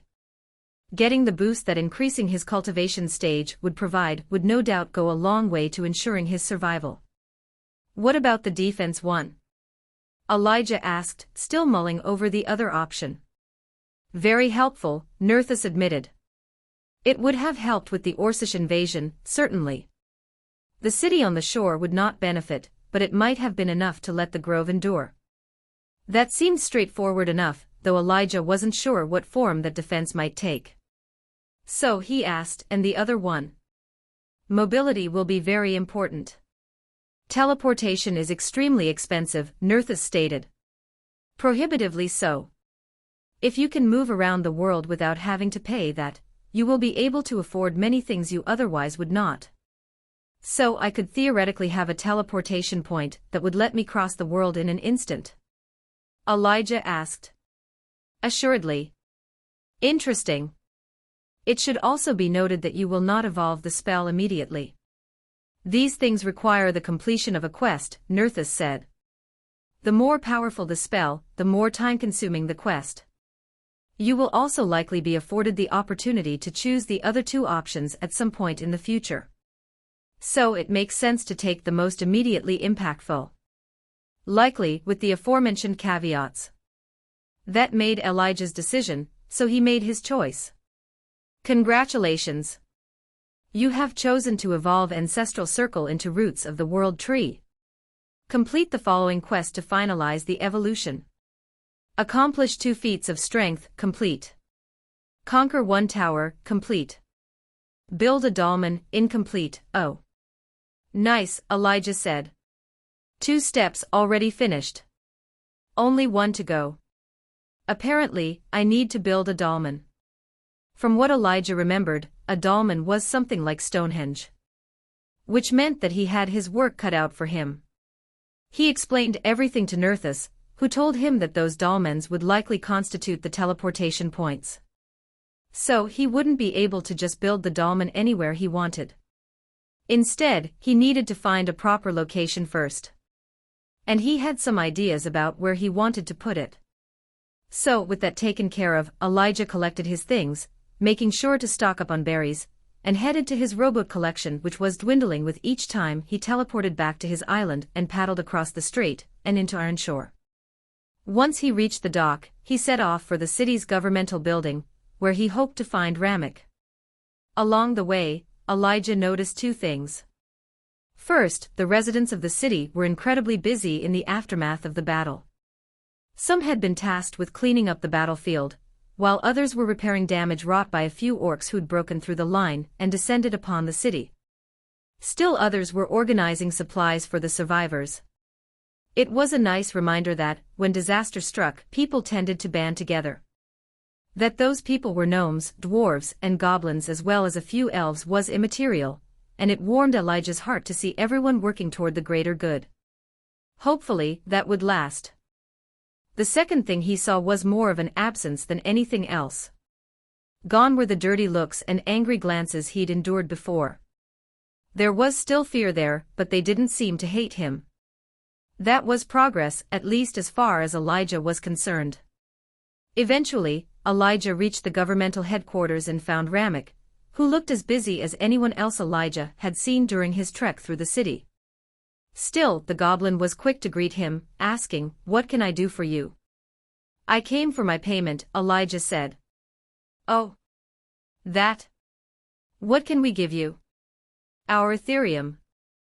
"I don't want money," Elijah interrupted. "I want cooperation. A friendship, maybe. At least an alliance." I think we can do that," Ramek stated. "So here's what I'm thinking I want." After Elijah explained his plan, and Ramek agreed enthusiastically, he went in search of a perfect location. So it happened that the next day, after Elijah had spent another night in the Imperium, he found himself standing in the center of Ironshore. Ramek had held up his end of the bargain, clearing the large plaza, and ripping up the flagstones that had once covered the ground. Elijah stood in the center, alongside Ramek and Carissa, and looked at the gathered townspeople. Almost everyone was there, though there were some exceptions, most notably, that some familiar faces were missing. 2 of the 3 barbers had perished in the fight, as had Calix and a couple of the guards who'd once escorted Elijah through town. Some, like the tailor Mari, bore visible scars, but most just looked exhausted. Ramek spoke, his voice loud and clear, "People of Ironshore. We have endured a powerful calamity, and we have survived, not least because of the actions of our friend and ally, Elijah Hart. His benevolence does not end there, though. As a druid, he has chosen to bless our city by planting a very special tree. Henceforth, this square shall be known as Druid's Park, and any who deface it shall be severely punished." Elijah remained silent, though his gaze was enough to make some of the townspeople flinch. Hopefully, that would be enough to dissuade anyone who might harm the tree he intended to plant. If not, then there were more direct methods available. With that, Elijah retrieved the seed he'd taken from the ancestral tree, then planted it in the hole he'd already dug. After covering it, he summoned healing rain, then sat cross-legged next to where he'd planted the seed. Closing his eyes, he flared nature's bounty. Like that, days passed, and Elijah healed in ways he didn't think possible. Because of one with nature, he was aware of people coming to take advantage of the rejuvenating properties of healing rain. That brought a smile to his face. After all, he'd always liked healing people. On the 5th day, Elijah felt the seed sprout. And on the 6th, it had become a tiny seedling. That was when Elijah finally opened his eyes and took a deep breath. Already, the park had begun to flourish, with grass having sprouted. There were other small plants as well, but most importantly, the tree had taken root. Now, it didn't need his guidance, though he fully intended to usher it into the sapling stage. So, after eating a few berries, Elijah closed his eyes and continued the cycle. Carmen struggled against her bonds, though it was no good. She'd tried to use her various techniques to escape, but they were all meant to bind things together, rather than to tear things apart. Her lone ability meant for that kind of thing was only useful on metal, so in her current situation, she had nothing. Perhaps one of her future abilities would fill that void. If there was a future. She was well aware of how dire her situation was, which made that a dubious prospect. After she and Colt had been captured, they'd been thrust into a cage, which had taken the form of an old clothing store, where they'd rotted for the past few days. It was only recently that they'd been released from that prison, though freedom wasn't precisely what it was cracked up to be. One of their captors had put bags over their heads, then guided them outside before tossing them into what seemed like the bed of a pickup truck. That was where she still was, being jostled as the truck sped across what felt like the world's bumpiest road. Not that she was that concerned with comfort at the moment. For 3 days, she'd beaten herself up over her mistakes. The first was when she'd tried to ally herself with the rebels, but in her anger and desperation, she had made plenty since then as well. It had all culminated in the kidnapping of her son, as well as the deaths of the people who'd followed her. The only survivor was Colt, and he wasn't doing so well. More than once, he'd tried to escape, and they'd beaten him bloody. If that was the extent of it, Carmen wouldn't have been so worried about him, but they'd also taken his sword hand, lopping it off at the wrist, then having a healer stop the bleeding. Even then, Colt had never stopped struggling for escape. Neither had Carmen, but they'd treated her much more gently. So she at least had all her limbs, which was no comfort, considering the worry she held for not only her own fate, but for her son's as well. There was no telling what Trace had done to the boy. Eventually, the truck pulled to a stop, and Carmen heard a muffled conversation that suggested they'd arrived in Easton. That wasn't surprising. After all, Laramie and his warband had clearly made a deal with Roman. But rather than fury, Carmen just felt exhausted. If there was one thing she'd discovered, it was that she wasn't cut out for leadership. She wanted to be, but she simply didn't have the temperament. She was too selfish. Too volatile. Those thoughts occupied Carmen's mind as the truck entered the city. She knew from experience that vehicles weren't allowed far past the gates, so she wasn't surprised when they came to a stop only a few minutes later. Then, one of Laramie's goons grabbed her and threw her over a shoulder. Presumably, Colt received similar treatment, and like that, they were taken through the city. More muffled conversation followed them along the way, but Carmen couldn't hear well enough to understand any of it. However, she did smell plenty of smoke as well as the unmistakable odor of blood and death. Something had happened in the city, she reasoned. Something terrible. It seemed that was all the new world had to offer. Eventually, the smells faded, and the murmurs took on a much more aggressive tone. Carmen wasn't certain whether that was for her or for her barbaric captors, but she didn't think it mattered so much. The people of Easton weren't important. Only the men at the top. Still, it felt like an eternity before the cool and conditioned air of what Carmen assumed was Roman's ridiculous palace assailed her, but it wasn't long after that when she was unceremoniously dumped onto a tile floor. Someone ripped the black hood from her head, and she blinked in the glaring light.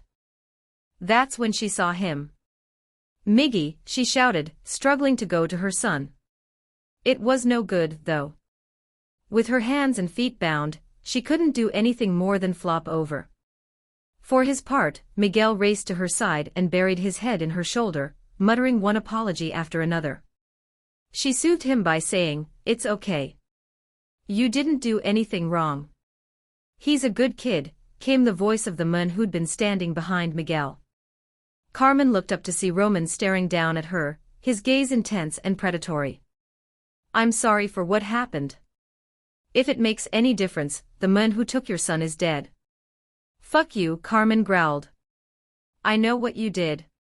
"I figured as much," Roman said. "You likely care nothing for apologies, but I am sorry. If there had been any other way, I would have taken it." Then, he gestured toward Miguel, and one of his lackeys stepped forward to drag her son away. Carmen started to protest, but when Roman insisted that he wouldn't be harmed, she let it go, telling Miguel that everything would be okay. She didn't need to be told that Roman held all the cards. They were completely at his mercy, and Carmen knew precisely how thin that could be. So she chose to subdue her fury and play along. Once Miguel was out of the room, she said, "What do you want? Why am I still alive?" Straight to the point. "Oh, I'm sorry. Did you want to enjoy a beer together? Reminisce about old times? Like when you killed my fucking wife?" "Fair," Roman sighed. Then, he glanced at another lackey, saying, "Stand her up, and put her in a chair. We can do that much, at least." After that, the guard, another man in blue and white, dragged her to her feet before shoving her onto a leather couch.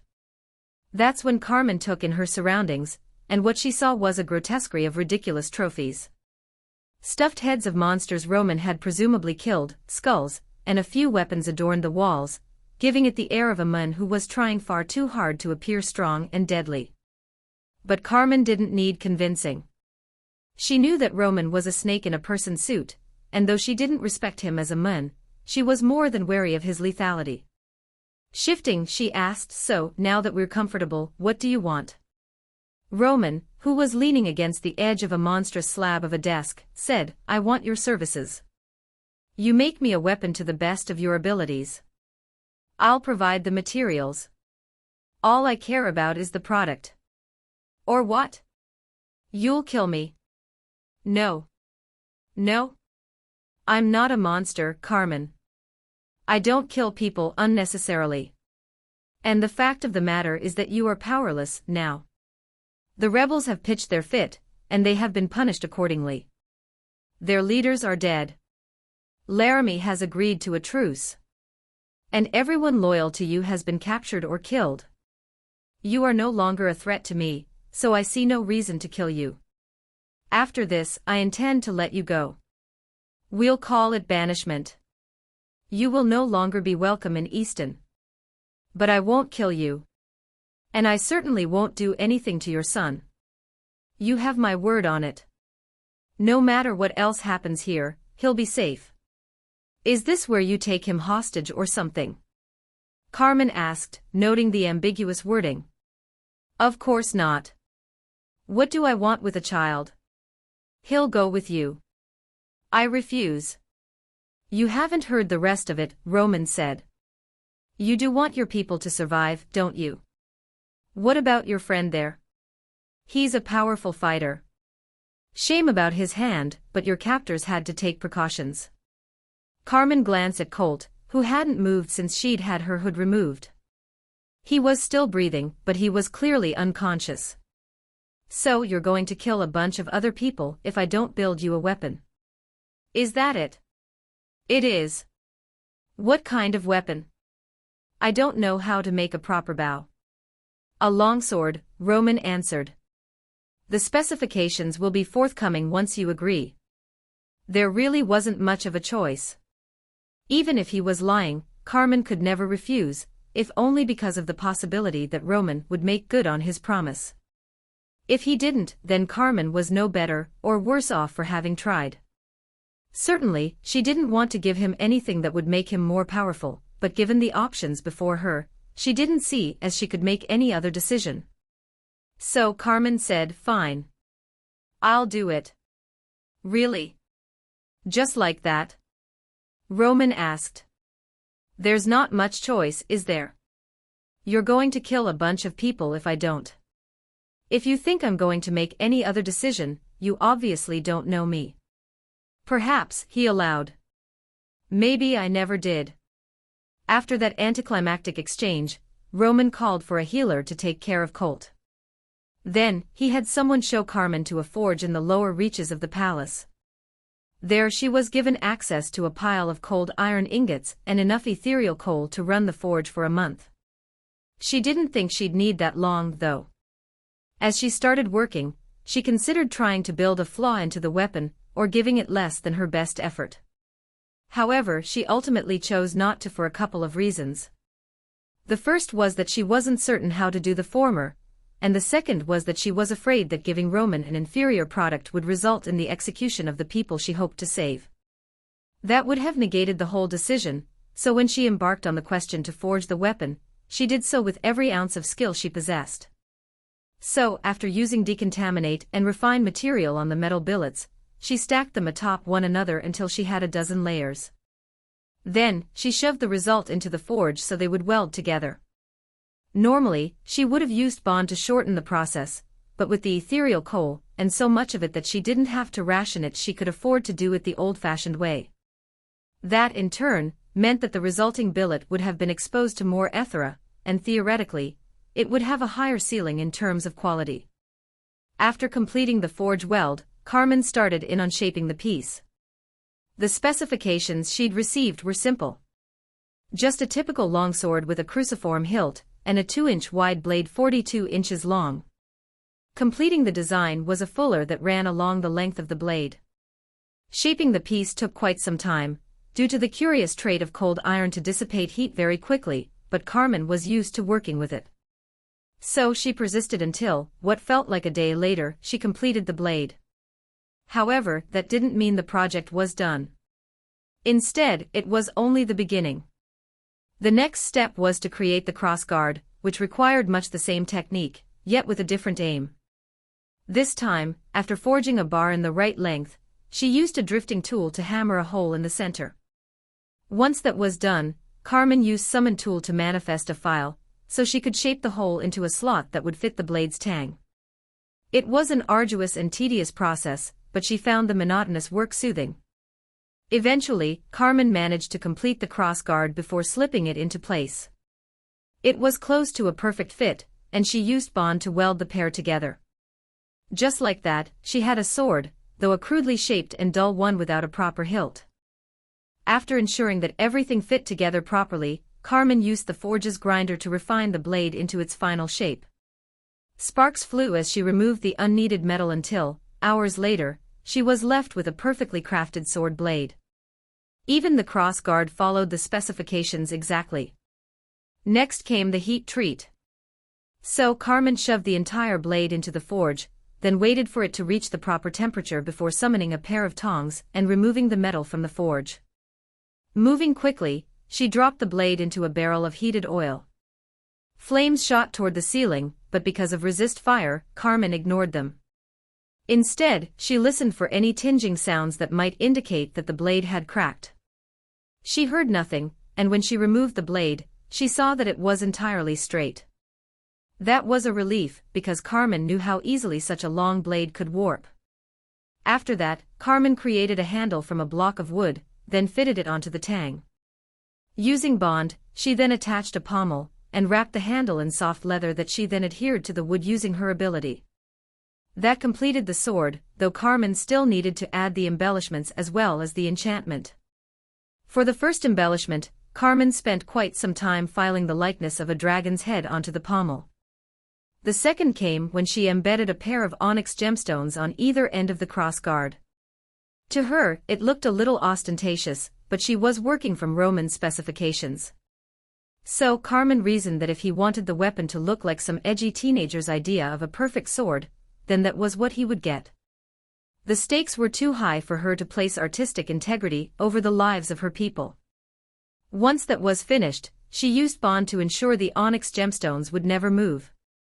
Sighing, she looked at the weapon. She still hadn't sharpened the weapon, but it was already beautiful, with a Damascus pattern dancing along the blue-white steel. She hated that it was going to such a monster. To complete the project, Carmen started in on the enchantment. On the surface, it was a simple task. She simply needed to carve a couple of symbols onto the weapon while using her minor enchantment technique. Yet, it required significant concentration as well as a steady flow of Ethera. So, after taking a few deep breaths, Carmen got to work, bending her entire mind to the task. It took a lot longer than she would have preferred, but she wasn't one to cut corners. So, after etching one side of the blade, she flipped it over and used a different symbol on the other. The enchantments themselves weren't complex. One was intended for durability, the other for sharpness. Yet, they were elegant in their own way, and when Carmen finished, she received the notification she'd sought for all those long hours. Congratulations! You have created a unique item, False Dragon's Fang. Overall grade, Simple, Peak. Enchantment grade, F. She let out a long, slow sigh. It was the highest graded item she'd ever created, which came with mixed emotions. On the one hand, Carmen was proud of herself for the accomplishment. It was the culmination of long hours worth of work as well as years of training and practice. However, at the same time, she hated that it was going to someone like Roman, who would doubtless use it for detestable purposes. She took solace in the name, at least. While Carmen wasn't certain why the system had labeled it false, she felt it was appropriate, given Alyssa's class. To her, it said that Roman's entire position was a charade. That he was a fake. That gave her some comfort, though it was still a bitter pill to swallow, considering how everything had gone of late. There was a lesson there, and one that Carmen had only just begun to embrace. The first part was that she was no leader. She didn't want to be responsible for anyone but herself and Miguel. But the second bit was that she needed to keep her priorities straight. Sure, imagining vengeance on Roman was an enticing thought, and she still longed to plunge the false dragon's fang's blade into the man's heart. Yet, she knew her priorities should be to protect Miguel, and the people she'd already put in danger. So, with some regret, she sheathed her desire for vengeance while doing the same for the blade she had just created. Once that was done, she left the forge to find a pair of blue and white clad guards standing outside. They escorted her to Roman's office, where she presented the blade. He was impressed, though Carmen saw a slight tick of anger on the man's face when he was told the weapon's name. But miraculously, Roman was as good as his word, and soon enough, Carmen found herself standing between Miguel and Colt in front of Easton's gates. 15 people were to her rear, and each person had been given a small pack of supplies. It was only enough for a few days' survival, but it was more than Carmen had expected. Nobody had been allowed to take weapons or armor. I hate that it ended this way, Roman stated from behind them. Carmen looked back to see that the man was wearing the armor she'd made for Colt. He had the false dragon's fang in a scabbard at his hip. Me too, Carmen said. Though she was certain that they meant very different things. For his part, he probably regretted that she wasn't working for Easton anymore. But for Carmen's, she wished it would have ended with Roman dead at her feet. She had other priorities now, though, so she pushed those thoughts aside and told her people, "Come on. We need to get moving." Then, without another word, she set off into the wilderness, her son's hand clutched tightly in her own. Thor Gunderson knelt atop the hill, staring across the valley at the creature. The monster was huge, but then again, most of his prey had been of late. It was the only way to get any sort of challenge. The animal was a little bigger than an African elephant, with a long shaggy coat of soft fur that hung down to its ankles. Its head was similarly elephant-like, with a long, tapered trunk, great floppy ears, and a pair of massive tusks that Thor had seen disembowel lesser creatures. But unlike an elephant, this monster was no quadruped. Instead, it stood on 2 feet like a man. It was intelligent, too, having shown the ability to utilize crude tools. At present, it wielded a giant tree trunk like a club. For his part, Thor carried a much less impressive weapon. At least on the surface, it appeared that way. But he didn't need to look at his spear to know it was far from ordinary.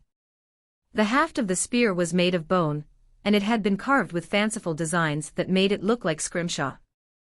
The blade was like black glass, sharper than anything else Thor had ever seen, with blood-red tassels tied just below its base.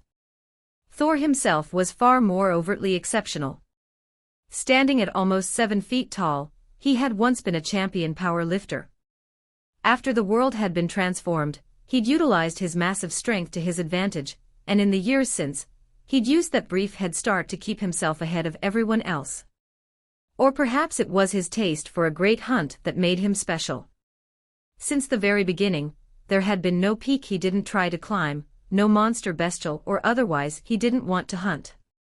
He'd spent the intervening years stalking and killing one powerful creature after another, and he'd reaped the rewards of success, climbing the power ladder until he'd found himself in the top 5. Yet he'd so far been unable to bridge the gap, even after using his talents to help various groups conquer multiple towers. He'd fought in rifts. He'd slaughtered Vox. And he'd even worked a stint as a bounty hunter. Still, the top of the ladder remained as distant as ever, and Thor's frustration had continued to mount. The result was that he'd pushed himself into progressively more dangerous hunts, stalking prey that he should never have considered fighting. He'd even ventured into the deadly frozen wastes, where he'd hunted ice mammoths. He'd only skirted the edges, anything else would have killed even him, but he'd expected the lethality of the situation to work in his favor. And it had. Still, the gap between him and the people at the peak had remained just as wide as ever. Each time he gained a level, so did they. Sometimes, more than one. It was maddening. Yet, Thor persisted. He knew they would slip up. Those ahead of him would make mistakes and end up dead. Or worse, their pace of improvement would slow. And then, he would pass them by. It was only a matter of time. So, with that in mind, Thor tracked his target with a steady gaze, waiting for the opportune moment to move in. Meanwhile, the monster, which he'd identified as a Taiido, meandered around, periodically snatching leaves from nearby trees. It was mostly carnivorous, but the creature would also eat flora if it was hungry enough. Thor decided to make his move, descending the slope on silent feet. Before Earth had been touched by the World Tree, Thor hadn't been much of a hunter. He'd been a few times growing up, but his training schedule hadn't left much time for anything else. However, soon after the world had changed, he'd discovered the joy of stalking and killing prey. The more dangerous, the better. Gradually, he covered the distance between to the Taiido, only stopping when he was a little more than 10 feet away. Then, he forced Ethera into his most important ability, Bite of the Hunter, and his spear erupted into green light. Just before the blade pierced the Taiido's chest, the monster reacted, darting to the side. It only moved a few inches before Thor's attack landed, ripping through its shoulder and sending chunks of meat and bone flying. But it was enough to save the monster from a one-shot kill. Annoyed, Thor landed with a roll that a man of his size never should have been capable of, then found his feet a moment before the Taiido's counterattack found him. He leaped backward, barely avoiding the monster's sweeping tusks, then darted forward, using the butt of his spear to knock the natural weapons aside. Then, he dipped low, twirled his spear like a quarterstaff, then stabbed the monster through the trunk. Or that was what he'd intended. Instead, the blade skipped off the creature's tough skin, barely leaving a scratch. That was the issue with hunting monsters that were a higher level than him. Without powerful abilities like Bite of the Hunter, his weapon was incapable of piercing through their defenses. Still, it wasn't Thor's first hunt, and he had a few more tricks up his sleeve. However, he had to be alive to play those cards, so the moment his attack failed, he used survival of the fittest to briefly enhance his physical attributes. The surge of strength and dexterity allowed Thor to dodge the Taiido's next attack, which came in the form of a sweeping tree trunk. Then, he used Fury of the Stalker, and his spear took on a red sheen. Enraged, the Taiido trumpeted its anger before it leaped at him. Thor didn't immediately react. Instead, he waited patiently. However, when the monster's club descended, it found no resistance until slamming into the ground and sending an eruption of dirt and leaves into the air.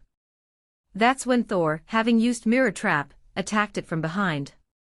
This time, his spear, enhanced by Fury of the Stalker, bit deep into the monster's torso, ripping through its organs and sending an explosion of Ethera to do even more damage.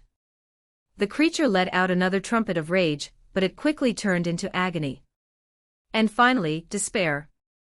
Thor stabbed it again, this time in the small of its back. Its legs went limp and it fell to the ground. The once mighty monster flopped around, swinging its club ineffectually as Thor watched from just out of range. It was pitiful, how easily it had fallen. Only 30 seconds and it was all but dead. He stood there for a long while, gazing upon the creature as it bled out. Finally, he tired of the show and stepped in, raking his spear across the Taito's throat.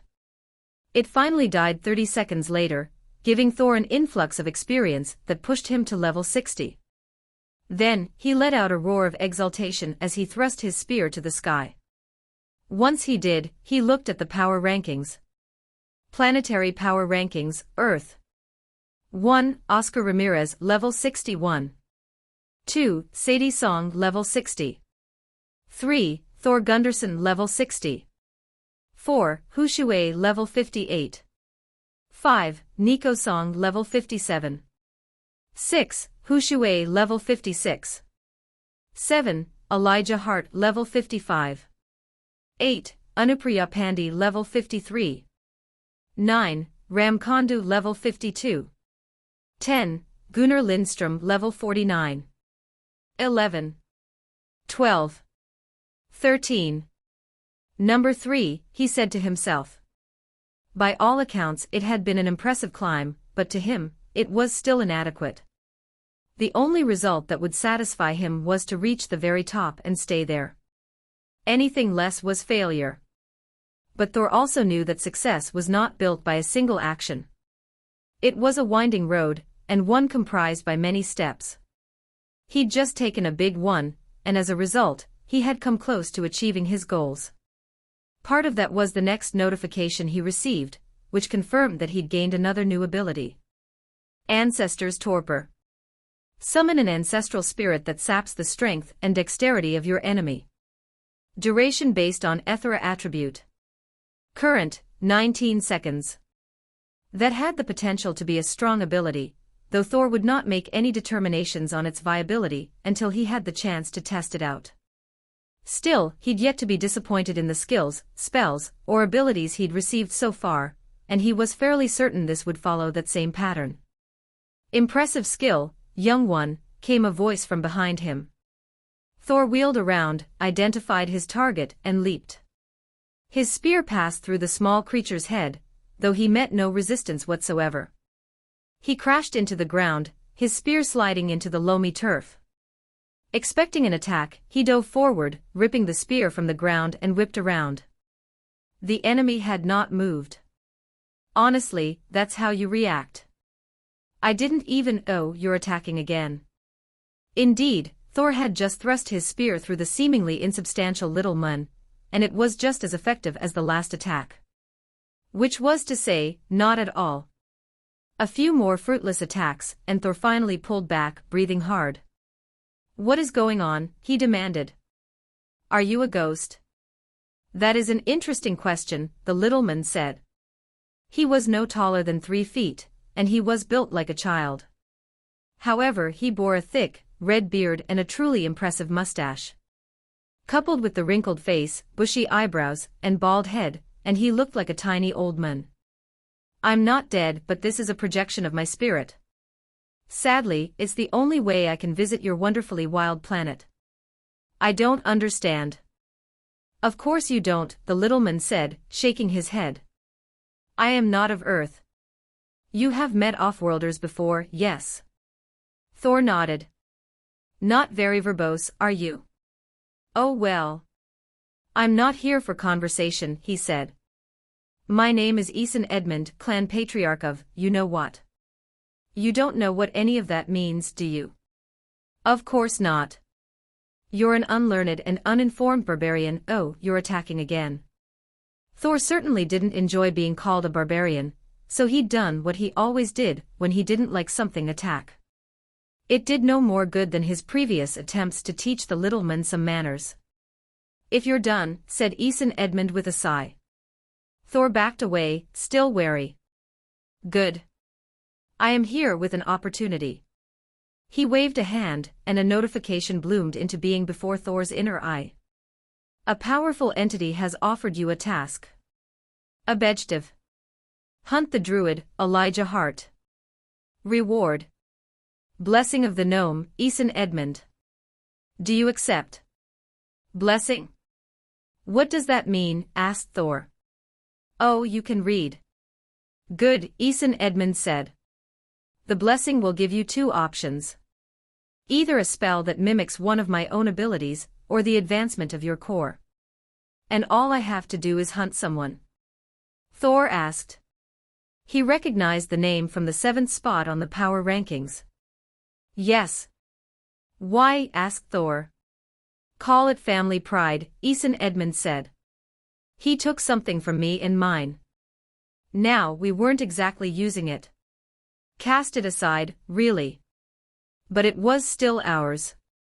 So he will be punished. When you tell me to hunt him, do you mean? Oh. Right. That wording is a bit ambiguous. You are the punishment. Kill him. Get a reward. That is the deal. Do you accept? Thor didn't need to think about it before he nodded and affirmed it in his system notifications. Good. Very good. I can't risk telling you where he is, but you should find him in that direction. The little creature pointed off to the southwest. That is all the help I can give you, so I hope you are as good of a hunter as I think you are, Eason Edmund said. I am the best hunter in the world, Thor said. Then, without another word, he set off through the woods. Somewhere behind him, a little gnome grinned broadly. As the noon sun shone down on Elijah's head, and a gentle wind tousled his curly hair, he sat in the middle of the square known as Druid Park, wearing a mantle of contentment. After everything he had been through, he thought it was important to keep a positive mindset. When he'd been diagnosed with terminal cancer, it would have been so easy to give in to despair. And in fact he had, surrendering to what he thought was his inevitable death.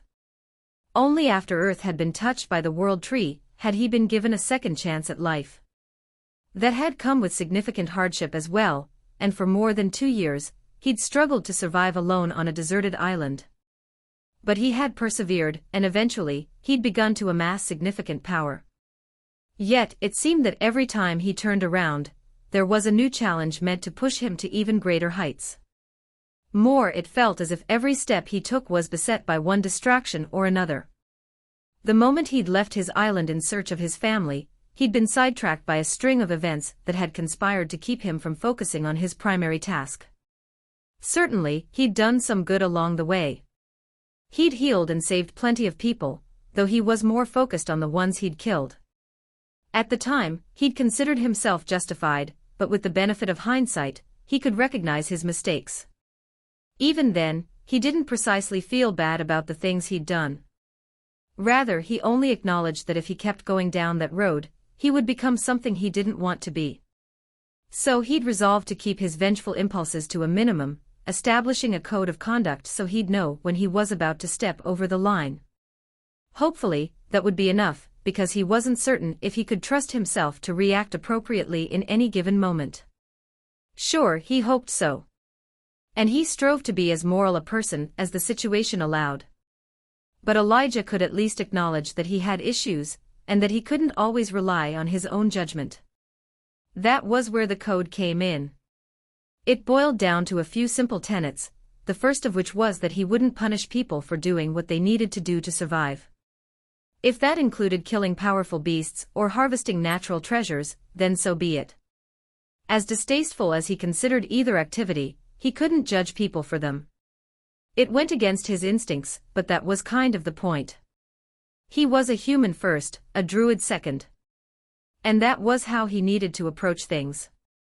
That was what had led him to help defend the people of Ironshore from the Orcish horde. It had been a brutal battle, but he and the dwarves, goblins, and gnomes who'd come to Earth in search of a new beginning had eventually emerged victorious. With no false modesty, Elijah knew that he was the biggest reason for their successful defense of Ironshore. But he didn't regret it. In fact, he reveled in what he considered a good deed, and the people of Ironshore had begun to tolerate him. They still didn't see Elijah as one of them, but even begrudging acceptance was better than hostility. He hoped that his relationship with them would continue to grow and evolve in a positive way. Finally, Elijah opened his eyes, and he flinched away when he saw a huge pair of eyes staring back at him. It took him a moment to realize that a gnomish child was sitting in front of him. She was tiny, barely a foot tall, and sitting atop a giant toadstool that had grown in front of him. "Hey," she squeaked brightly. "Mr. Biggle said these aren't poisonous, and that you wouldn't mind letting them grow in your park." "I don't believe him. Not about the poisonous thing, but about you not minding. You look kind of grumpy." I'm not grumpy," Elijah said. "That's what my mom always says when Dad stays out too late and comes home dizzy," she said. "But I know she's lying. I think you might be like that. Most grown-ups are liars." "I'm not," Elijah lied. He'd told plenty of fibs in his day. "Well, I am. But I'm not lying right now." She cocked her head to the side, her pink pigtails swaying. "That's what a liar would say," she reasoned. "True," Elijah agreed, nodding sagely. "But if I'm not lying and said I was, then I'd be a liar." "That doesn't make sense, Mr. Druid." "Elijah." "Druid Elijah," she said. What was it that you wanted? Or were you just watching me meditate?" he asked. "I like watching the tree grow," she said. "It got bigger even since yesterday." "Is that because of you?" Elijah nodded. "I have a spell that helps plants grow," he said. Then, he focused on the giant mushroom upon which the gnomish child Saturday. "Mushrooms, too, apparently." "Mushrooms are plants." "That's where you're wrong. They are fungi." "Fungi? They're not guys. And they're not fun, either." "I guess Mr. Biggle thinks they are, but everybody knows he's weird. Mom doesn't like me hanging around with him, but he makes the best candy." "You're not supposed to know that, though. He told me not to tell anybody."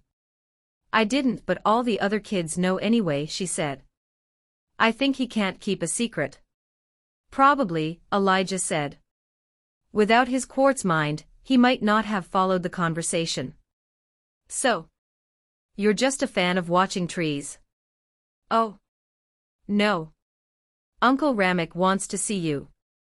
"That's why I was here," she said. "He said he'd buy me a new dress from Miss Mari if I told you." "I don't think that's worth a dress, but he's always been a sucker. I just do my eyes at him, and he'll do whatever I want." To punctuate that statement, she opened her eyes wide and adopted the most adorable expression Elijah had ever seen. He could certainly understand why Ramek let the little girl wrap him around her tiny finger. "I see," he said. "Be careful not to abuse that power. There's a saying from this world. With great power comes great responsibility. Do you know what that means?" "Of course. I'm 10. I'm not an idiot." "Oh. I told you," she said, pushing herself to her feet. She put her hands on her hips and demanded, "You need to go see Uncle Ramek so I can get my dress. Right now." "All right," Elijah said, pushing himself to his feet. "What's your name, anyway?" "Rosabella." "Nice to meet you, Rosabella." "I'm Elijah," he said, holding out his hand. She eyed it for a second, then said, "What am I supposed to do with that?" "You shake it. It's a custom on Earth." She shrugged, then grabbed his wrist and wiggled it a bit. "That's weird." Then, she hopped off the toadstool and walked away, leaving Elijah a little nonplussed. He felt certain that he'd seen a handshake or two among the residents of Ironshore. Still, he gathered his wits quickly enough, then set off from the government building. Before he left the park, though, he looked back at the progress. He'd only spent a couple of weeks bathing the park in nature's bounty, but the results spoke for themselves. The ancestral tree had grown into a 6-foot sapling, and the surrounding square was now teeming with vegetation. including a patch of mushrooms that Elijah knew weren't there when he'd started his most recent bout of meditation. He'd have to talk to Biggle the alchemist about that. Elijah took one more look before letting out a sigh and heading down the connecting street toward the governmental building. It wasn't far, only a few blocks, but even in that short distance, Elijah saw that the people of Ironshore had taken to the city's repairs and upgrades with quite a bit of vigor. As such, the city had begun to transform, taking on a much more refined appearance. However, he did notice that there were a lot more trees present than there had been before, and he couldn't help but wonder if that was due to his influence. Perhaps. After all, the city and its residents did owe their survival to him, at least in part. Maybe they wanted to show their appreciation. Or they might have done it in an effort to stay on his good side. Either way, Elijah was grateful. The more trees there were, the better, and that wasn't even his druid senses speaking. Indeed, that was just common sense, as far as he was concerned. In any event, Elijah quickly made his way inside the large building, and found his way to Ramek's office. An attendant greeted him, then let him in to see the goblin mayor of Ironshore. Ramek cut a prim, well-dressed figure, with a three-piece suit, a pair of stylish spectacles and a pair of shiny shoes. Normally, he wore a bowler hat or at least an approximation of one, but it hung from a low rack near the door. Overall, the goblin looked like a Victorian-era gentleman, albeit one with green skin, goblinoid features, and a height that couldn't have been more than 3 feet. Ramek looked up from where he'd been writing a letter with an honest-to-goodness quill pen and said, "Oh, Elijah. Thank you for coming. I trust my, niece didn't trouble you too much." "Niece?" Elijah asked, taking a seat across from the goblin. "There a story there?" Indeed, the little girl had been a gnome. By marriage, the goblin stated. "My wife's a gnome, and that's her sister's child. I'm sure you understand." "Sure. What's up?" Elijah asked, draping his arm over the back of the chair. "Something going on? The orcs aren't back, are they? I feel like someone a bit higher up than a gnomish child would have come for me if that was the case, but you all surprise me every time I turn around." "No, nothing like that," Ramek said with a wave of his hand. He took his glasses off, then wiped the lenses with a handkerchief he took from his vest pocket. According to Kurik, the orcs were completely wiped out. He found their origin, and there were none left. "Good riddance," Elijah stated. It had been a costly war, and not just in terms of the people they'd lost. They'd also attempted to starve the orcs by hunting all the game in the area. It wouldn't likely have a permanent impact, but even though it had been Elijah's suggestion, it still filled him with unease. It would have been worse if it hadn't worked. "Indeed," Ramek said. "The reason I asked you to come is twofold. First, there is a memorial service tonight, and I hoped you would make an appearance." "Of course," Elijah said without hesitation. Without those people, he wouldn't have survived. Specifically, there was a goblin mage who'd saved his life at the end of the battle, so he thought he owed at least her the respect of showing up to her memorial. "What else?" "An official alliance, as we spoke of before. The terms are simple: you help us if we're threatened, and we'll do the same, defending your territory as if it's our own," he said. "Of course, we will stay away otherwise. We have no desire to push that." Yeah. I mean, that's fine. I'll have to look at the official terms, but yeah. That sounds good." Elijah recognized that he likely should have expected it. After all, even the temporary alliance they'd established to deal with the orcs had been successful, and considering their close proximity, it made sense to become allies. Before the fight against the orcs, Elijah might have refused, but now, he had few reservations about an official partnership. After that, the pair chatted a little, and when the time came, Ramek led him outside. Soon enough they'd crossed the city until they reached the outskirts. In the distance, Elijah saw a large pyramid of lumber. It took him a moment to realize that it was intended to be fuel for a funeral pyre. When they arrived, most of the city was already there. Still, the memorial service wasn't meant to start until after dark, so Elijah took the opportunity to study the pyre. It was constructed of raw lumber, and he noted that each small body that had been placed upon it was wrapped in pristine white cloth. "Shame, ain't it?" came Curic's voice. Elijah glanced to his right to see that the dwarven scout, with his spiky black hair and short beard, was standing next to him. He wore an unreadable expression upon his sharp-featured face. "It is," Elijah agreed. "I wish we could have saved more." "Me too." After that, the pair went silent, and as the evening turned to night, the rest of the city turned out. Once the sun had completely set, Ramek stepped forward and gave a speech. It was short and to the point, detailing the noble sacrifices of each casualty of the battle. He also extolled the virtues of the defenders, giving them credit for what they'd accomplished, both for Ironshore and for the world at large. For if they hadn't stopped the Orcish horde, it would have swept across the lands until it had conquered everything or someone else had stepped up to kill them. Finally, once Ramek had finished his speech, he stepped up to the pyre and summoned a fireball, which he cast into the dried lumber. It went up in flames a moment later, burning bright and fast as the city's residents said goodbye to their lost friends and family. It served as a reminder that Elijah still had a task before him. He wasn't ready to resume his search for his own family, but he certainly hadn't forgotten the personal quest. With that in mind, he watched the flames burn alongside everyone else. The wide world spread out before Carmen, and all she could think of was the city she'd just left behind. However, as she clutched her son's hand, she wouldn't allow herself to look back. Even as she heard the guards of Easton chuckling and jeering, she refused to give them or Roman the satisfaction of appearing hesitant. So, with her shoulders straight and her back unbent, Carmen strode into the wilderness. Beside her, still trembling, was her son, Miguel. She could well understand his fear, after what he'd been through.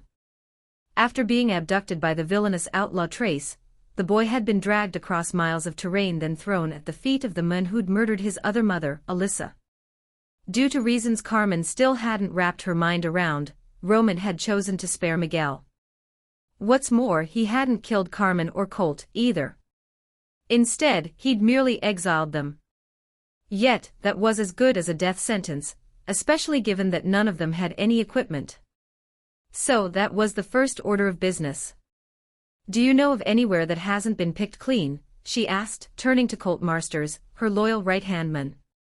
Somewhere during his own captivity, he'd been stripped of his armor, duster, and the katana he normally wore on his hip. But the most striking difference, even more than the hand they'd taken, was the absence of his cowboy hat. Without it, he looked almost naked. The man ran his remaining hand through his thinning hair and drawled, "Might be something to the west. Back when I was still runnin' with the city's scavengers, most everybody avoided that." "Why?" Carmen asked.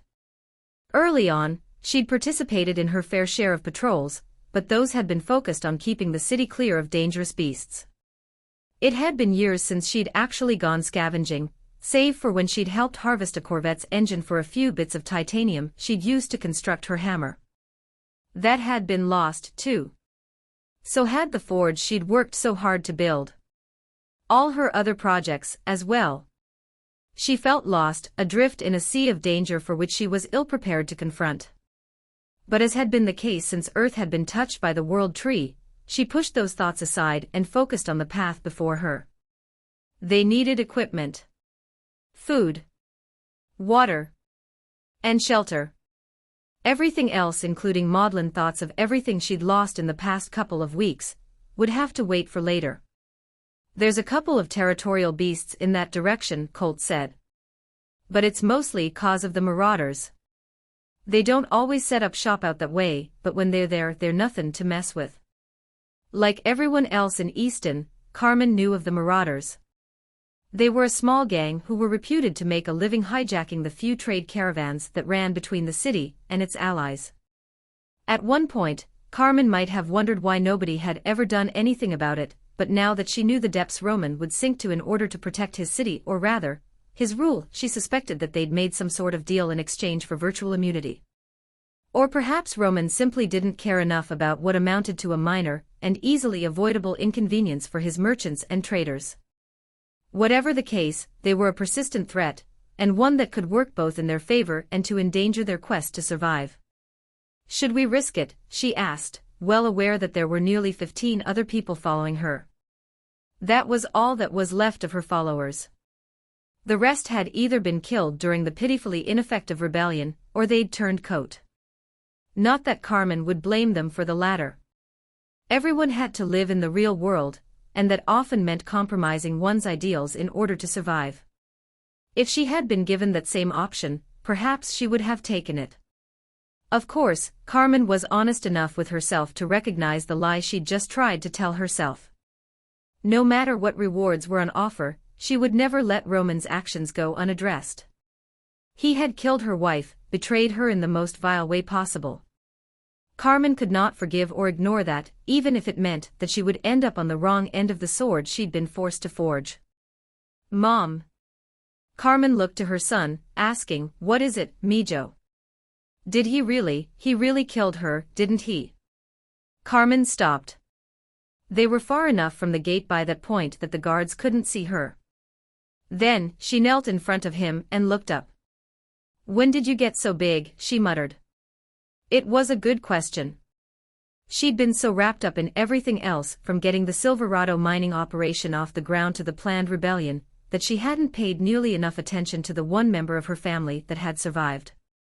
Well, that wasn't necessarily true. Elijah was still out there, and while he wasn't her blood, he was still family. And for as long as she'd known him, he'd treated her like a sister. No, he was as good as her blood, and judging by the power rankings, he was still alive and doing well enough. Regardless, she couldn't focus on a man she likely would never see again. With how Earth had grown and been rearranged, he could be on the other side of the world. Elijah was alive, but for now, that fact was irrelevant to her situation. By contrast, Miguel was right there in front of her. That was what mattered. That and the people who'd put their trust in her, erroneous though that choice had proven. Did he? Miguel persisted, ignoring her previous question. She sighed. He did, Carmen stated. Miguel's face contorted with rage.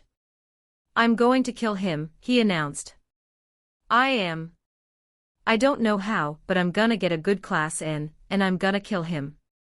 Mijo. Kid, you ain't killin' nothin' right now, Colt interjected. You remember what we talked about, right? Keep your eyes on what's in front of you. Do you know what that is right now? Miguel shook his head. I don't.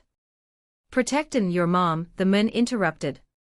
Then he gestured with his stump at the other people gathered all around. They were a ragged bunch, but at least they weren't injured. Roman had at least given them medical attention, which given the powers of the city's healers, meant that they were in perfect health. All these people need you. So keep your eyes on the prize, kid. Otherwise, you ain't never gonna survive long enough to kill nobody. You get me? I do. I didn't hear that. I asked if you got me, son. Yes, sir. Good. Now go help Diana over there, pool our supplies. We might need to ration. Miguel quickly scurried to the indicated woman, a redhead who'd once been quite plump, and did as he'd been told. Carmen said, thanks. I don't know how we're going to deal with that. Training. What? That's how we deal with it. Look, boss, the kid ain't gonna give up on his mission. We both know it. So, best we can do for him is to prepare him for it. That means training. That means equipment. That means getting him the best class possible. Otherwise, we're just throwing him to the butcher. Carmen nodded. She didn't like that idea, but she also wasn't so naive as to think she could dissuade her son from trying to avenge his mother's murder. Only time could do that, and even then, it was no sure thing. For now, Colt's plan seemed to be the best option. Besides, Carmen had no other ideas on how to curtail her son's vengeful impulses. It did put his trembling into context, though. He wasn't afraid. He was angry. Over the next few minutes, Carmen and Colt discussed their route while Miguel and Diana catalogued their supplies. Roman hadn't given them much, just enough food and water for a day or two at most, so they needed to figure out how to solve those immediate problems. Fortunately, there were more than a few lakes and streams nearby, so hydration wouldn't be much of an issue. Food, though, would be hard to come by. They could forage some, but given that winter had just broken, there wasn't much available, especially when they needed to feed so many. "If we can get some metal, I can make us some weapons," she said. They wouldn't be very good, crude grade at best, but that was better than nothing. Without a forge, she'd have to rely on her abilities and techniques. Fortunately, they were well suited to working without equipment, fire, or the best materials. "Should be some to be found to the west, like I said," Colt responded. "Don't know much more than that, but we need to be ready to fight." After that, Carmen took stock of the people there. 17 total, and only she and Colt had any real combat experience. The rest were scholars who'd been masquerading as laborers, and aside from a couple of identification abilities, they had no immediately useful abilities. Sure, Carmen knew that, in the long run, scholars would be extremely valuable members of any society. Yet, in the short term, they were practically useless, which was why Roman had taken such a hard line against their initial inclusion in the city. Now Carmen was saddled with a bunch of mouths to feed, and even if everyone there was well-meaning, they were incapable of pulling their own weight. So, as much as she hated agreeing with Roman, she understood his reasoning better than ever. However, she wouldn't let it change her attitude. They were still people, and they deserved to live just as much as anyone else. Even if they were practically useless for the current situation. Once she and Colt knew what they were dealing with, they led the group through the wilderness to the west as they made their way to the supplies they needed to survive. Hopefully. In all reality, nothing was guaranteed, and Carmen knew that they could very well be walking into a dangerous situation for which they were ill-prepared. As it turned out, though, they encountered nothing dangerous before stumbling upon an old gas station. Beside it was a wide highway that went on for miles in both directions, which Carmen expected would ease the burden of travel. More importantly, the abandoned business offered an opportunity for salvage. So, like a flock of vultures, the group descended upon the filling station to search for supplies. And their initial efforts found no rewards. The shelves had been picked clean, and there was nothing overtly useful inside. Colt held up one of the flimsy metal shelves. "You think this will work?" Carmen shook her head. "Too soft," she stated. She needed metal. Iron or steel, preferably. Those would be the easiest to work. Anything else would either be too soft or too hard. "I found something," came Miguel's voice. Carmen rushed through the building, remembering a time when it would have been stocked with all sorts of convenient products. No more. Finally, she reached the storage room, where she found her son kneeling next to a box full of screws. "Will this work?" Carmen nodded and praised her son for his find. Then, she picked up the box. It was only 8 inches wide, but it was just as deep, and it was half full. So there was enough metal in there to create a single large blade, with enough left over for a couple of knives. But that didn't make sense. If she wanted to equip her people as quickly as possible, and with weapons they could use more easily and efficiently, spears were the better choice. Not only would they require much less metal, but the barrier for basic mastery was much lower than a sword or dagger. She looked up at the other gathered refugees. "I need a bunch of sticks. About 4 to 6 feet long. As straight as you can find," she said. "Colt." The man poked his head through the door, asking, "Yes, ma'am." "Do you know how to use a spear?" "I know which end's deadly," he answered. "Why?" "Because you're in charge of teaching everyone the basics." Then, she sent him to supervise the stick-gathering operation. Meanwhile, she used bond to meld the screws, one after another, into a series of billets. Once that was done, she went outside and used her latest ability. Smolder. Use Ethera to heat metal when a forge is not available. Then, she placed the first billet on a rock, manifested a hammer with summon tool, and went to work shaping the first spearhead. It was quick work, especially with her strength and the ability to keep the metal hot. Still, it wasn't ideal. Normally, she would have used decontaminate as well as refined material to ensure the metal was perfect. Yet, if she did that, she would lose quite a bit of mass, and given that the box of screws wouldn't provide a surplus of raw metal, she needed those contaminates, if for no other reason than to ensure she had enough spearheads to arm everyone. For similar reasons, she chose not to use shape, though that was a question of Ethera rather than material. It was a very useful ability, but the Ethera cost meant that it was best used for detail work rather than rough shaping. And considering that a simple spearhead only needed the rough work, she didn't think it was the best option. So she continued on, refining the shape the old-fashioned way with hammer and heat, until she'd created a 6-inch, leaf-shaped spearhead. It was rough and it wasn't sharp, but she had a plan for that. First, though, she wanted to finish with the other blades. Gradually, she did just that, creating more than a dozen nearly identical spearheads. By the time that was done, night had fallen and Colt and the others had returned with a bundle of appropriate shafts. So they retreated inside, where they ate in relative silence before Carmen went on to the next step. Using shape, she ran the first blade between her thumb and forefinger. She didn't remove any material. Instead, she applied pressure and her ability to narrow the metal until it was sharp. It wasn't a razor, but it was enough to kill. And that was the best she could do under the circumstances.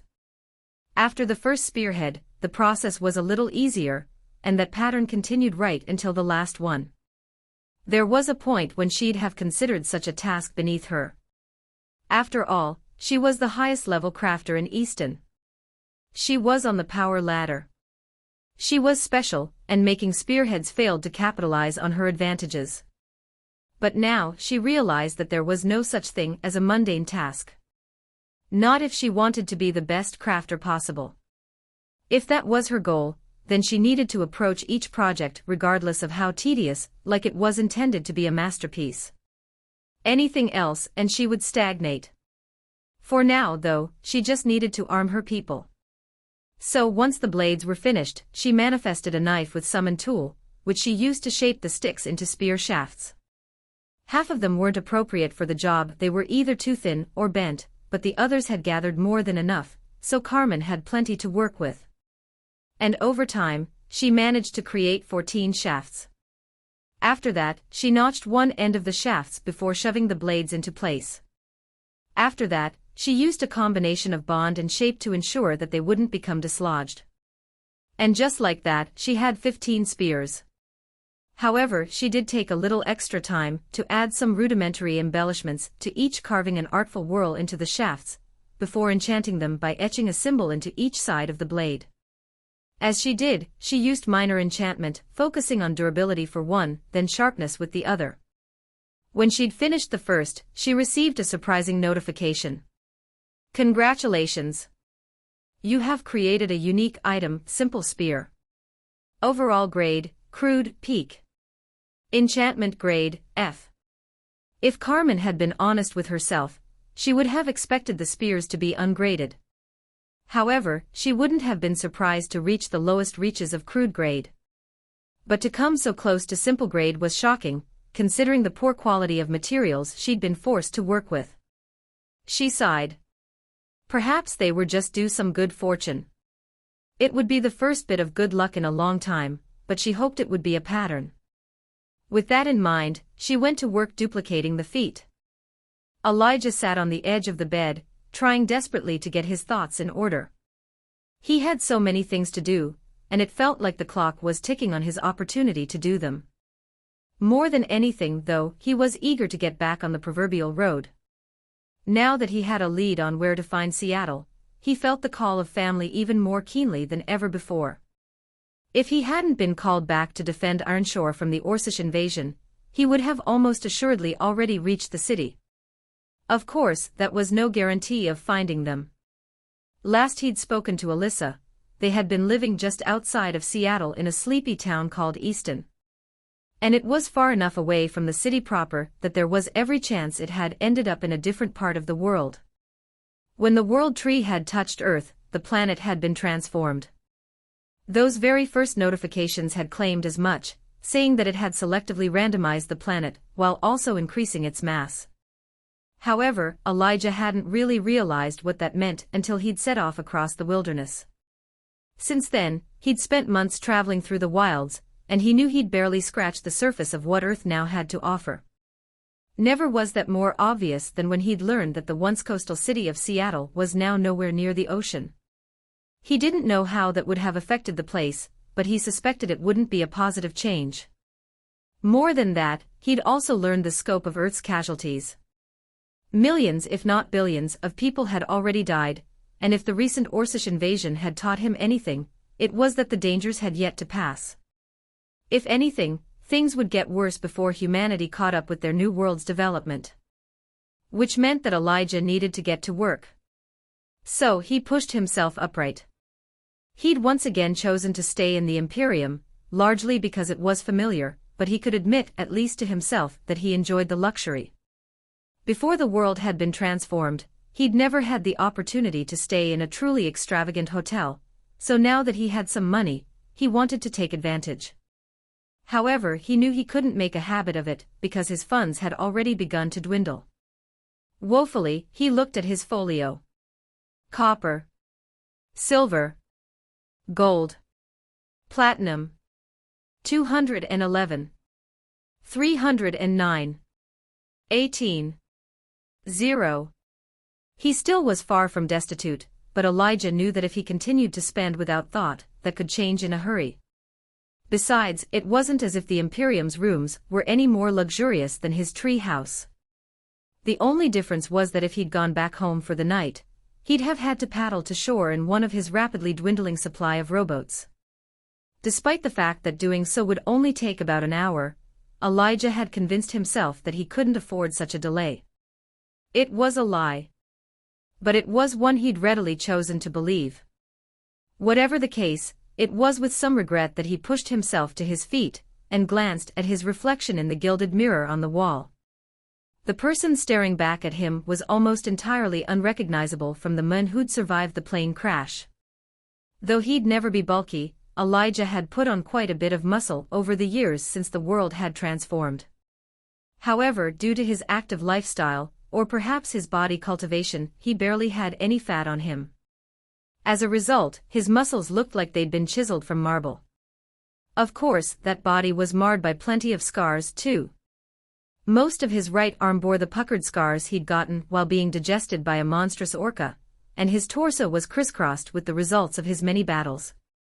He had not lived a peaceful life over the past few years, and he didn't expect that to change anytime soon.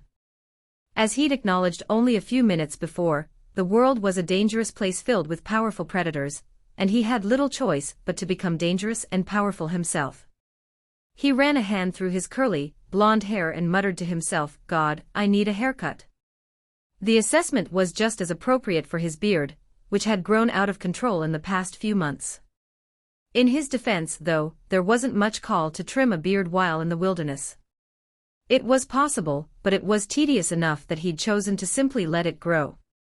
Now he was regretting that. That just reaffirmed the first item on his list: he would go to the barbershop to get something done about his hair. But first, he needed to get a shower.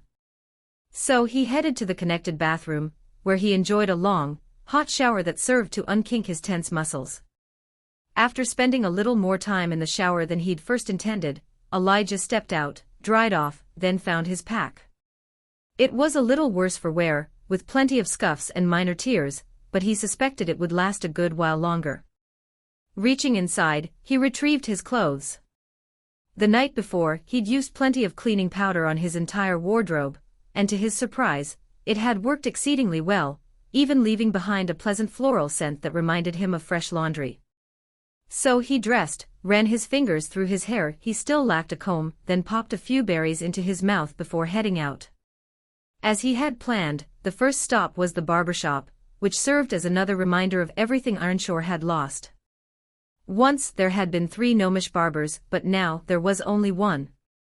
He made a show of joviality, channeling some of the trio's old banter, yet Elijah could tell that the barber's heart wasn't in it. And he didn't blame him, either.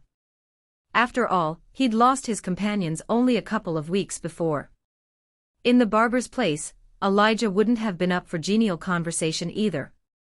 In any case, the barber made quick work of his hair, trimming it down to something far more manageable.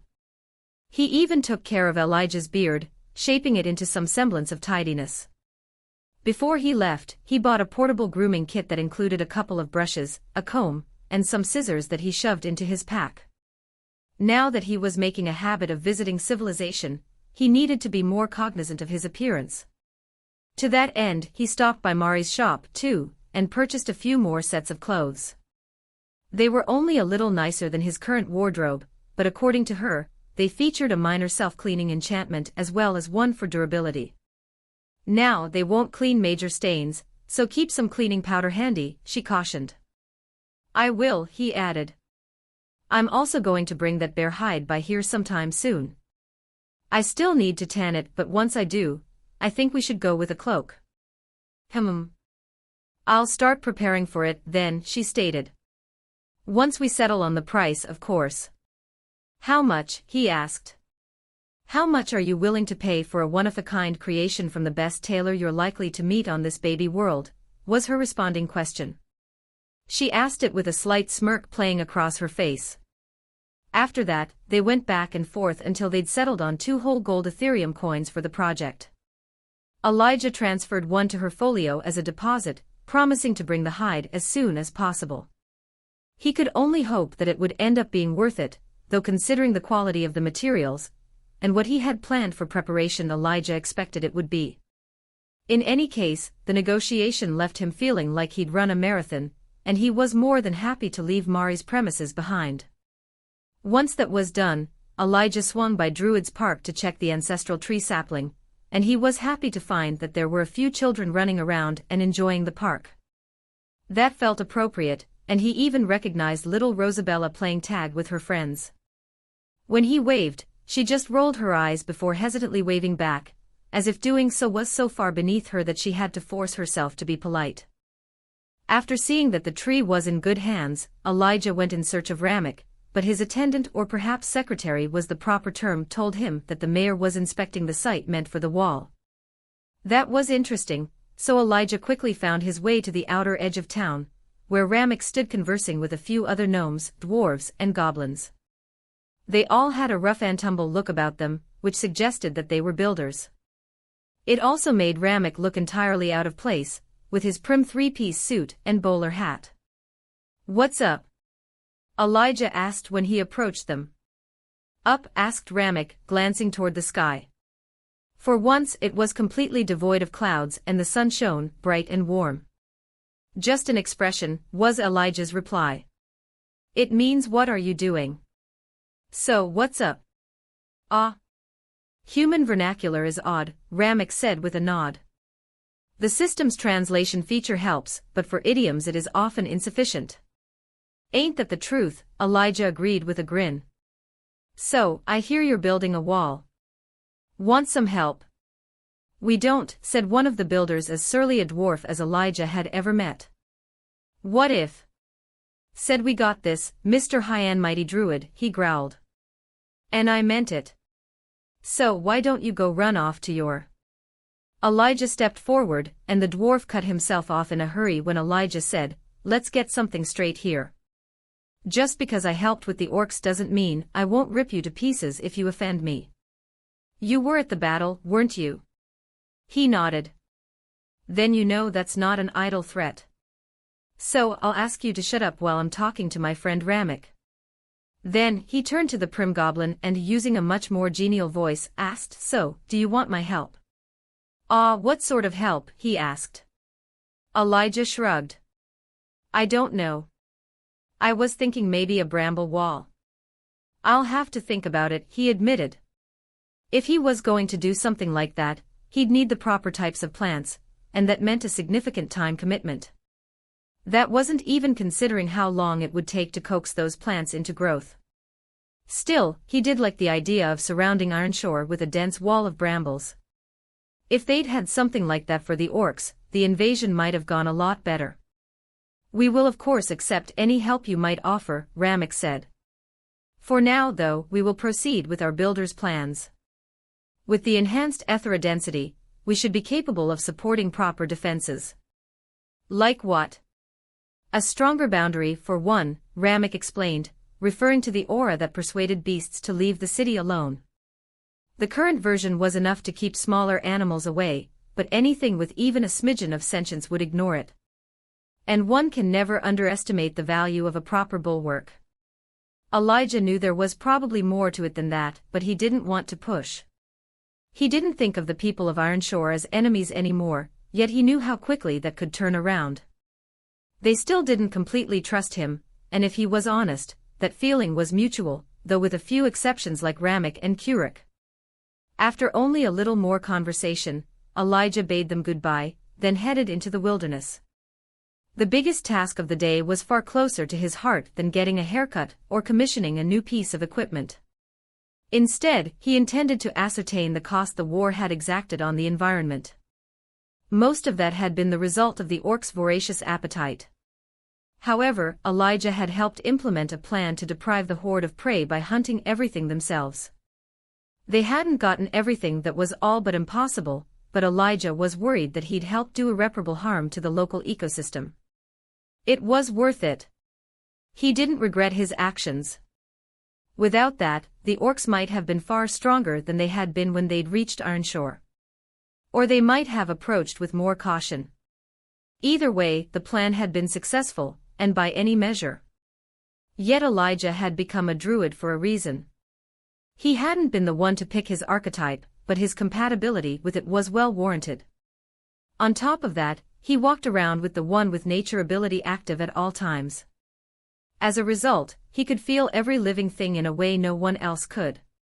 And as a result, he couldn't remain unaffected. So, it was with some trepidation and anxiety that he entered the wilderness. Elijah didn't bother shifting into his draconid form. Instead, he remained a human, though he cast his awareness as far as possible as he strolled through the forest. And what he saw nearly brought tears to his eyes. The orcs had torn through the area as only a 10,000-strong band of voracious devourers could, and they'd left few stones unturned. Trees had been ripped from the ground and knocked aside, and the underbrush had fared no better. It looked like a Category 5 hurricane had passed through the area, though with the added effect of most of the animal life having been killed. Elijah saw hundreds of rotting carcasses. Some were small, clearly having once been rats and squirrels. Other bodies belonged to half-eaten birds. There were a few larger animals, too. And not just herbivores, either. Even mighty predators like birds and wolves had been killed by the insatiable horde.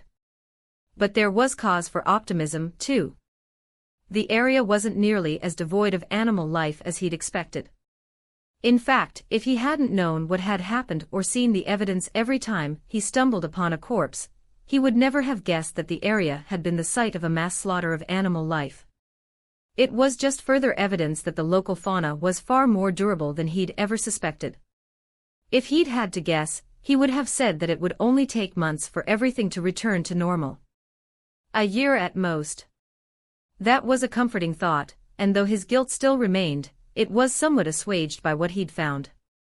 So, it was with some degree of optimism that he engaged Ancestral Circle and returned to his grove.